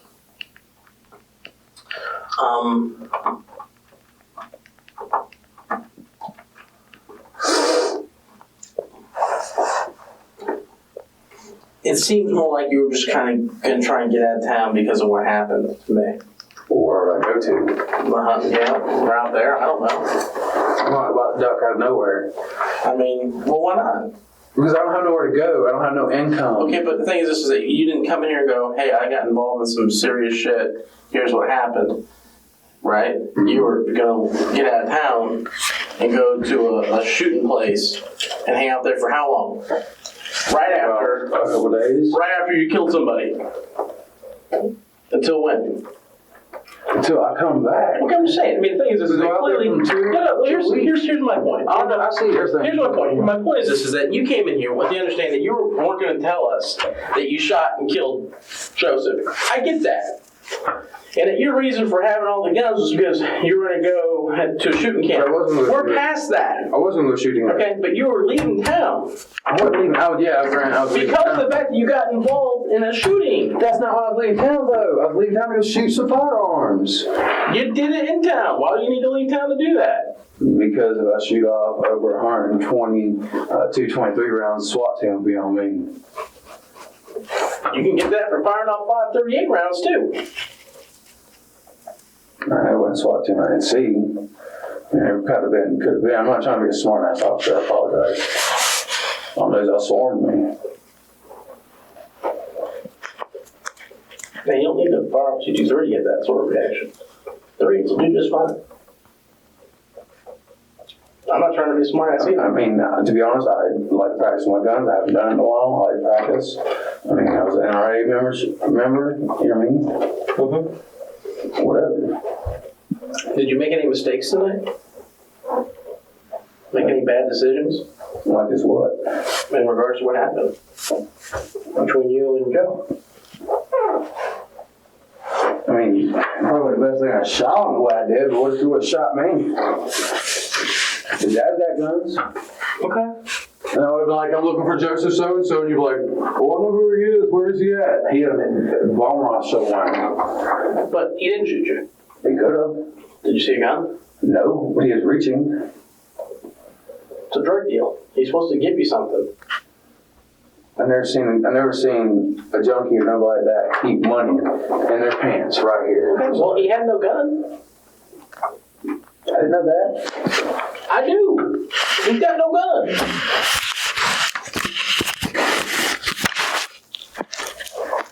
So, I mean, I'm trying to understand why is it you shot him. Gerald says because he owes you money. I'm not saying that. I know that, but he don't owe me no money. He's saying that. He also saying that Joe didn't do nothing. He just walked up and you shot his ass. You know, so that's Cole. I wouldn't do nothing like that. He's your pal. I know He's got no reason to lie. I know that Miss Cole's fucking wouldn't do that. He said that he just walked up, you shot his ass. For no reason other than the fact that he owes you money. No. Why would I kill somebody with $40, something like that he stole from him in the past, $40, $60? People make bad decisions. I've seen people killed for less. I've seen people killed for talking smack against somebody. You're a jerk. He dies. So, $40. Yeah. I've seen it. He's just a fucking junkie. What's the value of his life? The way I felt was it was him or me. I mean, I thought he was reaching for something. Yeah, but your pal said otherwise. Said they guys do nothing. We're going to say, what's up, boy? He started reaching. He doesn't say that. In fact, he doesn't say you say that. He says, Joe started walking up to the truck. You pull out a gun and start shooting him. Nobody said nothing. Like Joe's about to say something. And you just shot his ass. He didn't say nothing about no reaching. Doesn't say anything about threatening. He said he just walked up and you shot him. And he knew that Joe owed you money. Yeah, he knew Joe owed money. Damn, he owes me money too. I'm going to go shoot him.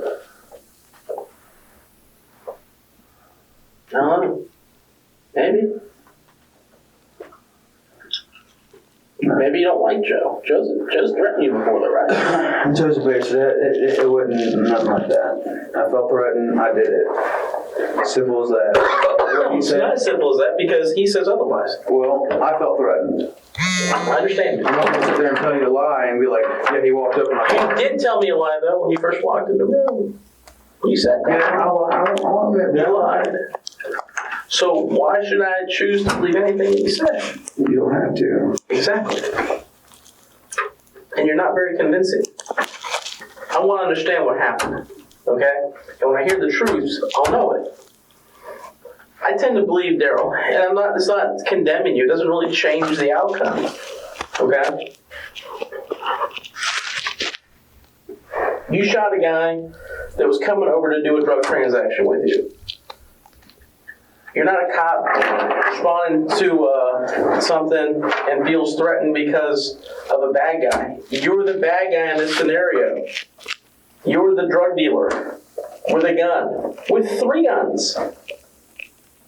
You're the bad guy here. Not Joe. Now, why did you choose to shoot him? I felt threatened. I wouldn't have done it. I don't believe you. And I don't think anyone else will either. I think there's something else. There isn't, sir. He's going down, and you shoot him again. Pow, pow, pow, pow. To make sure he was dead. He's already fallen down. He's going to his hands and knees. And you shoot him again. Sounds like a law enforcement around here, now don't it? Really? What law enforcement around here has done that? I shot black people, let them hit the ground. Hit them 8, 12 times before they hit the ground. Is there any difference? He's dead before he hit the ground. The difference is that the policeman is not the bad guy. They're not there to break the law. I started off going over you, man. I'm not trying to be rude. I apologize. I'm just, You understand that it's bad to sell drugs. Yeah, but you're not a police officer. You're not out a victim of circumstance. You're not a victim of circumstance. You're not some guy minding his own business, being an honest business owner or policeman or whatever. You're the bad guy. You're a drug dealer.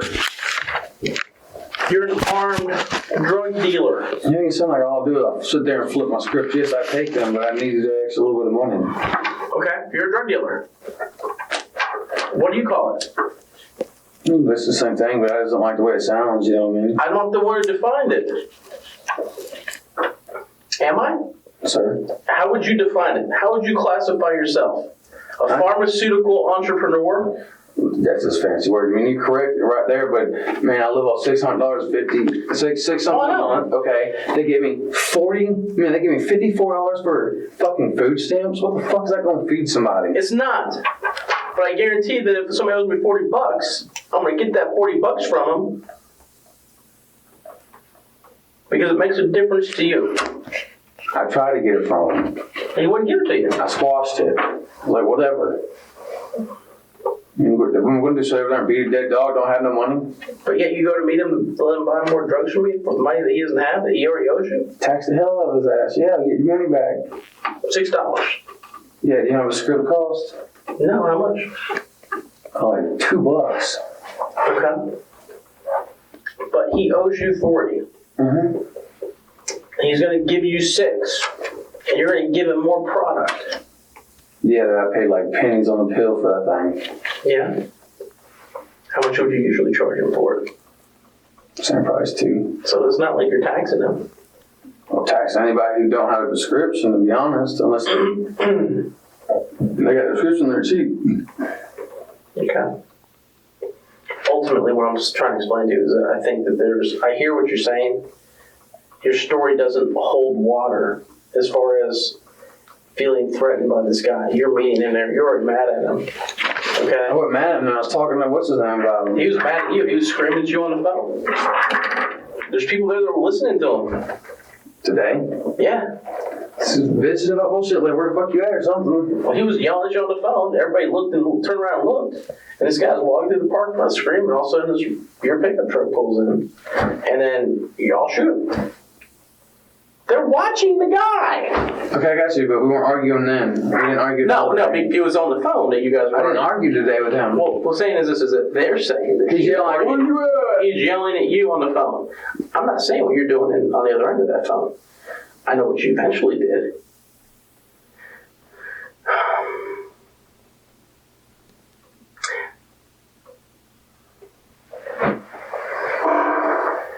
Understand this. I hear you talking about him reaching in his waistband. Okay? And what I'm trying to get to with you is this, is that I don't see him doing that when I replay it. Okay, why don't you ask his older brother why they pistol whipped the shit out of somebody and robbed them? No. But the gun that's sitting on the thing right there's got cracked. No, I'm not saying that didn't happen. What I'm saying is that in the video I can see his hand. I can see his hand. So I'm guessing that thing has full video around the whole camera, around the whole store? I can see his hand. From where I parked. I'm not telling you there's video everywhere, because there's not.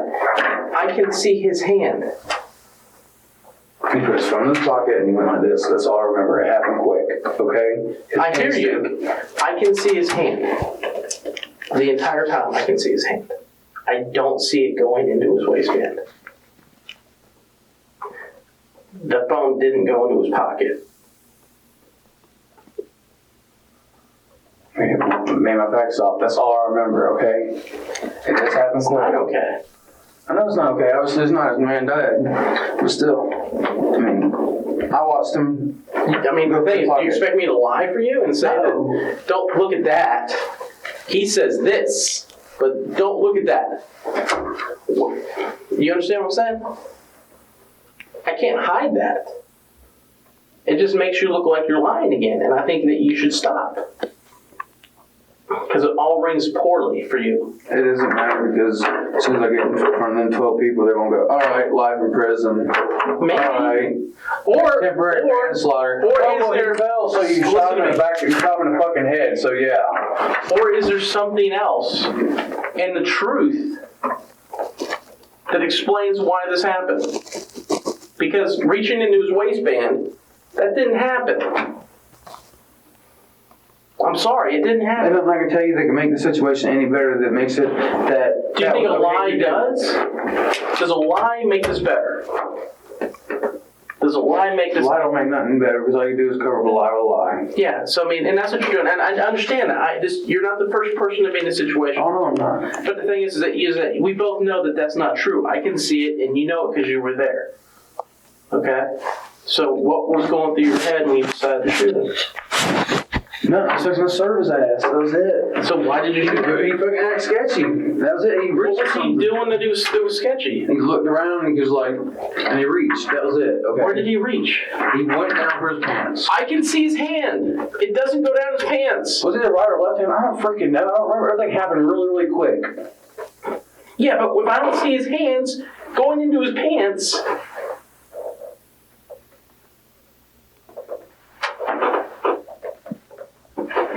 It just means that you're being dishonest. You're saying something that you've seen on TV. So try and slant this one way or the other. But this is self-defense, blah, blah. He's selling drugs, he shot him. But no, they don't work that way. No, I'm fucked. I know that. I'm not stupid. It's how fucked are you?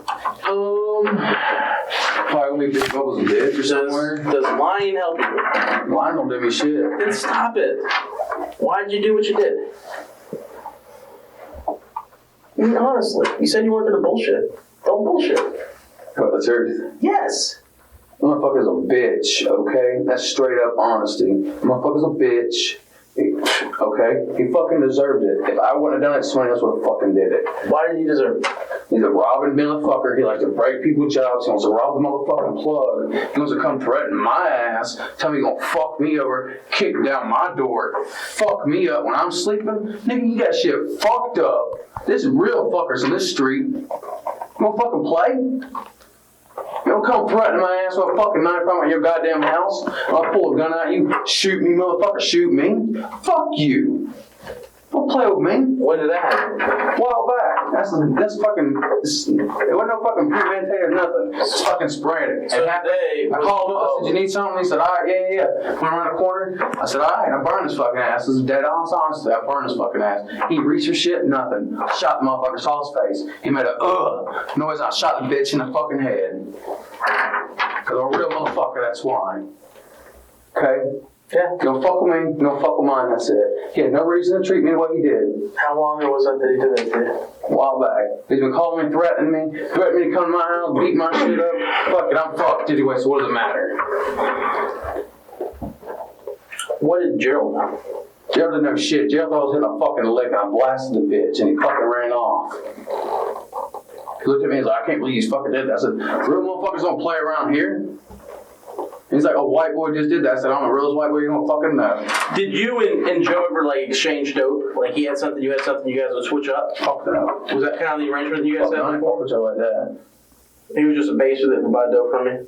Buy dope from me, I mean, hit licks on me. I mean, if I needed like a tab or a Xanax on, I tried to, but he always fucking hit a lick on me. You know, he wouldn't treat me right. What was he doing to you? Hit me licks, don't give my money back or whatever, or I give him, say some money, then he don't give me my change. Oh, I gave the plug the wrong change, this, that, and the other. I mean, come on now. Fucking house got shut up because he punched the H dealers, fucking, H is on you. Punched the H dealers in the mouth and broke his jaw, knocked him out. And like a week or two later, Joe did? Yes! Knocked that motherfucker out! He's tiny! Well, him and Christian Haley's, the one that got arrested for meth or whatever, a while back, they were rolling together. Well, Christian Haley acted like he was all drunk, was talking, took him brass knuckles, and fucking knocked his ass out. He's fucking laid his ass out. Oh, that makes sense. Okay, so dope dude come back and shot his house up.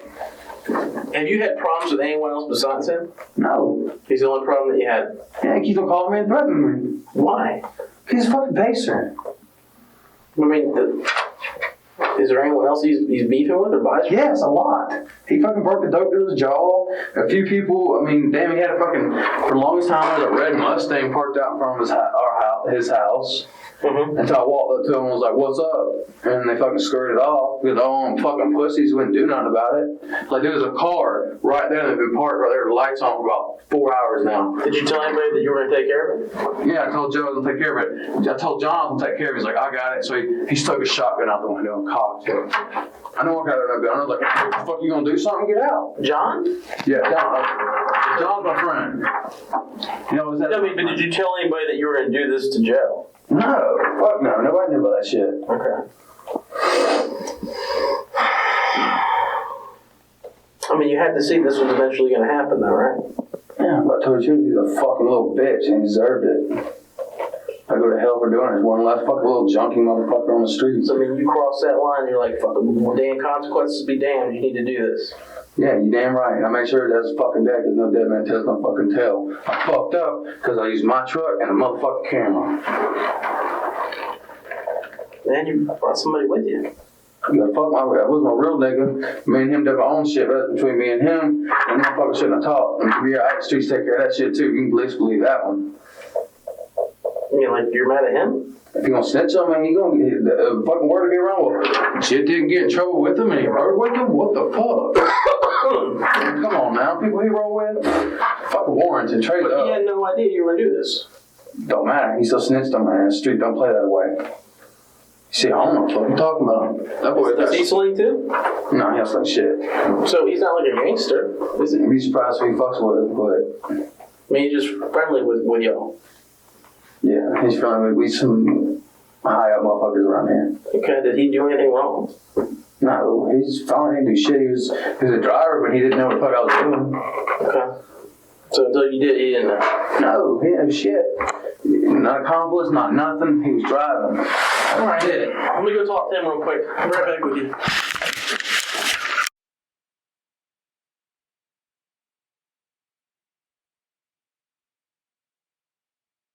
November 3rd, 2021, Fairfield, Iowa. 66-year-old Spanish teacher Noema Graber was reported missing by family members. It was known that Miss Graber liked to walk the path at Chautauqua Park, which was in close proximity to Fairfield High School, where she taught Spanish for the last 9 years. She was found later that day, bludgeoned to death under a tarp and wheelbarrow away from the path. It was clear that she was murdered. Several students of the school came forward with information indicating who may have been responsible for this heinous crime. Searches of these individuals' homes were conducted, and investigators found bloody clothing at both locations. 16-year-old Willard Chaden Miller and 16-year-old Jeremy Goodale. Both would be arrested and both held on $1 million bonds for the suspected murder of Noema Graber. Willard Miller's attorneys fought to suppress his interviews with investigators, and as of now, our requests for them have been denied. But we will continue to try. What we do have is Jeremy Goodale's interrogation with the police regarding the death of Noema Graber. This was conducted in February of 2023. And this was part of his plea deal. This is the full interrogation of Jeremy Goodale. But first, let us have a moment of silence for the victim in this case.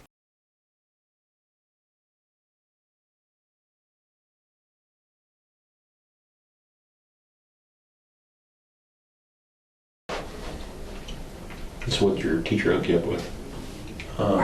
Recorded. I don't think they care. Amigos in Fort Madison. Amigos in Fort Madison. Yeah, from Fort Madison. That's probably the best place to go. Jeremy, nice to see you again, in spite of the circumstances. Did you jack up your knee? I did. What'd you do? Probably a torn ACL, playing basketball. No kidding. I'm sorry. Yeah. Some tear. Just making a sharp move, and last time you do that, right? Pretty much. Very good. Well, if you don't mind, I'm going to go ahead and start the audio recording, if that's okay. Nicole Jensen, Yes, is that correct? That is correct. All right. All right, this is Special Agent Ryan Kelly of the Iowa Division of Criminal Investigation. The date is Thursday, February 23. The time is approximately 1:06 p.m. I am here at the Lee County Sheriff's Office in rural Montrose, Iowa, for the purpose of conducting a proffer interview pursuant to a proffer agreement with Jeremy Goodale, reference FECR 005144. Also present is Lieutenant Julie Kinsella of the Fairfield PD, and Goodale's representation, Alan Cook and Nicole Jensen. All right, so again, thanks for meeting with us. I'm glad that we have this chance to talk. Before we get going too far, do you recognize this right here? That would be the proffer agreement. Yes, and that's your signature there at the bottom? Mm-hmm. Okay, very good. Just wanted to make sure that that's clear. And then just to go over a couple other things before we get going, I don't know if you remember me, but you and I had a brief conversation early on with your dad. Mm-hmm. I executed a search warrant on your person, fingernails, shoes, that sort of thing, I think it was. But didn't have a chance to sit down like we're doing today, so I'm glad we have that opportunity. I don't work for the Fairfield PD or the Jefferson County Sheriff's. I work for the state. Occasionally, state guys will get called in just to kind of help out with major felony level investigations. So that's why I'm here. And then obviously, this is Lieutenant Kinsella from the Fairfield PD. So it sounds like you've had a chance to review the proffer agreement paperwork with Alan and with Nicole. Okay, very good. So the main objective here is just to learn as much as we can about this particular case and your knowledge of it. So at certain times, I'm certainly going to ask some questions that could be uncomfortable for you to answer. I understand that.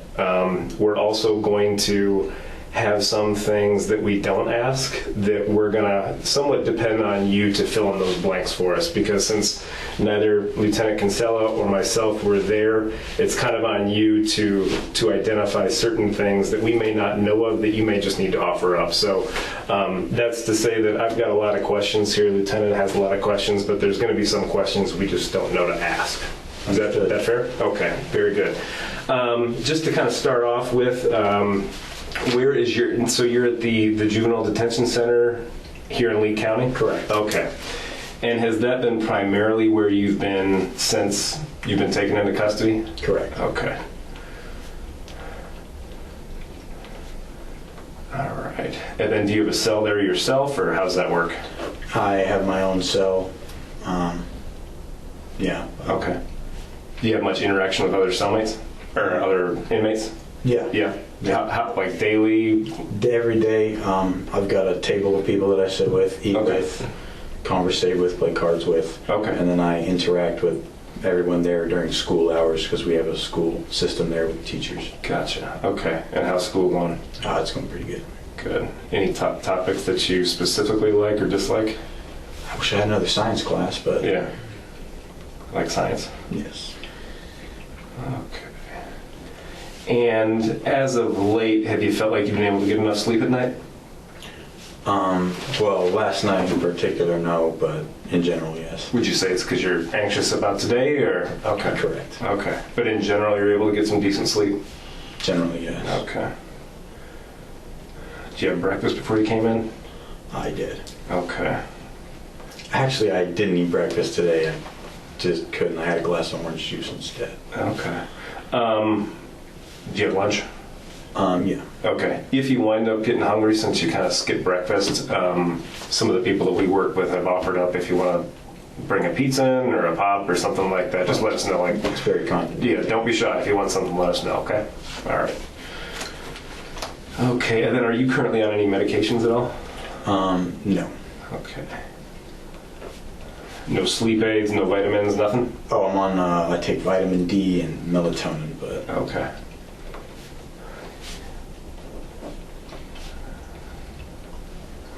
Okay. And then I'm going to be referring a lot back to November of 2021, since that's what we're here to talk about. At that time, what was your home address? 306 West Hempstead. Instead, and at that time, that's the address that you lived with at that, or lived at that time? Correct. Okay. And who did you live there with? My sister, my nephew, and my father. Okay. And how old was your sister? She would have been 26. Okay. What's her name? Jacqueline Goodale. Can you spell that for me? Jaquuline. Okay. And then what about your nephew? What's his name? Dominic. Okay, how old's Dominic? Just turned 5, actually. So he would have been 3? 4? At the time of... At the time of arrest. Okay. No, he would have been 3, yeah, at the time of arrest. Okay. Now 5. All right. And then what's your dad's name? Again, I met him, and I probably have it written down somewhere, but what's your dad's name? Dean Goodale. Dean Goodale, okay. Seemed like a nice person when we spoke. Okay. And then at that time, were you a sophomore in high school? Yeah, I would have been a sophomore. 10th grade? Okay. And how had you been doing in school around that time? Fairly well. A's and B's. Okay. Same type of thing in terms of liking science? Yes. Okay. Any extracurricular activities that you were involved in? I'd like to make a change. I'm pretty sure it was 11th grade. I don't know. It would have been 11th grade. Yes. Okay. Now I don't know how I messed that up, but yeah. So you would have graduated this coming spring. Yes. So last year would have been your 11th grade year. Okay. Okay. And I should have asked this before, but is your mom in the picture at all with you? No. No. Okay. And does she live away? Is she deceased? What's her status? She lives in Colorado, and I've had no contact with her for the past several years. Okay. To include since November, you haven't had any contact with her since then either? No contact.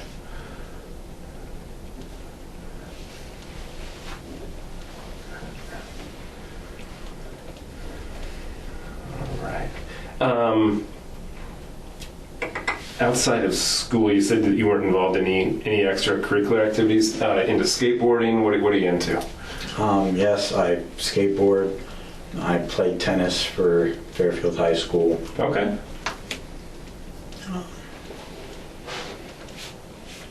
What kind of music you into? I've got a wide range, but I guess my go-to would be Rolling Stones. Oh yeah? Yeah. Sympathy for the Devil, huh? Any favorite tracks of theirs? Black's pretty good. Black's pretty good. Cool. All right. So around that time, and granted things have obviously changed in the last year and a half or so, at that time, who would you describe as some of your closest friends? Chaden Miller. Okay. Anyone else? Zach Ascar. Okay. Hoyt Wilson. Okay. John Burnett. Okay. Who else? Ellie Shepard. Ellie, as in female? Yeah. Okay. What about Zoe? Zoe Fintal, were you getting close with her? Oh, getting close, yeah. Yeah.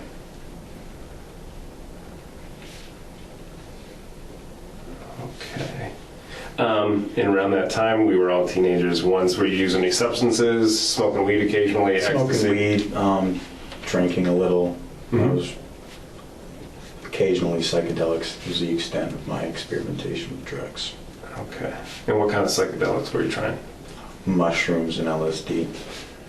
All right. And around when did you use those?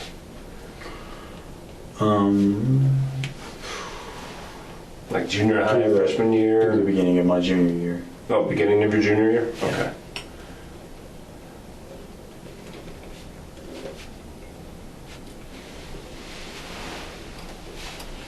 Okay. Anybody else you were dating besides, again, getting to know Zoe?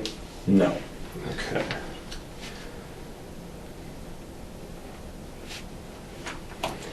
Okay. So you said that you were getting A's and B's. In general, school going pretty well, though, in terms of your classes? Yeah. Yeah. Ever have any issues with classmates, bullying, or anything of that nature? No. Okay.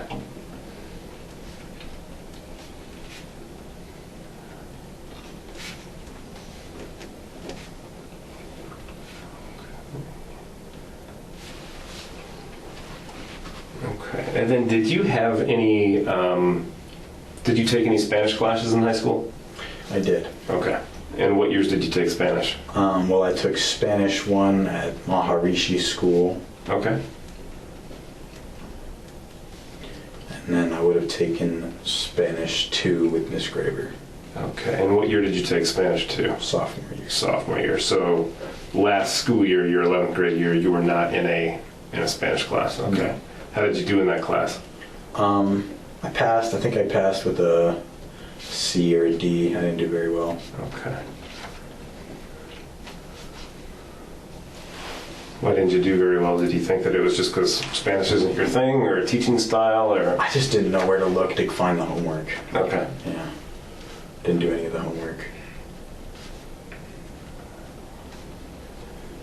Okay. And when you mentioned Maharishi School, I probably should have asked, had you spent your whole life up to that point in Fairfield? Well, I've spent my whole life in Fairfield. Yeah, living in Fairfield is what I mean. Okay. Mm-hmm. Why did you transfer from MSAE to HS? MSAE had some wacky politics, and also it became too expensive. What kind of wacky politics? Mandating COVID vaccines, forcing masks, lockdowns, etc. I see.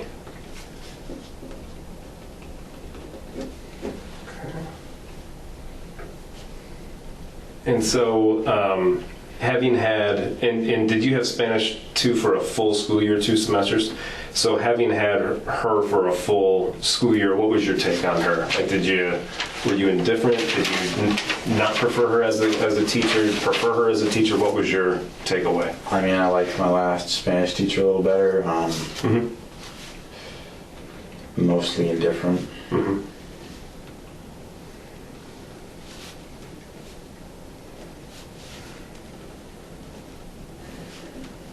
Okay.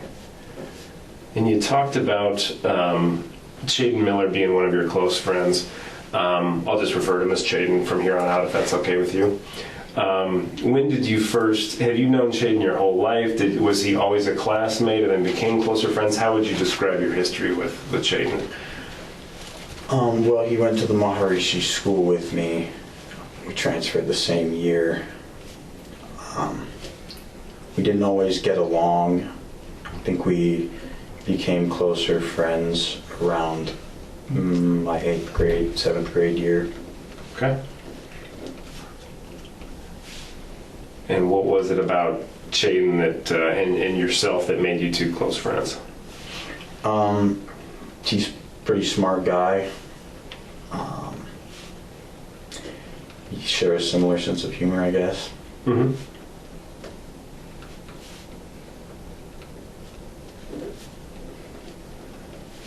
And did you meet him at the Maharishi school, or had you met him prior to that, and it just so happened that you were both there? I met him at Maharishi school. Okay.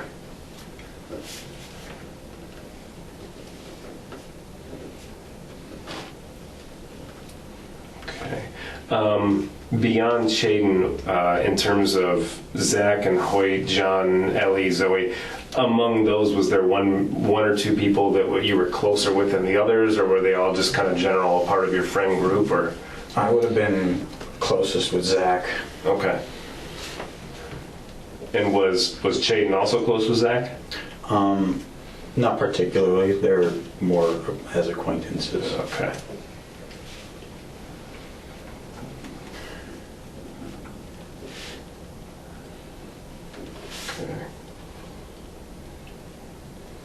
Okay. And then beyond Shaden and you kind of having a similar sense of humor, what kind of similar interests did you two have that would kind of draw you two to each other? Skateboarding. We both smoked weed. Mm-hmm. We had similar backgrounds. Mm-hmm. Okay. And then prior to all this kind of coming about, what was ultimately your plan? It sounds like you were doing pretty well in school in terms of your classes. What were your postgraduate plans? I was trying to look at getting a scholarship for tennis. Okay. Looking anywhere in particular? I was just going to see what my my coach could do for me. Okay. What do you think you would have studied? Now there's the question. I still was undecided. Yeah, you don't need to declare a major today. That's okay. Okay. And then, so about how often are you and Shaden hanging out? Are you guys hanging out on a daily basis? Are you guys hanging out at school and out of school? Like in the fall of 2021, I'm just trying to get a grasp for, are you guys spending all the time together, some of the time together? How would you describe that? Well, I would say about every other day. Okay.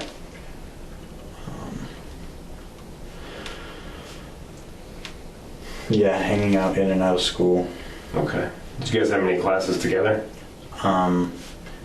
We had one class together, but that was the year before I got arrested, so no classes together. Okay. Not many.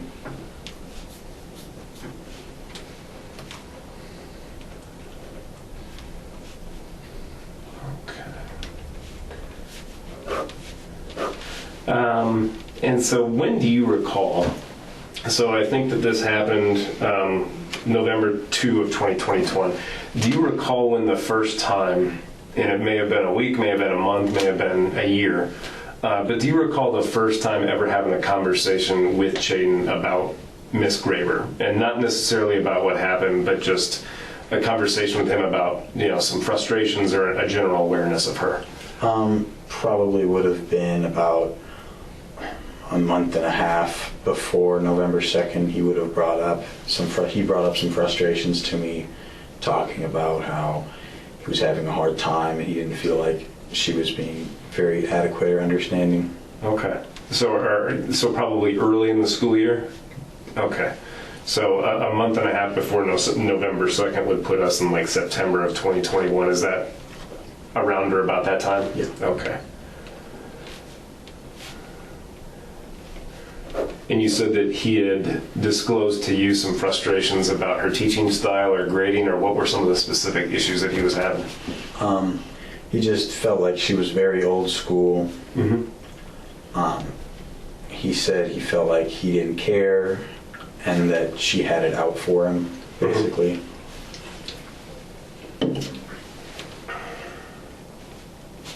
And having spent a full school year in her class when you were in 10th grade, and now getting to know Chayden as being pretty smart, when you heard about these frustrations inside your head, are you like, well, I've been in her class, and yeah, she's old school, but it's you can get through it? Or were you in somewhat agreement with Chayden that, like, yeah, based on what my friend here is saying, she's being unfair? I mean, I had already taken her class, I suppose. I guess I thought maybe just language isn't for him, like Spanish isn't for him. Sure. Because, I mean, it was still, like, relatively easy for me. Sure. Often I didn't fully apply myself in classes, and I could still skate by through that class pretty easily. So. Mm-hmm.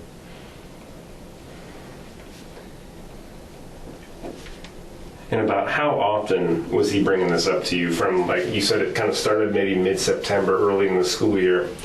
Is this becoming, when is it all of a sudden going from, yeah, my buddy's kind of bitching about this teacher that he has, to, wow, this guy's really having some struggles and frustrations? Was it immediately apparent that he was really having these issues, or did that come later?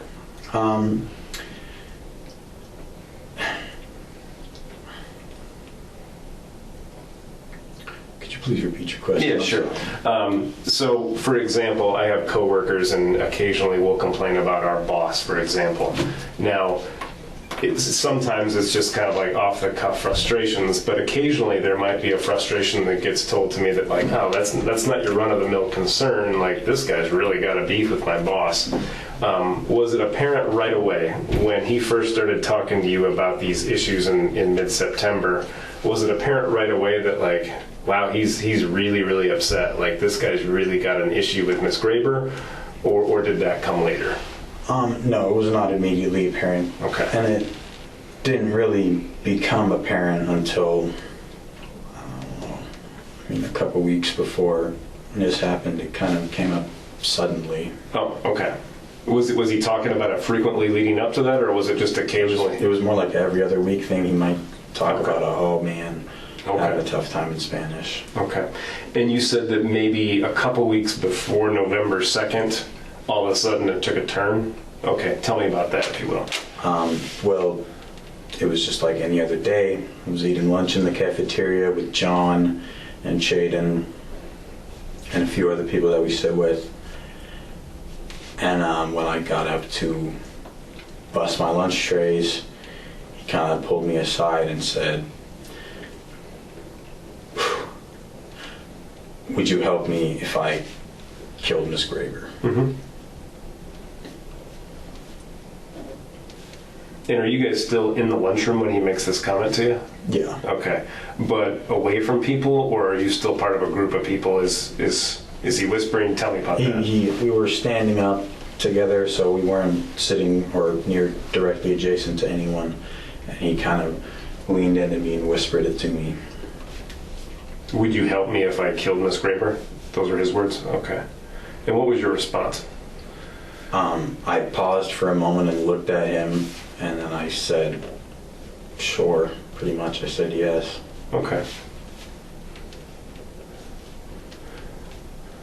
And I mean, that's not a request that a friend asks you every day. Yeah. And so what was your immediate reaction that, like, hey, he's my best friend, he needs something, I'm here to help? Or what kind of thoughts were going through your mind before you say, like, yeah, sure? I mean, originally it was just trying to, as soon as he said that, I was like, holy shit, I mean, I guess I'll help you. Like, I'm just trying to be a good friend, basically. And did you believe him that he was genuine and sincere, or did you think he was just still mixed feelings? Like, I wasn't sure if he was serious or not. Okay. But I definitely saw it as a possibility that he was being serious. Sure. Okay. All right. And so this happens at a day of school. What's the next thing that happens to make this all of a sudden a reality? Like, he's expressing to you that he has a want to do this. He's asked for your help. You've indicated that you'll help. What's the next thing that happens, whether it's planning, communication, surveillance? What happens next? It would have been about a week later. And now we're a week before the incident itself. Mm-hmm. Okay. Correct. He just made a passing comment about there's a 4-day weekend coming up, and he said that'd probably be a good time to do it. Okay. And what was your response to that? I said, okay. I mean, it's your plan. Okay. And I mean, you're a smart kid. You're a socially functionable kid. Makes friends here, makes friends out there on the tennis team. Did you feel like, in spite of the fact that there could potentially be some bad consequences, legal consequences for getting involved in something like that, you were close enough with Chaden that it was worth it? I'll be honest, the consequences never even crossed my mind. Okay. It's just...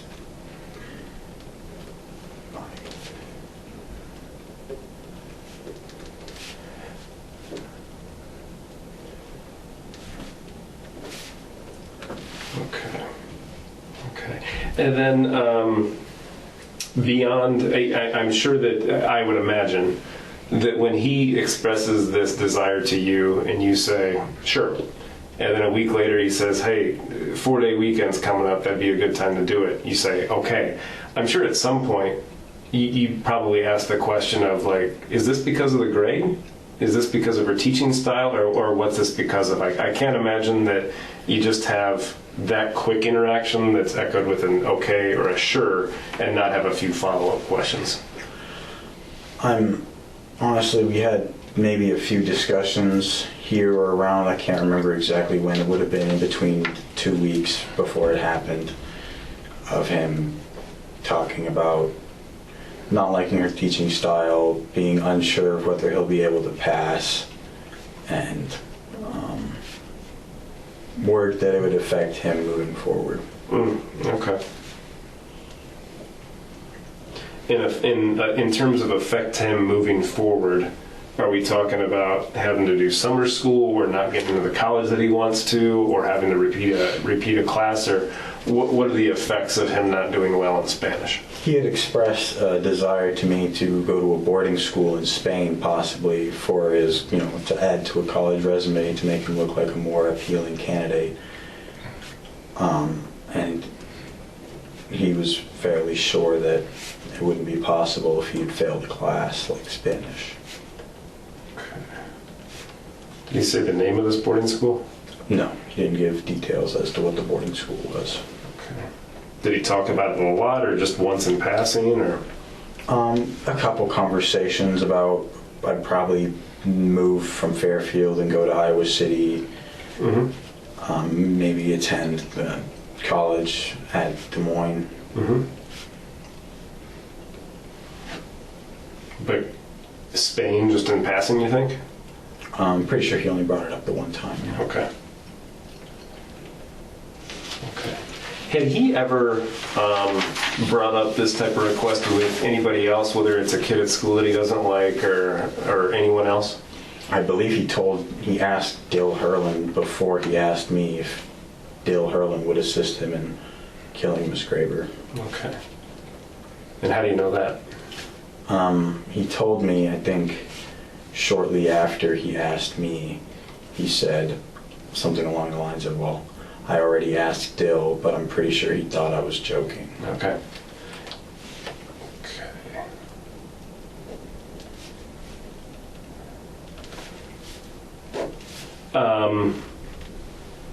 Would you happen to know about anything that might have happened at Miss Graber's residence or vehicle around homecoming? No. Any vandalism or broken windows, or? See, I had never TP'd. It was something I was actually kind of looking forward to, throwing toilet paper around. Mm-hmm. It would have been my first actual, prom year or whatever around that time at a big high school. Unfortunately, I missed the whole thing, and I didn't get to TP anything with anybody, so disappointed. Okay. Now, do you know who Dalton Mundia is?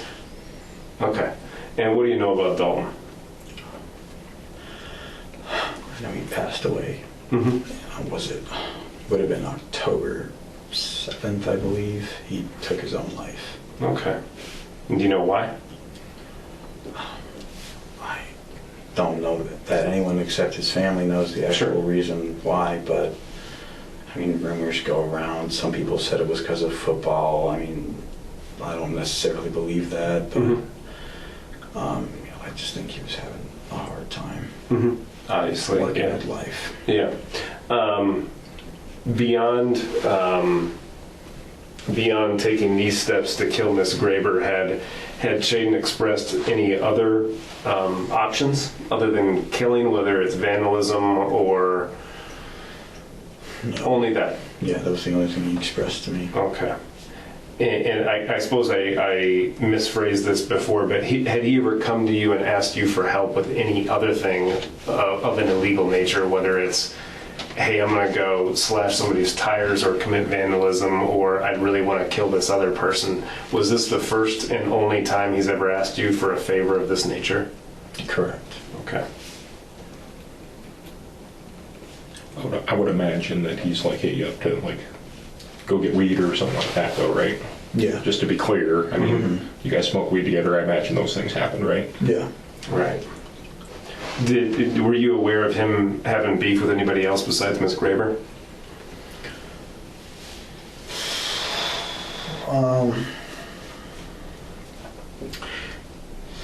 He had a problem with a couple of kids.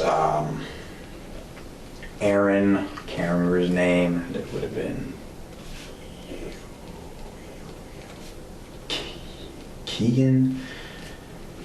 It's been a long time since I've thought about those two. Sure. But he had I think they like jacked a couple things off him, and I went on my own accord to kind of ask him like what that was about. But I mean, he didn't ask me to do that. I don't know of anyone else that he currently had problems with at the time.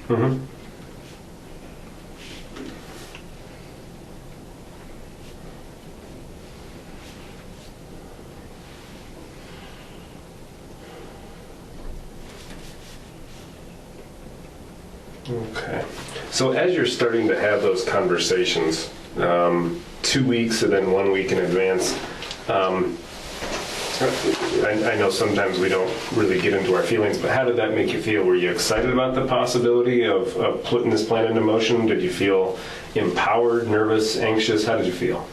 I would have been feeling pretty nervous at the time. I mean, at this point I was pretty convinced that he was going to go through with it, and I had already agreed, and I just didn't want to seem like a coward or a wuss by backing out at the last moment.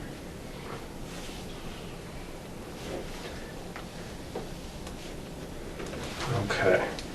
And so specifically, and I'm kind of referring back to another question here, but when you say you're nervous, what are you nervous? I mean, obviously you're nervous about committing it, but what about this act makes you nervous? I guess the fact that it could go wrong, or... And how would it go wrong potentially? Like she lives, or somebody finds you, or... That somebody would discover me. Okay.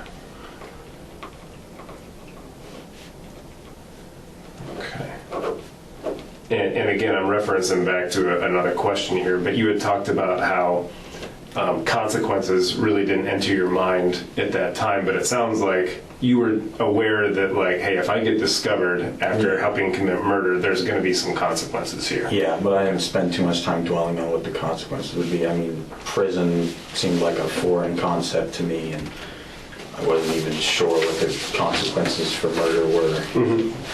Now, unfortunately, I've worked my fair of murder cases.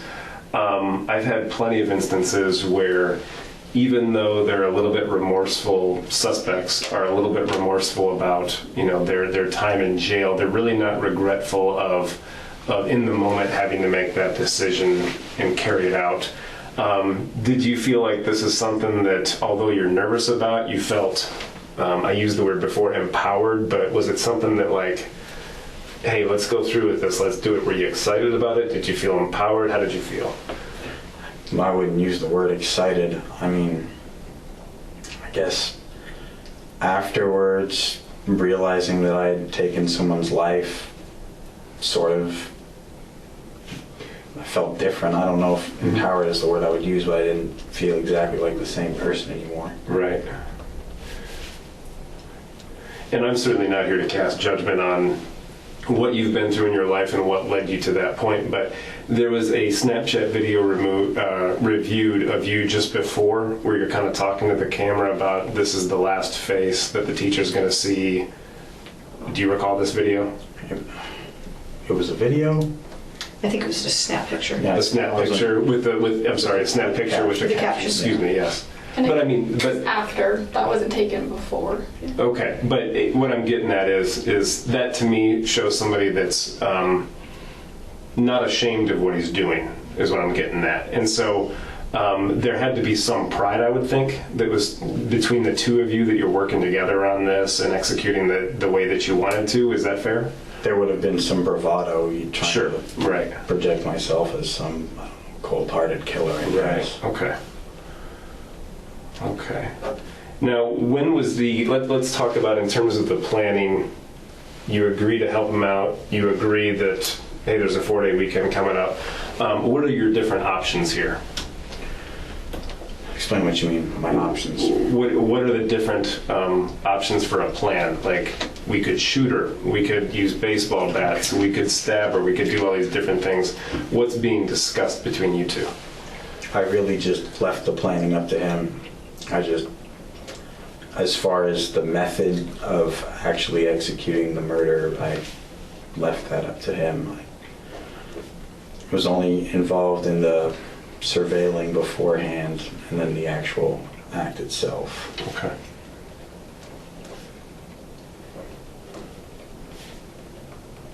So in terms of his plans, did he discuss with you other possibilities besides the baseball bat of like, hey, we could run her off the road, we could stab her, we could do these other things? Was it always going to be in Chautauqua Park with the baseball bat, you two?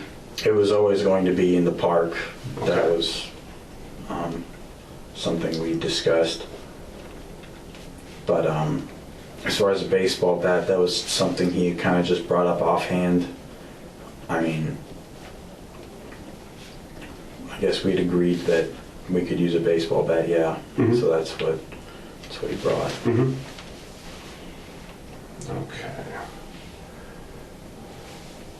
Okay. And what type of equipment did you use? Obviously a baseball bat. What type of other equipment did you either stage out there or bring with you that day? I brought only myself, and I wore some gloves and a cap. Jaden, I guess, had a backpack filled with a bag of water, a screwdriver and a hammer, all to destroy her phone if we found it on her person. Okay. He also brought the bat itself.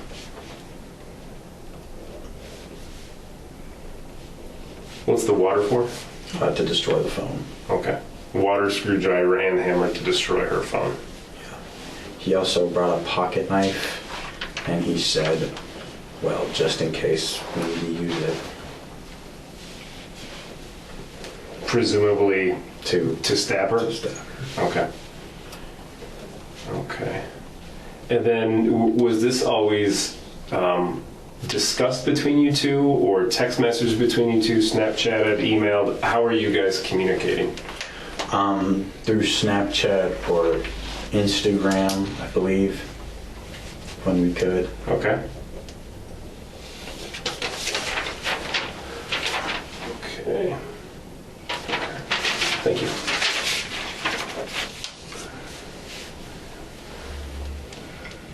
And then at any time from, other than Dill Hurlin, was there any time when there was the thought of bringing someone else into the fold to assist you two? After it had happened, I think I contacted Zach, I believe, and I asked him, or John. I'm not exactly sure which one I asked, but it was either Zach or John, or perhaps both. I asked to help bury something. I was pretty vague with it, but I would have been referring to Miss Graver. Okay.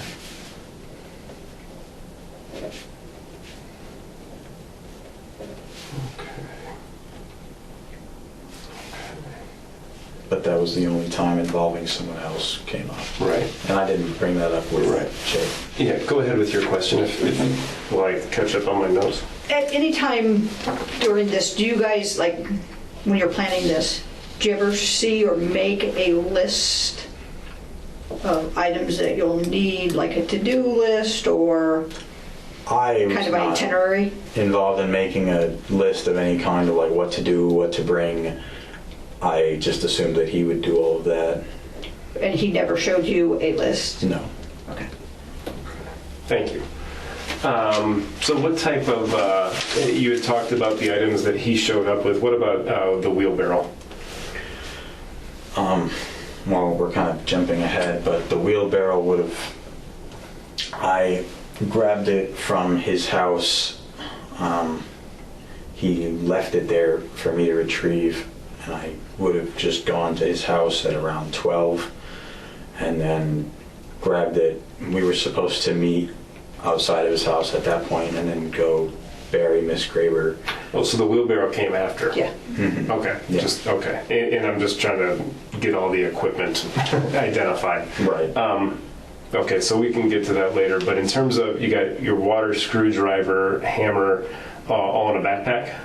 Is that correct? I'm pretty sure he brought it all in a backpack. Anything else? No. Okay. What about you? What kind of stuff did you bring? You said gloves and your own baseball bat, or? No, just a wool cap and just a wool gloves. Cap. Okay. And how many total baseball bats are we talking? He just had his.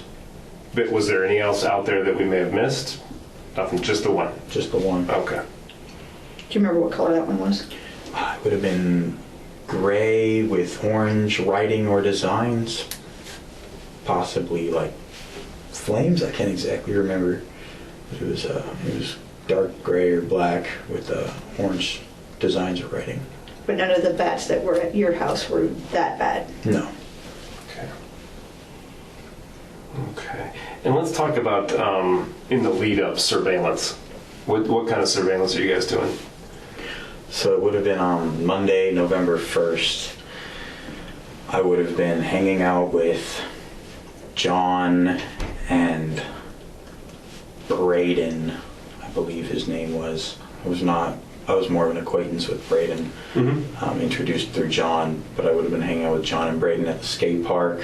And then I checked my phone and I remembered I was supposed to go do this surveillance with Chaden. And so I told him, hey, I gotta go do something.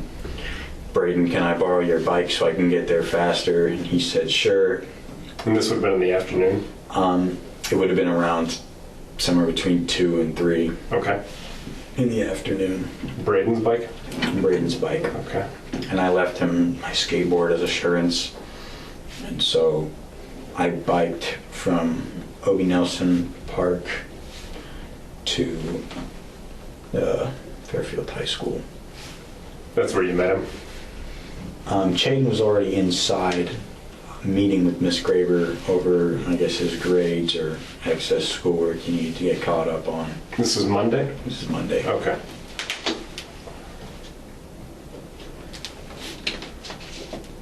Okay. And so you're standing out waiting for him? Yeah. Okay. And then from there, where do you go? From there, he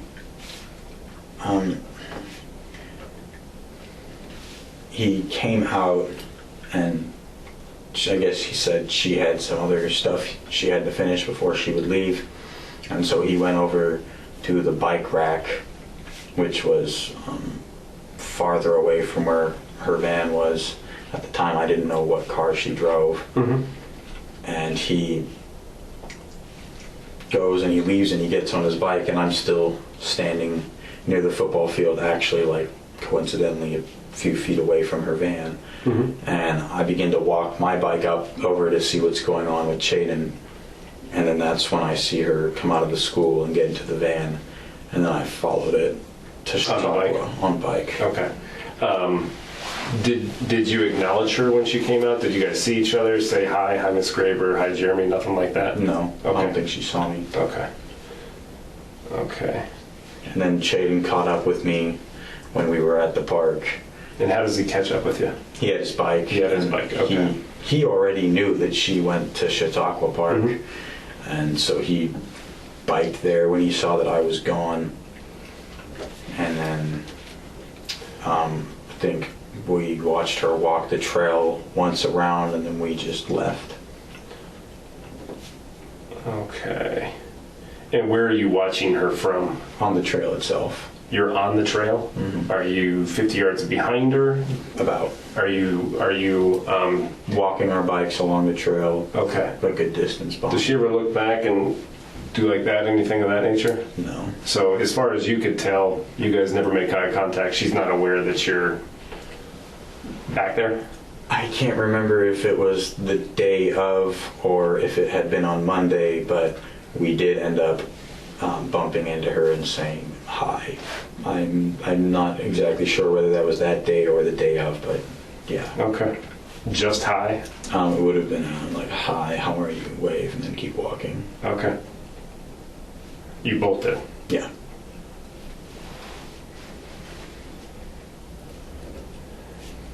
Okay. And are you and Chaden in the day before during the surveillance, or the day of, smoking any weed, having a drink, anything of that nature? Well, on the day of, I was at the park with Zoe beforehand, and her and I were smoking weed together at one of the park shelters. Okay.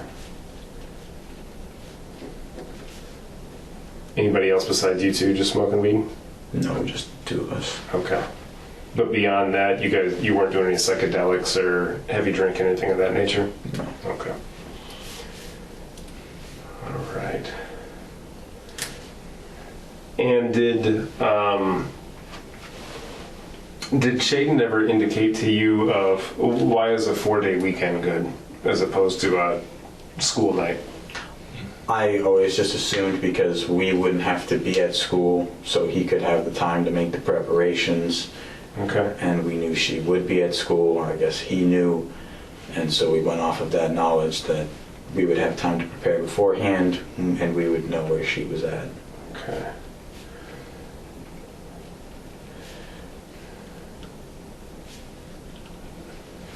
Okay. And so going into November 2nd, what is the agreed up? You've done your surveillance. Presumably you've discussed what equipment you're going to need at different times. What ultimately is the plan? Going into it, before you get there, before it actually starts happening, in your words, what's the plan? Hit her with a bat and drag her off of the trail. Okay.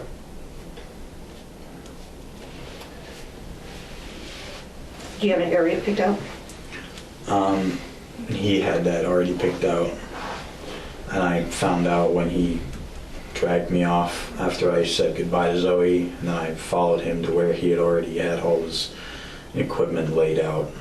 Okay. And was that equipment what we just described before? Yes. Okay. And he had it laid out already? Mm-hmm. Okay.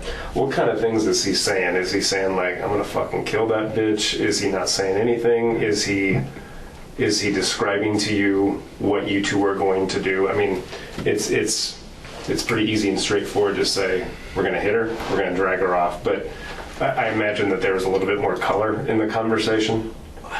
I discussed how, or he said he would just walk up behind her and hit her, and I said, well, okay, I guess I can stand a little farther up the trail and look out and make sure no one's coming from this direction. Okay. Like in front of where she's walking? Yeah, ahead of where she was walking. in front of where she's walking, is that closer to the parking lot, or are you talking Closer down to the the long parking lot. stretch? Closer to the parking lot. Yeah. Does this look familiar in terms of her walking path? Yeah. Okay. It's not going to be completely accurate, but just for my frame of reference, since I'm not a Fairfield guy, can you put an X generally where about she would have been walking at that time? Well, she would have been walking along here. Sure. Yep. And then roughly, yeah, you can pretty much see it right around here is the access trail. So he would have hit her around probably here. About there. And then where are you positioned at? Don't mark it, but where are you positioned Just at? a little farther up. A little farther ahead. Right around here. And then pretty much on the trail. And then he's hiding somewhere in the tree area? Mm-hmm. Okay. And so you're kind of keeping a lookout here, and he's probably keeping a lookout down that way? You can see down that way. Yeah. Okay, thank you. Would you mind just putting your initial right next to that X? It's not going to be perfect, but that's okay. Perfect, thank you. Okay. But no other options were discussed? Like, he never contacted you and said, like, God, it'd be nice just to have a gun to shoot her, or it'd be nice to catch her, in the vehicle, anything of that nature? No, not to me. No, okay. And you said he had his equipment laid out. What equipment does he have laid out? It would have been the screwdriver, hammer, baseball bat, bag of water, pocket knife. And then were you instructed to bring any equipment yourself? No. Okay. And then, so the plan is he's going to hit her in the head, you're going to stand watch out, and then you're going to together remove her from the trail. What's the plan after that? There wasn't really a plan beyond that. It's just improvisation. Okay. Like hide the body, bury the body, stage the body? At that time, we were going to hide the body. It had come up that we could try and make it look like it was a suicide of some sort, layer on the tracks, but that just didn't seem right. It didn't seem like it would work either. Okay.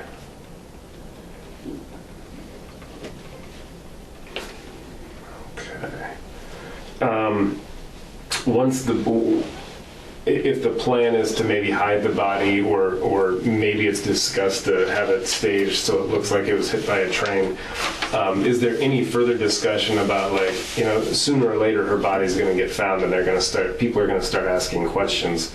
Is there any discussion about maybe we should run away? Maybe a suicide type situation, anything of that nature? Like beyond November 2nd, what's the plan?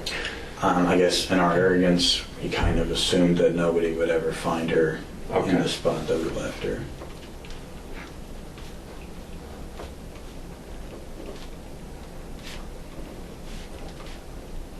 But so after we had, after he had hit her, I told him, like, holy shit, like, make sure you got her, like, make sure it's done. And so then he hit her a couple more times, and then we dragged her off. I'm pretty sure I did that by myself. I dragged her off. He was up looking along the trail. He had already put the bat back where he had it with the rest of his stuff. And then I dragged her back to pretty much where the equipment was at. Mm-hmm. And I heard some, like, gurgling coming from Miss Graber, and I grabbed the bat, and that's when I, made sure that she didn't have to continue living in that state. Mm-hmm. Okay.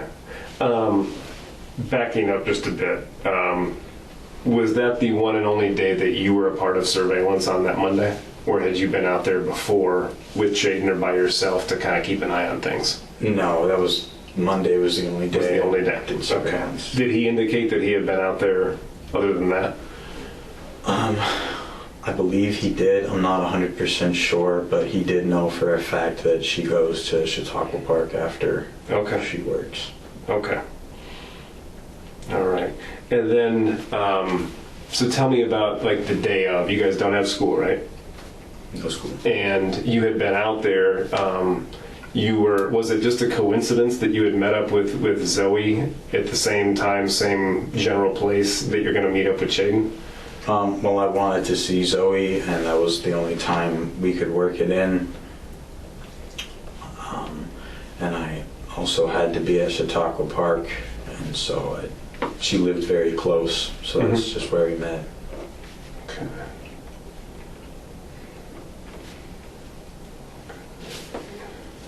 And then what else are you doing throughout the day?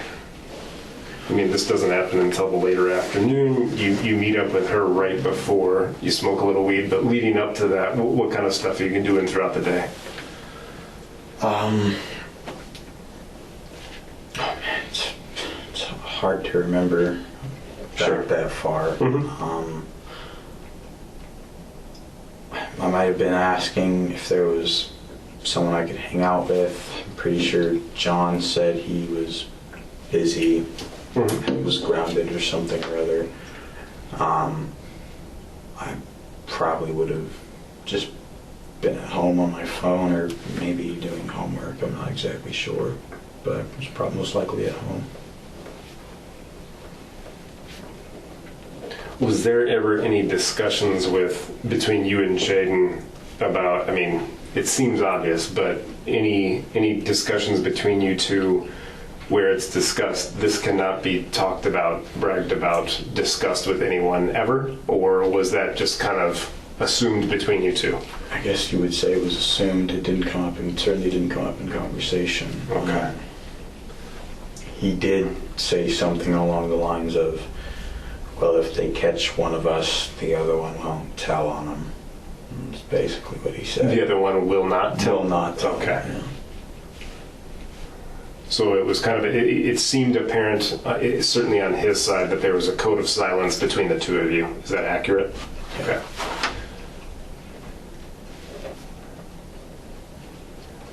And at any time did he ever threaten you with violence, like before, during, or after? No. Were you ever concerned that he might like try to get rid of the witness, meaning you? No. Okay.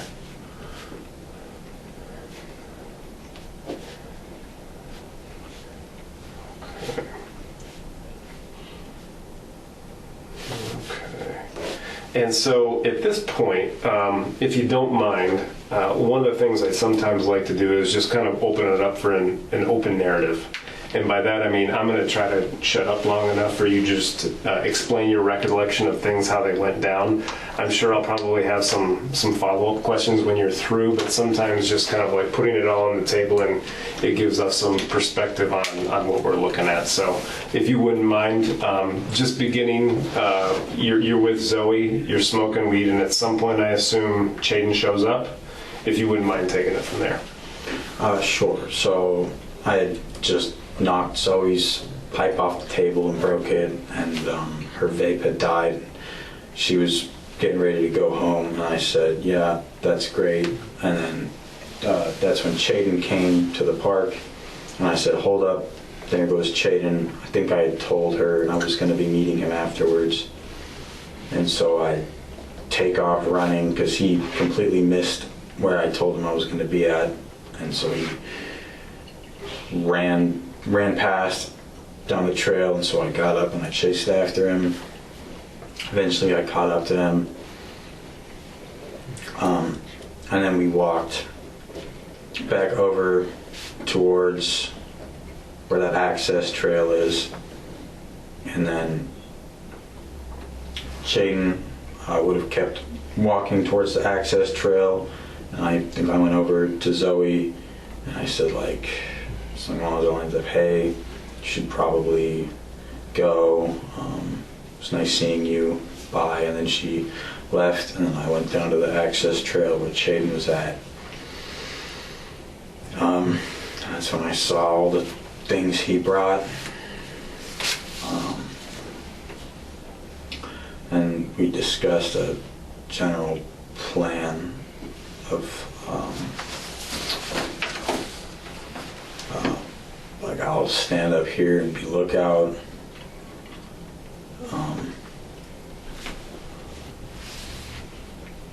walk up behind her, and then I think we walked back out onto the trail to wait for Miss Graver to show up. And I can't remember if we saw her drive in or if we noticed her van and then knew she was there, but eventually she was there, and we bumped into her on the trail while we were looking for her, and said, "Oh, hi, how are you?" and then kept walking back down towards the access trail. We were kind of in front of we would have been closer to the parking lot, and so we took the quicker way to the access trail while she was walking around. And then, we waited there, with me being lookout and him standing on the access trail with the bat in his hands. And then he kind of gave me like a nod saying, like, "Here she comes." And I gave him the signal that it's all clear, and then she walked by and he hit her in the back of the head, and then I said, like, "Holy shit, make sure she's dead." So he hit her a couple more times, and then I dragged her off towards the access trail, and then I wasn't sure whether she was alive or not, and I took the bat and I made sure that she wasn't alive or breathing. And then Chaden wasn't there at that moment. He was standing out on the trail, I guess making sure that nobody else was coming along.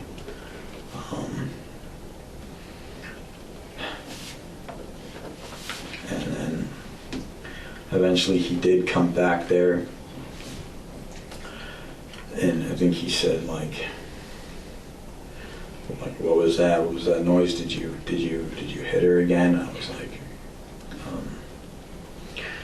I said, "Yeah, I did." And then we grabbed her and we moved her towards like a strip of woods that separates the path from the access trail.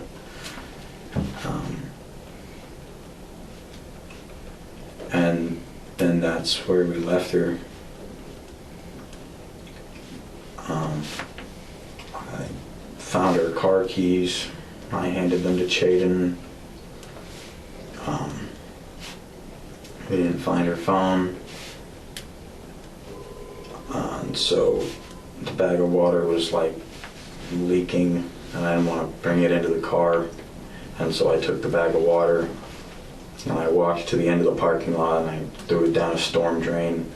And then Chaden got into the van and came by and picked me up, and I jumped into the van, and then we drove off to a spot I knew about where I figured it might take a while before anyone found the van. That would be the end of Midland, Glasgow.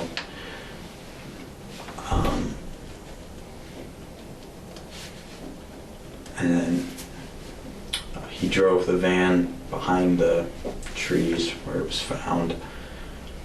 And then we started walking, and originally we were thinking, like, well, let's just walk it, it's a long way to walk.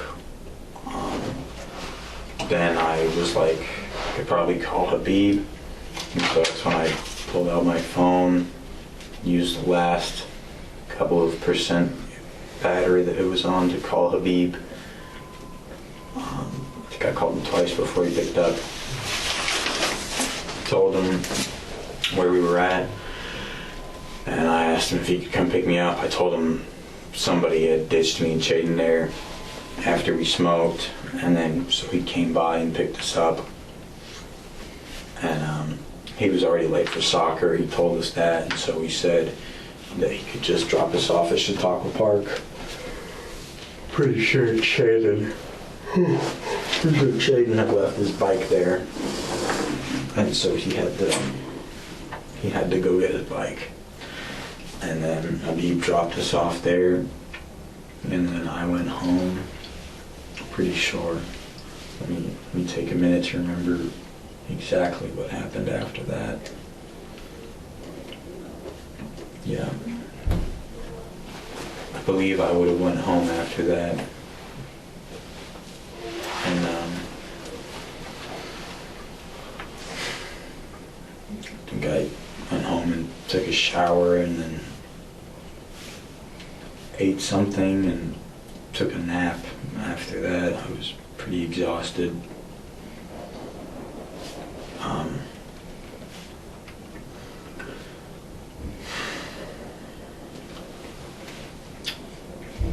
Me and Chaden had agreed to meet up at 12 o'clock at his house to finish disposing, move Miss Graver into a different spot.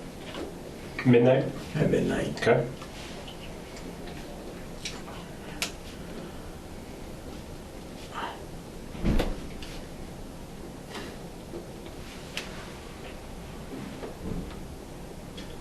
I did get something wrong. Let me move back. Sure. I knew I was missing something, but after Habib dropped us off, I actually went to Chaden's house with him, and he handed me a small green bag with a tarp inside of it, and he said, like, make sure you can bring this out of your house with you when you sneak out tonight, and like I'll meet you at 12. Mm-hmm. Does Habib hear this conversation? No, this is after he's dropped us off. After, okay. Me and Chaden had walked from Chautauqua to his house, and then he says this to me. He says, right, here, take this, make sure you can bring it with you, and at 12 we meet up.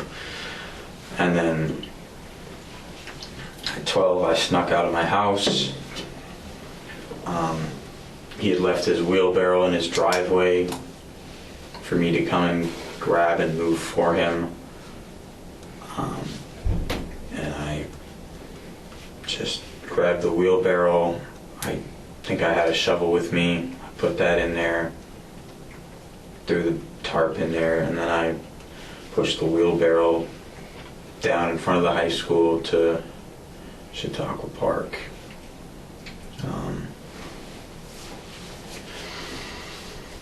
And when I got there, Chaden was already there, and he was using a flashlight to scrub at the blood that was left on the trail from where we had hit her and dragged her.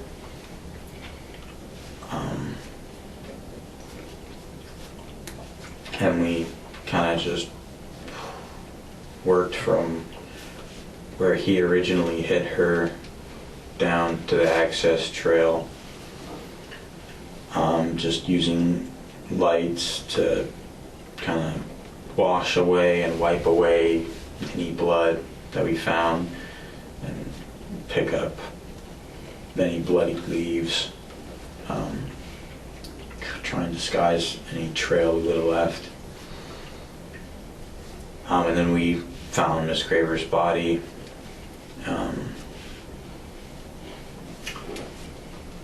We moved it into the wheelbarrow and then rolled it along the train tracks to where we eventually decided we'd moved far enough, and then we rolled her down the side of the tracks and then placed the tarp over her body.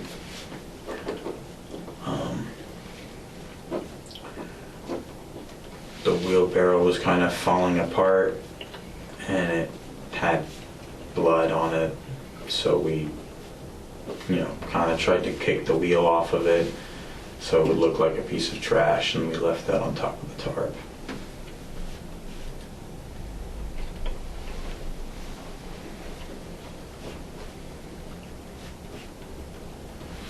And then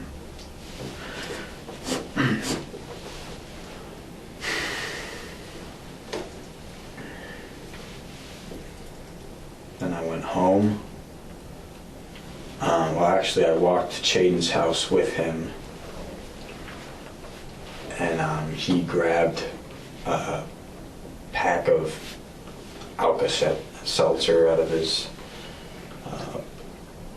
grabbed that, and we went to my house, and we proceeded to get drunk, and then he left and went home, and I passed out in my bed.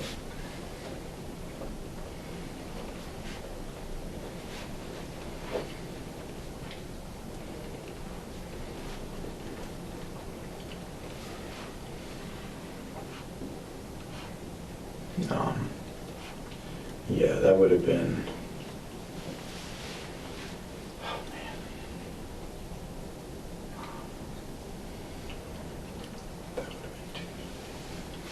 Yeah, and the next day, Wednesday, there was school. Went to school pretty tired.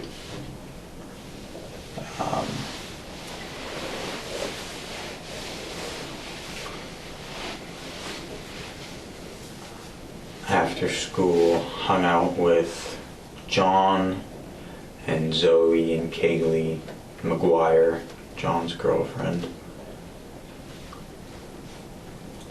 And where did you hang out? Originally, we hung out at Logan Klein's house.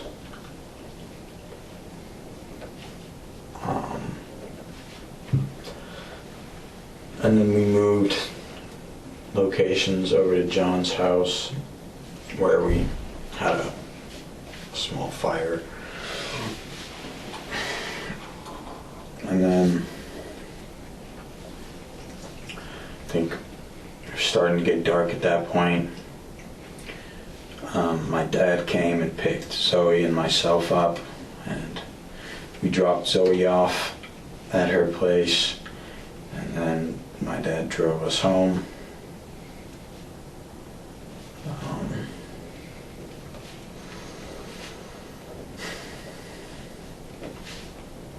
And that night, I sent several text messages to John, explaining to him what happened between me and Shaden and Mrs. Graber.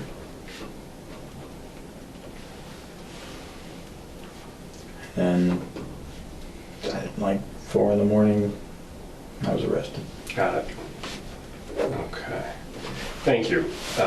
That's a lot of good detail. Just a couple follow-ups.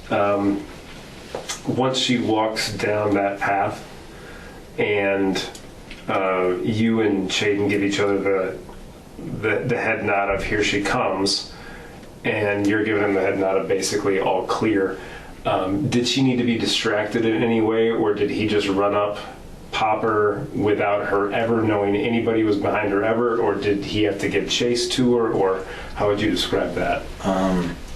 It's a very vivid image. He had these big yellow work gloves on, and he kind of quietly just walked up behind her with long strides, taking her slower gait, and then he just swung really hard. And at that point I was kind of walking towards her down the trail because I knew we were going to have to move her pretty quickly. Mm-hmm. And then he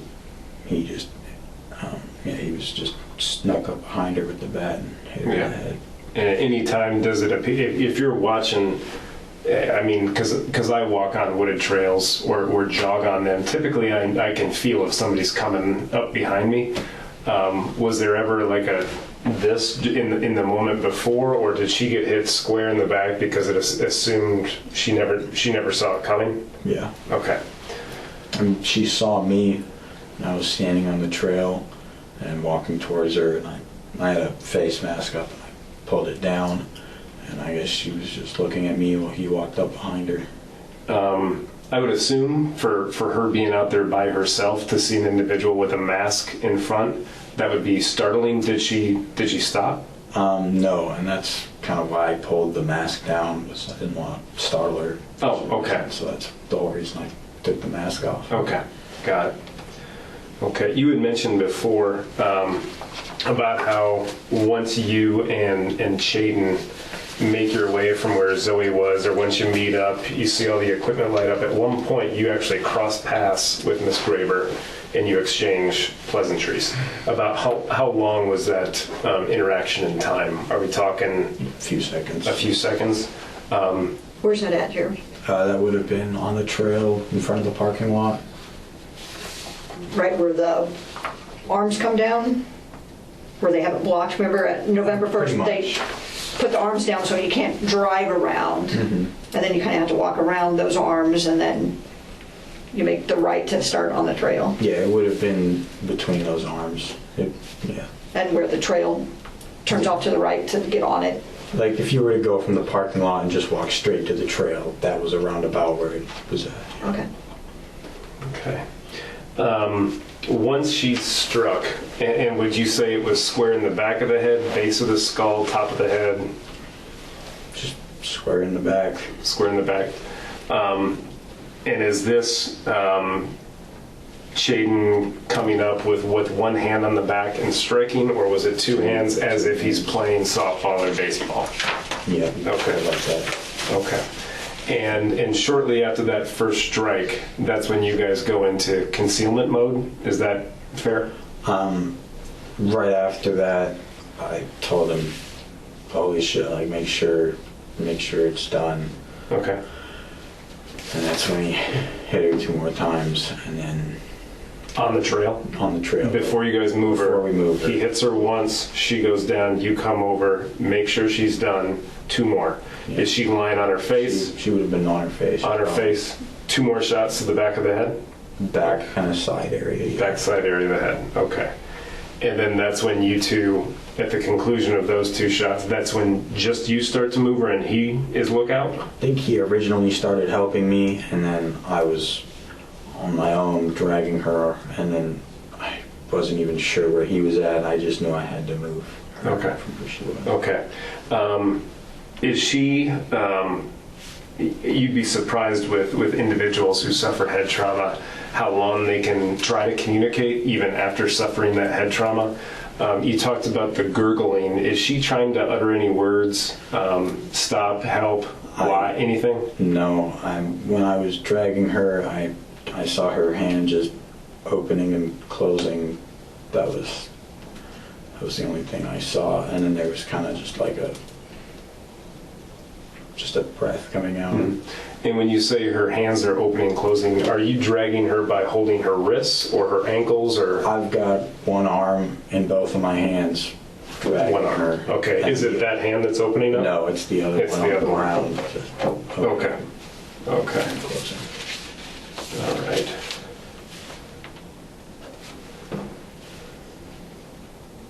Okay.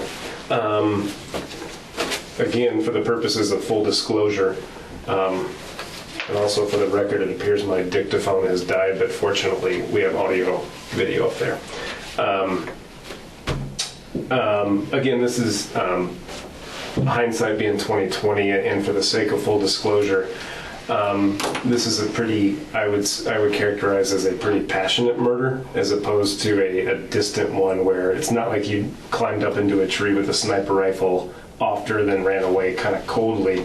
This seemed to be very personal, certainly from Shaden's point of view. Are you or Shaden, during the course of the concealment, saying, "Fuck you, bitch, you got what you deserved," you know? No, there was none of that. None of that? No. Certainly not from you is what you're saying? And not from Shaden. And not from Shaden either? No comments directed at all to her as this is going on? It was pretty much just anything that was said was like what just happened, or was that you, or grab her keys. Those were pretty much the only things that were said between him and me.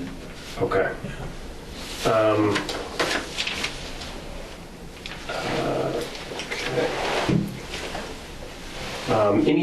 Any items taken out of the van? You guys move the van, you're looking around. Before you leave it there, are you doing a quick check to see if, first of all, have I left anything of my person here? And then is there anything of hers that we want to take with us? We did a quick check to see if her phone was there.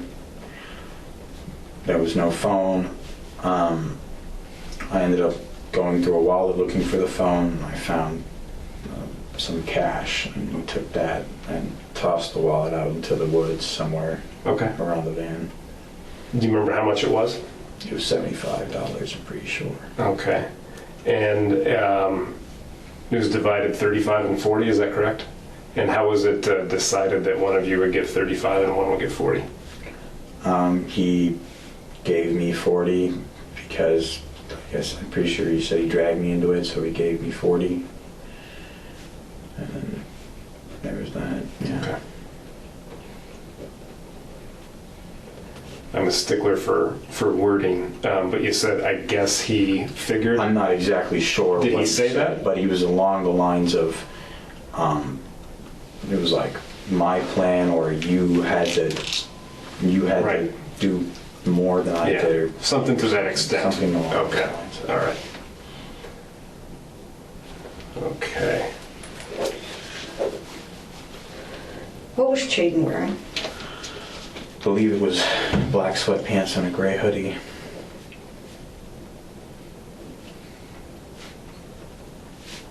And do you know what happened to those clothes? No.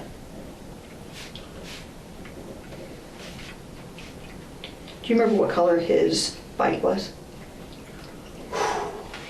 Definitely don't remember what color his bike was. How did you get to the park? I walked from my house.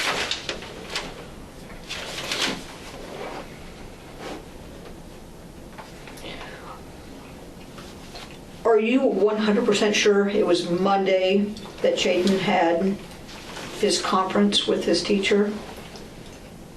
Yes. And was his mom there?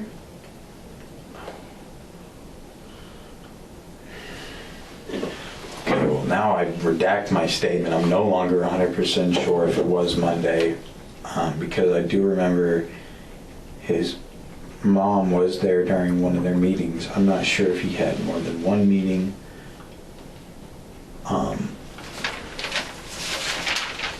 He might have just been there doing work,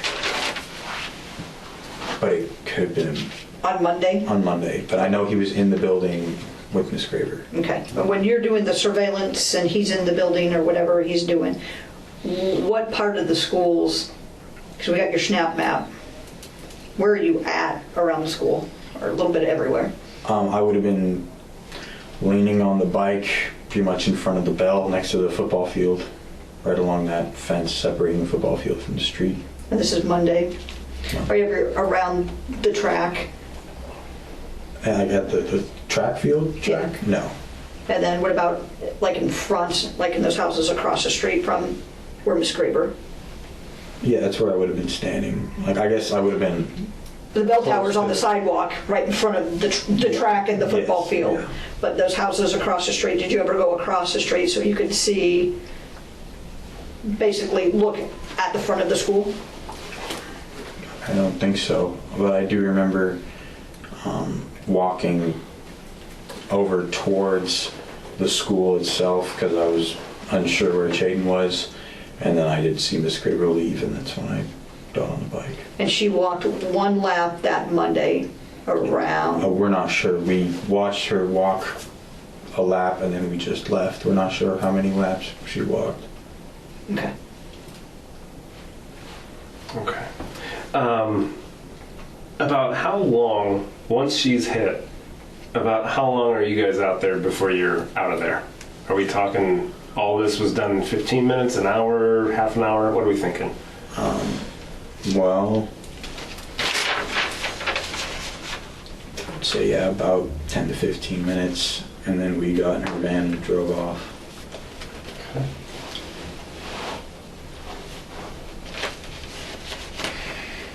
And then when you guys went back and moved the body again, were you wearing the same clothes? I was.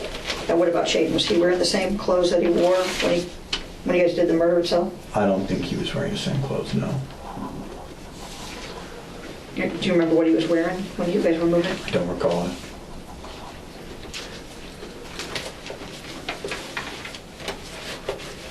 So once you see her drop after that first initial hit, you go up there and you make the indication or issue the direction to Shaden to like make sure she's not breathing, and then you say that he follows up with 2 shots.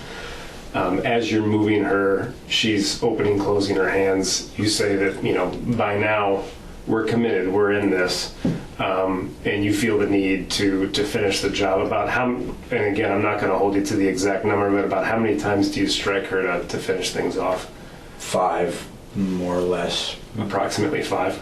And was there something about her body movement or lack thereof that made you think, I'm done at 5, as opposed to I need to do 5 more?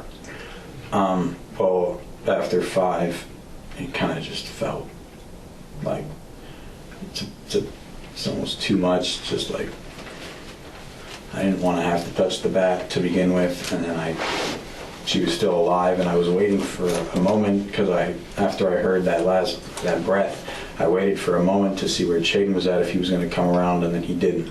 And so then I picked up the bat, and I think it was around 5, and I was like, okay, I couldn't do any more, and I put the bat down. And how did you wind up with the bat in your hands? Because he had left it back there when he was standing out on the trail. He didn't have it with him. After I had dragged the body, he probably did drag it with me. It's all, no. I think after I had dragged the body, he went back there and set the bat down and then went back out onto the trail while I finished moving her a little farther off to the access trail. Okay. All right. So at one point, you don't know whether he hands it to you or he sets it down and you grab it as you're dragging and think, I need to finish her off? He definitely didn't hand it to me. He set it down around where I picked it up and used it. And then you made a comment about how when you guys went out there around midnight that he's using a flashlight to scrub blood off the trail. That was unclear. He was using a flashlight to see where the blood was at and then using like disinfectant wipes to scrub the blood off the trail. Okay. And how come you said originally that you were going to meet Shaden at Shaden's house and you were going to take the wheelbarrow down there and do all this stuff? Why is Shaden not there? That was what I was wondering for a little while, and I stood outside of his house, and that's when I would have made those Snapchats, the one you were talking about with the last POV, the last thing you ever see, and a picture of the wheelbarrow. And then I decided, well, he knows where to go, and then so I walked there by myself, and he was already there. I guess we weren't very clear because he didn't have his phone at the time. His mom had confiscated it, and so it was very hard for him to be able to communicate. And we just said we would meet at 12. We actually didn't specify where, I guess. He told me to come get the wheelbarrow. I assumed he would be there too, but he wasn't. And so then I went to Chautauqua Park. Okay. And then you talked about how you guys are scanning the path that you took that night. You're picking up bloody leaves. What are you doing with the bloody leaves? Just putting them in the plastic bag that held tarp. Oh, okay. And what do you do with them after? Well, after we had realizing I skipped around too much. It's okay. I missed too many things. After we had rolled her down the tracks a little longer and then left her there, I took off the gloves that I wore, took off the gloves that he wore. We picked up the wipes that we could find, and we stuffed them all into that bag, and then kicked it down a storm drain on Low Street on our way back to his house to pick up the drinks. When you walk back, how do you get to, because we don't see you in front of the school. We walked along the tracks.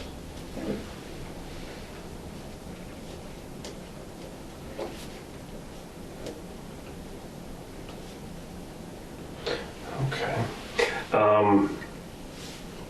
Either of you, oddly enough, you see people take trophies from after they commit a murder, whether they robbed the person after the fact. You said you were looking for her phone, didn't find that. You said you took the keys, but that was more for, I imagine, concealment of the van. Any other items of her that you took with you? Just the $40. Just out of the wallet. Out of the wallet. Okay. One thing that we noticed was that when her body was found, pants are pulled down, shirts up, and then she actually has a few garments of clothing that are completely away from the body. What's your explanation for that? When we were dragging her, her pants started to come down. I was trying to pull them up. Chaden just said they're going to fall off. And then so we actually left her in that dividing area with the pants down, like you were saying. The sweater, the green sweater, I think, came off when we were dragging her. We were pulling it along. It kept slipping, losing our grip. And that came off, and we threw that into the wheelbarrow and then finished dragging her. And then we rolled her down, and he kind of just grabbed the sweater and chucked it off after her. Okay. Forgive me for asking this, but if I don't ask it, somebody's going to ask me why I didn't ask it. But was there any sexual motivation behind why she was found with pants down and shirt up? No. No. And you can. Are you speaking also for Chaden with that regard too? I wasn't with him 24/7 after this happened, but I'm pretty sure he didn't do anything. I didn't do anything. Okay. It was just. You see what I'm getting at, though. Like there was no. I understand. Yeah, there was no taking 5 minutes by yourself to do anything of like masturbation or anything of that nature. No. Okay. You said that it was just you and Chaden. Correct. And then at some point you had asked either John and or Zach to help bury the body. In any of this, was there any other person actively involved in either the planning, execution, or the cover-up? No. Okay. So if Logan Klein's running his mouth saying he was involved in the murder, he's just running his mouth? Just talking shit. He basically was supplying you your drugs. One of the people. Or he had the party house, he had the trap house that everybody... Basically, sure, yeah.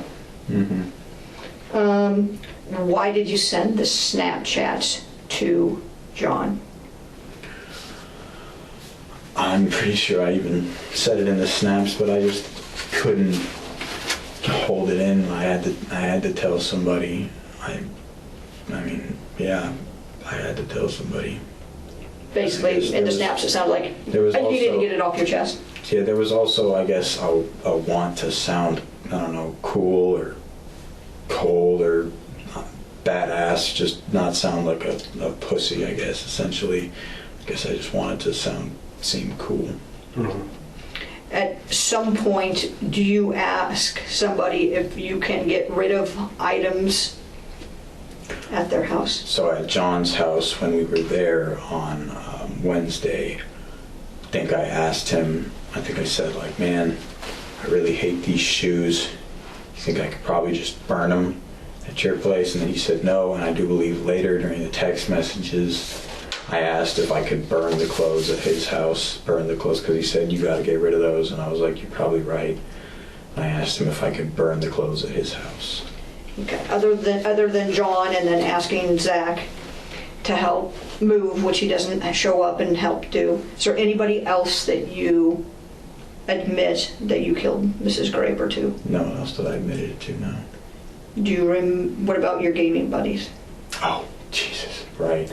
There would have been Jack Grohl and Ben. Yes, those two were the first people I told, I think. And yeah, that completely slipped my mind. I apologize, but I, once again, was telling them to seem, I guess, cool or edgy or cold or, yeah. And on Snapchat world, what was your name? It would have been Darker Wolf 1375. And do you remember Ben's? I believe it was Ben Allen and some numbers, and then Jack Grohl would have been Mr. Awesome Dude, I'm pretty sure. But I had changed the names, and when you change their names, you don't see their original usernames, so I'm not exactly sure, but pretty sure. And then when you said that you admitted to them, are you to just text or? Texts and a picture, I think, of the wheelbarrow and a selfie of myself wearing the mask with the caption on it. And in the wheelbarrow, it looks like, I don't know, it looks like a foot pump? Right, we did bring a pump in case the wheelbarrow's tire went flat, because Chaden said it has a tendency to do that, and so he just threw the pump in there as an extra measure. But at any of these items that you picked up or acquired from Chaden or that you saw laid out in the park, did you purchase any of those or know where those came from? I know that I did bring a shovel because we thought we were going to dig a grave, but obviously it was November and the ground was frozen. I didn't buy anything specifically for the purpose of that, and I'm pretty sure the rest of the things were just things Chaden had lying around the house. Did you do any test holes trying to dig anywhere? We used originally we tried the ground, and we were like... Where at? Would have been along the tracks, pretty close to the access trail, and we realized, yeah, we're not going to be able to dig. And so then we used the shovels to kind of turn over some of the bloody ground, to just turn it over and make it look like somebody was moving the ground for some reason instead of a bloody mess. And the holes that you dug, were those near, not on the same side of the railroad tracks, because you got the access, the tracks, the other side of the railroad tracks, and then the wooded area again? Which side of the tracks, the side closer to the tracks, or the further side of the tracks? The closer side of the tracks. It would have been closer to the access trail and closer to Chautauqua Park, where we would have been turning over the soil. Okay. So I was at your house the following morning. I think I'm the one that woke you up. Since that time, you've been in police detention. Since that time, have you had any communication with Chaden? Sure, yeah. Here? And what kind of communication has that been like? I think originally, like the first couple of days that we were out together in the pod that they've got, the juvenile detention, he was telling me to say something about there being like 8 people from Ottumwa involved in the killing of Miss Graver. And I kind of just told him, sure, whatever. Always seemed kind of stupid to me. Okay. Make any threats towards you? No. You make any threats towards him? No. Okay. Did he ask you if what you said when the cops came? He did. I said I shut up and lawyered up, and then I asked him what he said, and he kind of just said, I can't exactly remember what he said, but he said he made up a very convincing lie that would throw them off, something along that line. And, and I said, okay, and that's when he was like, yeah, so tell him about the 8 dudes from Ottumwa who were involved wearing masks, the masked men. Okay. All right. I mean, so he's your best friend. Some of the conversations you've had since then just seem kind of stupid, to be honest with you, right? I mean, would you characterize some of these conversations or these ideas or plans as being stupid, or how would you describe them? Well, since being in detention. There was only those like few first couple of days that we talked anything about the case. I mean, since then it's all just been about stuff that goes on in there. Okay. We don't really talk about the outside very much. And so everyone's clear that they're supposed to be sequestered, so they're not supposed to have contact. Right. Yep. Just so you're aware. Yep. And so, looking back now, nearly a year and a half removed from November 2nd, what's your opinion of him? Still consider him a good friend? He's kind of, I don't know how I never picked up on this, because apparently there were plenty of people around me who did. I guess I was too beguiled by him, I don't know. But now I can definitely see clearly he's kind of sneaky, arrogant. I mean, I don't know. I don't feel easy talking to him anymore. And when I see people start to trust him, I just I don't know, it makes me feel off, just like watching people make the same mistakes that I did. Do you think it's weird that Shaden can't move the wheelbarrow? I mean, it's at his house, the crap's at his house. I mean, why are you going to his house? And there was no rational thought really at the point for those 2 days, and then so no, I didn't even think twice about it. But now looking back, it obviously looks very shady. But yeah, no, looking like, of course, like you said, hindsight's always 20/20. But at the time, there was just no rational thought going on. what about, I mean, the school? You knew there were cameras at the school.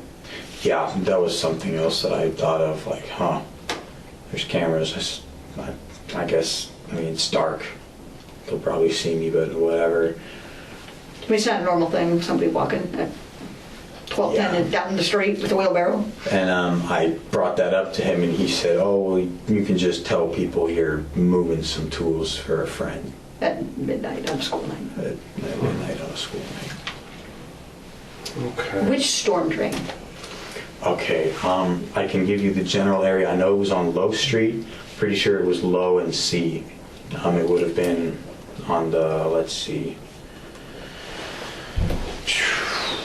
I'm gonna try. It's gonna take me a little second here to get the directions squared away.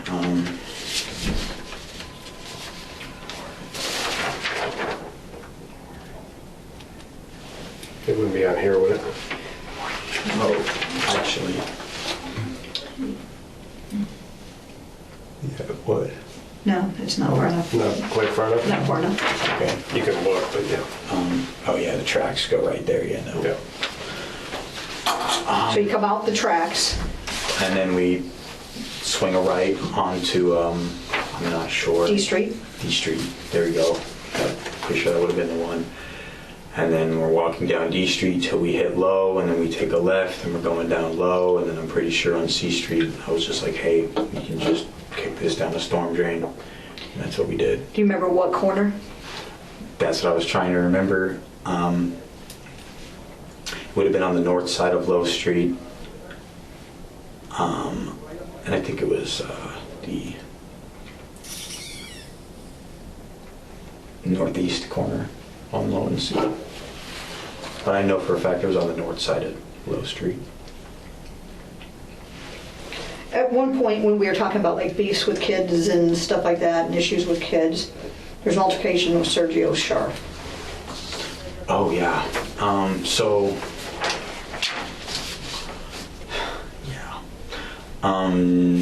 John Burnett had gotten into an altercation. He got set up by a girl and then kind of got the crap beat out of him by some grown men at Chautauqua Park. And when he told me about that, I was furious, and I immediately contacted as many people as I knew. And I guess our plan was to go to Sergio's house, TP's house, egg it, maybe crack a tail light on his car or something, kind of just give him a spook and let him know that that wasn't cool to beat up a kid. You're a grown dude. That didn't go down. He came out with a gun and started waving it around. Sergio or Sergio's dad? The dad. Came out with a gun and started waving it around, kind of scared everybody off. And then reluctantly I followed. I think I had a bat with me. Yeah, that was pretty much how the altercation went down. We went back, tried to get Habib's car. Police was already there. Cedar Rapids Police Department was there too. I think they were helping out at the time. And then I got taken home. I found a little bit of weed in my backpack. You guys get detained down at the high school, right? Oh yeah, right near the high school. Or yeah, near the high school, yeah. Okay. We talked about your current impressions or opinions of Chaden. Again, a year and a half removed from the incident itself. How do you look back on that particular incident now? I mean, with the deepest regret, wouldn't even sum it up. And not just regret for myself and for the loss of my freedom, but I just regret killing Miss Graver. I regret, what it's done for the community, what it's done for my family, for my dad, what it's done for their family, obviously, the Miller's family. And when do you think that feeling took hold? Like once you were here in the last few months? Would have been probably about, well, when you get into the detention center, they keep you isolated in your room for 7 days, and it would have been during that period of introspection and self-reflection, which was pretty much all I had to do besides reading, would have been at that point that I began to realize. Yeah.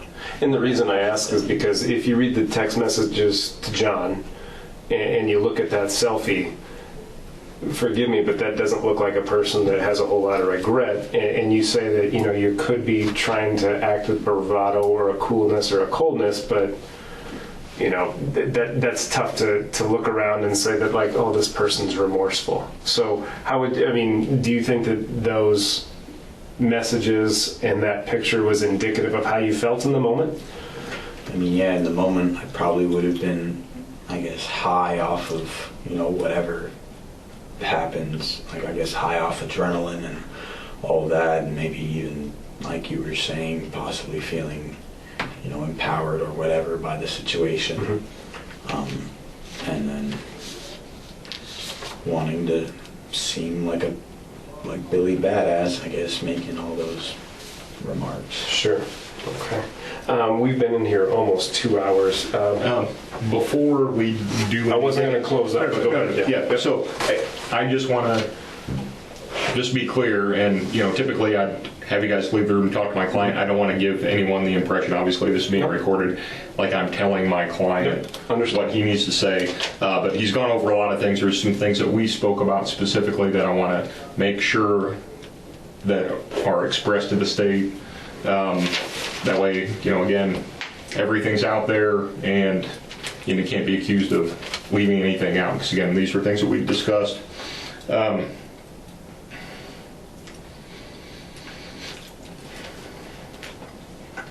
So you kind of described this, Jeremy, but just to be explicit, when Chayden first hit Miss Graber, and you said that was pretty hard. Did you think that was pretty much with all the force that he could muster? 100%, yeah. Okay. And based on that first blow, you had the impression like that was going to kill her. She was going to die based on Chayden, that very first hit, correct? Correct.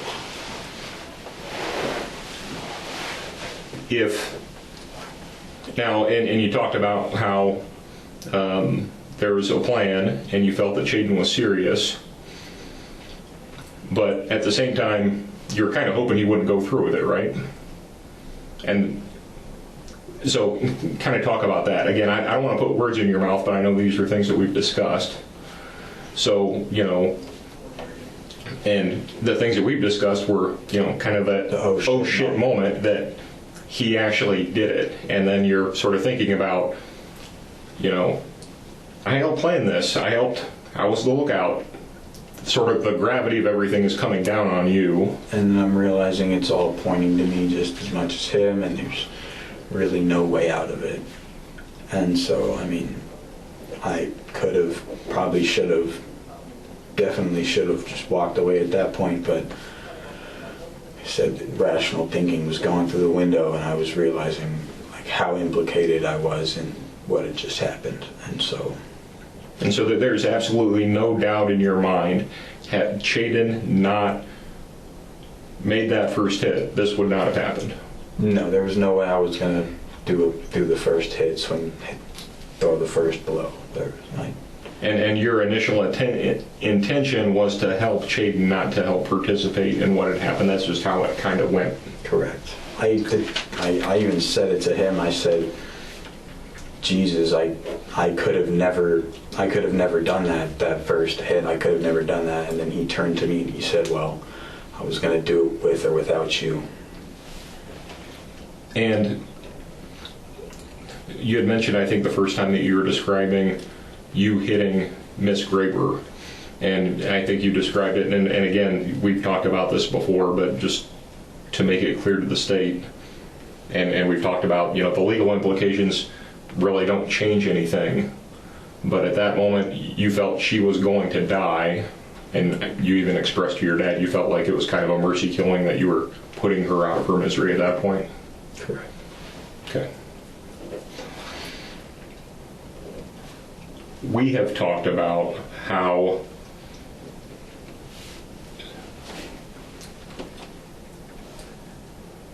in the aftermath of all this going on, the Snapchats and the messages that make you look cold, make you look a certain way, and obviously your hope was that you wouldn't get caught, right? I mean, you're not trying to purposely get caught, but at the same time you're doing things that are really reckless with information. Mm-hmm. And something that I know is actually in, I think, some of the snaps that we've discussed, but you didn't mention here today. You expressed, I think, maybe John or one of your other friends, that you were feeling suicidal right afterward, correct? Correct. Can you, again, I don't want to be the one to convey all this stuff, so Jeremy, I don't want you to be talking about these things. Yeah. I think I picked up my phone that night that I told John. I picked up my phone originally to tell him that I was just like, I was on the brink of just ending it all. I mean,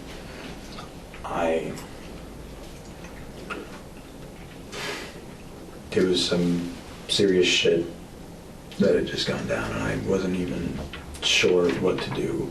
And so I told John that, and he started to talk me down, and then it kind of just all came out. Do you find John to be a pretty honest and genuine guy? For the most part, yeah. Yeah. Any reason why he would lie about this information? No. Okay.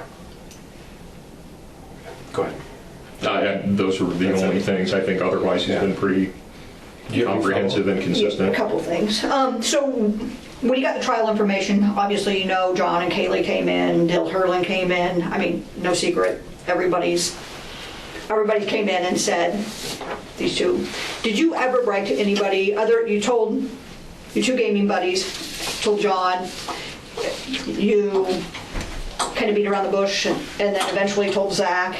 Other than anybody at school, do you tell anybody, I caught a body, I killed Mrs. Graver? No. You don't discuss that?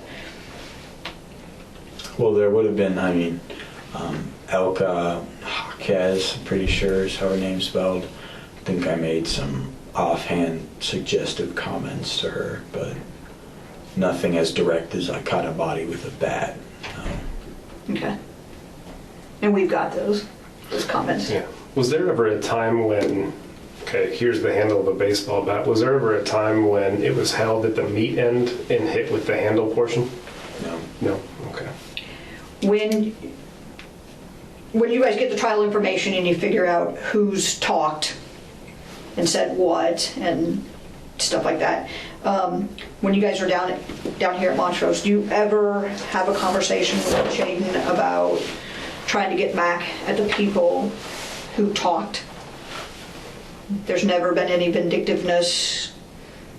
I mean, I held a little bit of resentment towards John at the beginning, but nothing that I expressed to Jaden. Okay. And Jaden's never said, I'm going to get back? He hasn't said, I'm going to get back. I mean, but he definitely has expressed his distaste and disappointment towards, Dill and John. Okay. At some point after Jaden kind of tells his 8-person cockamamie story that's unbelievable, believable, that's a bunch of crap. At some point at the very end of that, he says, it's all you. This is all Jeremy. Jeremy planned it. I'm just an innocent bystander. I was at the wrong place at the wrong moment. Is that accurate, inaccurate? Couldn't be farther from the truth. And how does that make you feel? That he's throwing you under the bus? Disappointed more than anything. I mean, it's just hurt, betrayed. I don't know, the list goes on. Not to somewhat summarize, it seems as if the way you describe it was that this was Chaden's issue with her. It was his motive against her. You were a loyal friend to him, there to help, and then wound up finishing the job. Can you think of any reason? Like, and then just now, you've completely denied that it was ever your intention to harm Miss Graber. You were there ultimately to finish the job, mercy killing, as you told your attorney. Can you think of any reason why somebody or some information might come to us that indicates otherwise? Like, we talked about how you had her as a teacher last year. Could there possibly be anybody that comes to us and say, like, hey, don't think that this is all on Chaden. Jeremy had beef with her too. I had already taken 2 years of language classes. I'm pretty sure that's all that's required for colleges to get, scholarships and all that. I wasn't planning on taking any more classes with her. As far as I was concerned, she was like out of my life. Mm-hmm. So what you're saying is that there is no information or evidence out there that's going to indicate that you yourself had a personal issue with her beyond your friend having a personal issue with her. I might have said, like, she's not a good teacher, but that's pretty much the extent. Okay. Yeah. Okay. All right. Well, let's. I'm just about done here. Let's take a quick break. I'm going to use the restroom quick. We'll confer with the others and come back and finish up. I got water. Yeah, absolutely. We'll make sure to get one of those. Do you want to flip off the switch, or do you want to keep it running? I want to know We can flip the switch if it's for going to be you. on or off, basically. We will flip the switch. Thank you.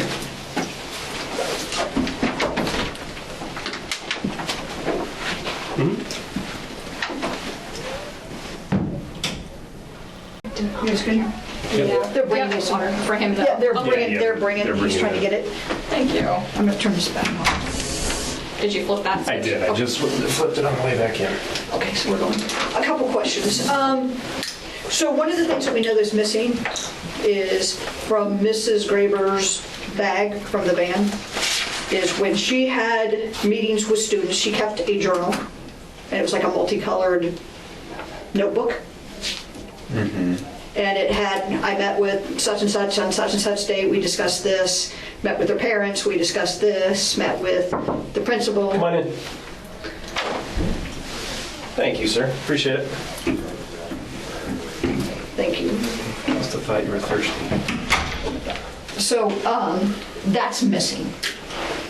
It might have been contained in the small purse that we threw into the area around the van, but I wasn't looking for that. I don't know if it's something Chaden picked up or not.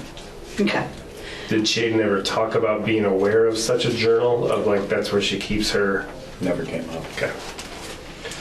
And then when we discovered the body, the only high school kid to drive into the park, or the only person, period, to drive into the park other than the police or the people looking for Mrs. Graber, was McKenna Hine. She had no contact with McKenna. I didn't have any contact with McKenna Hine for that whole week, pretty much. I spent that whole, from October 30th to like November 3rd, was like spent entirely with John, Kaylee, and Zoe. Okay. Okay. Mindful. Wait, sorry, that's a lie. McKenna did drive past me when I was sitting outside of the school. She did drive past me. She stopped and she asked me, like, hey, what are you doing? Need a ride? I said, no, I'm good. I'm just waiting on Chaden, I think I said. And then she kept driving towards... Would that been with the bell tower when you're leaning on the bike? Yeah, that would have been right there.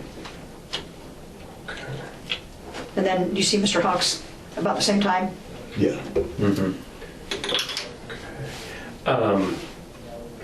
Understanding potential consequences of us having this conversation and how it could play into a future prosecution of yourself or Chaden, do you have any personal concerns about being housed in the same building or safety concerns with him, or him getting word out to other people, like to try to harm you of any kind?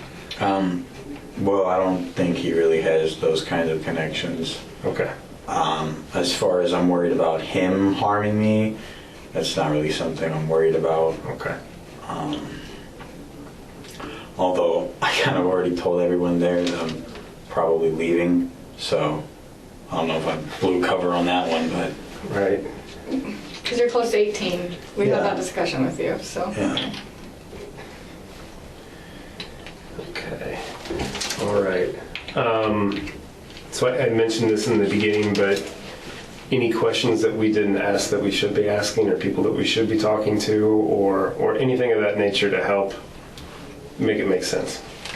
As far as what was said in Julie Kinsella's office when my dad asked for a place to privately discuss with me, he basically just asked me if I was involved, and I told him that I was. And he asked me if it was my plan or how the extent of my involvement, and I kind of just told him I kind of got dragged along into it, and that Chaden's plan, all his stuff is bad. He brought all the equipment. He even gave me the gloves that I mentioned that I wore. Those were his gloves that he gave me. And I kind of just told him that I killed Miss Graber as like a mercy killing, essentially, is what I told him. And so what you're saying is that what you told your dad in just a few minutes in Julie's office is consistent with the information, although not as thorough, of what we talked about today. Correct. Same story. Okay. All right. And to the best of your knowledge, given what we've just talked about for the last 2 hours, if needs be, would you be willing to raise your right hand, swear that this is the God's honest truth under oath? This is the version of what happened, the one and only version of truthfully what happened. I would. Okay. Okay. Any questions for us at this point? No questions.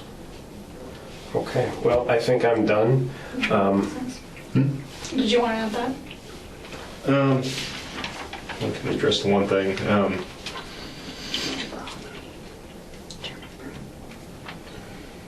Well, I think he got that clear, and again, from Jeremy, of the things that were involved, the only thing you brought was yourself. Everything else, the gloves, the bat, the bag of water, the pocket knife, the screwdriver, the hammer, all of that, the wheelbarrow, all of that stuff came from Chaden. There was nothing you brought from the house. There was nothing that you bought for the purpose of carrying this out. Correct. Okay.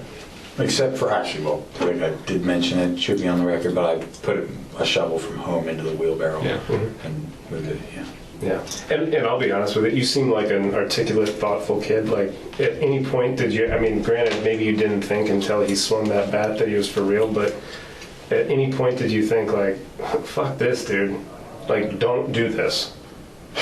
I'm going to be honest, I was kind of just going along with him at the time. I wasn't, I mean, it could have all been avoided if he had just stayed right there on that access trail. I never stepped out of there, but yeah, it obviously didn't happen. Did you ever think about talking him down? Like, dude, that thought crossed my mind, but I don't know. Once again, that whole image of not wanting to be a pussy, right, was kind of influential for me at the time. I see. Okay. All right. Well, that's all I have. I think the important thing for me, Jerry, that I want to add is Chaden brought all of this stuff to the park initially. Did you know he was bringing that with? I knew, I was pretty sure he was going to bring a bat. Anything else? The rest was just what you went along with? Yeah. Okay. You're aware, because we've received things through Discovery, and there was a question about it. I don't know that was kind of fleshed out, but one of the items of evidence that the state located, I think on Chaden's computer, was sort of like a makeshift plan that it seemed like he was trying to be coy about what it was about, but was really very on point with what had happened. You weren't involved in any of that. No. Okay. Okay. All right. I think we're all finished up. We'll hit the switch on the way out, and When you guys are finished with him, then we can kind of coordinate wherever he needs to go. So we won't be with you. Thanks. They've Thank got you. a pizza coming for him. Perfect. Okay. Thank you so much. In spite of the circumstances, good luck. Okay. Thanks. Take care. Good luck, Jeremy. Both Miller and Goodale initially pleaded not guilty to the crime, with Miller even telling detectives that he was forced by her real killers to help them hide her body and drive her van. In the end, this was nonsense. It wasn't until roughly a year after the murder that investigators released the likely motive. Willard Shaden Miller was so upset about Noema Graber giving him a bad grade in her class that he hatched a plot to kill her. That is all. It affected his grade point average, and he felt he had to take matters into his own hands. Jeremy Goodale just went along for the ride. In the spring of 2023, both Willard Miller and Jeremy Goodale pleaded guilty to first-degree murder. And in July of 2023, Willard Miller was sentenced to life in prison with the possibility of parole after 35 years. He immediately appealed this verdict. In November of 2023, Jeremy Goodale was sentenced to life in prison without parole for 25 years. Court finds, based on the nature and circumstances of this defense, along with the 25 required factors I'm required to consider in sentencing a juvenile for first-degree murder, the defendants shall be sentenced to life with the possibility of parole after 25 years. This sentence is permissible under current Iowa law. Iowa law does not permit juveniles to be sentenced to life in prison without the possibility of parole, and both of them being 17 at the time of sentencing worked in their favor. Willard Miller is appealing his life sentence, and I can only imagine Jeremy Goodale will do the same. Thank you so much for watching. We have a ton of cases in the works, many of which you have never seen, so make sure you're subscribed. We will see you in the next one.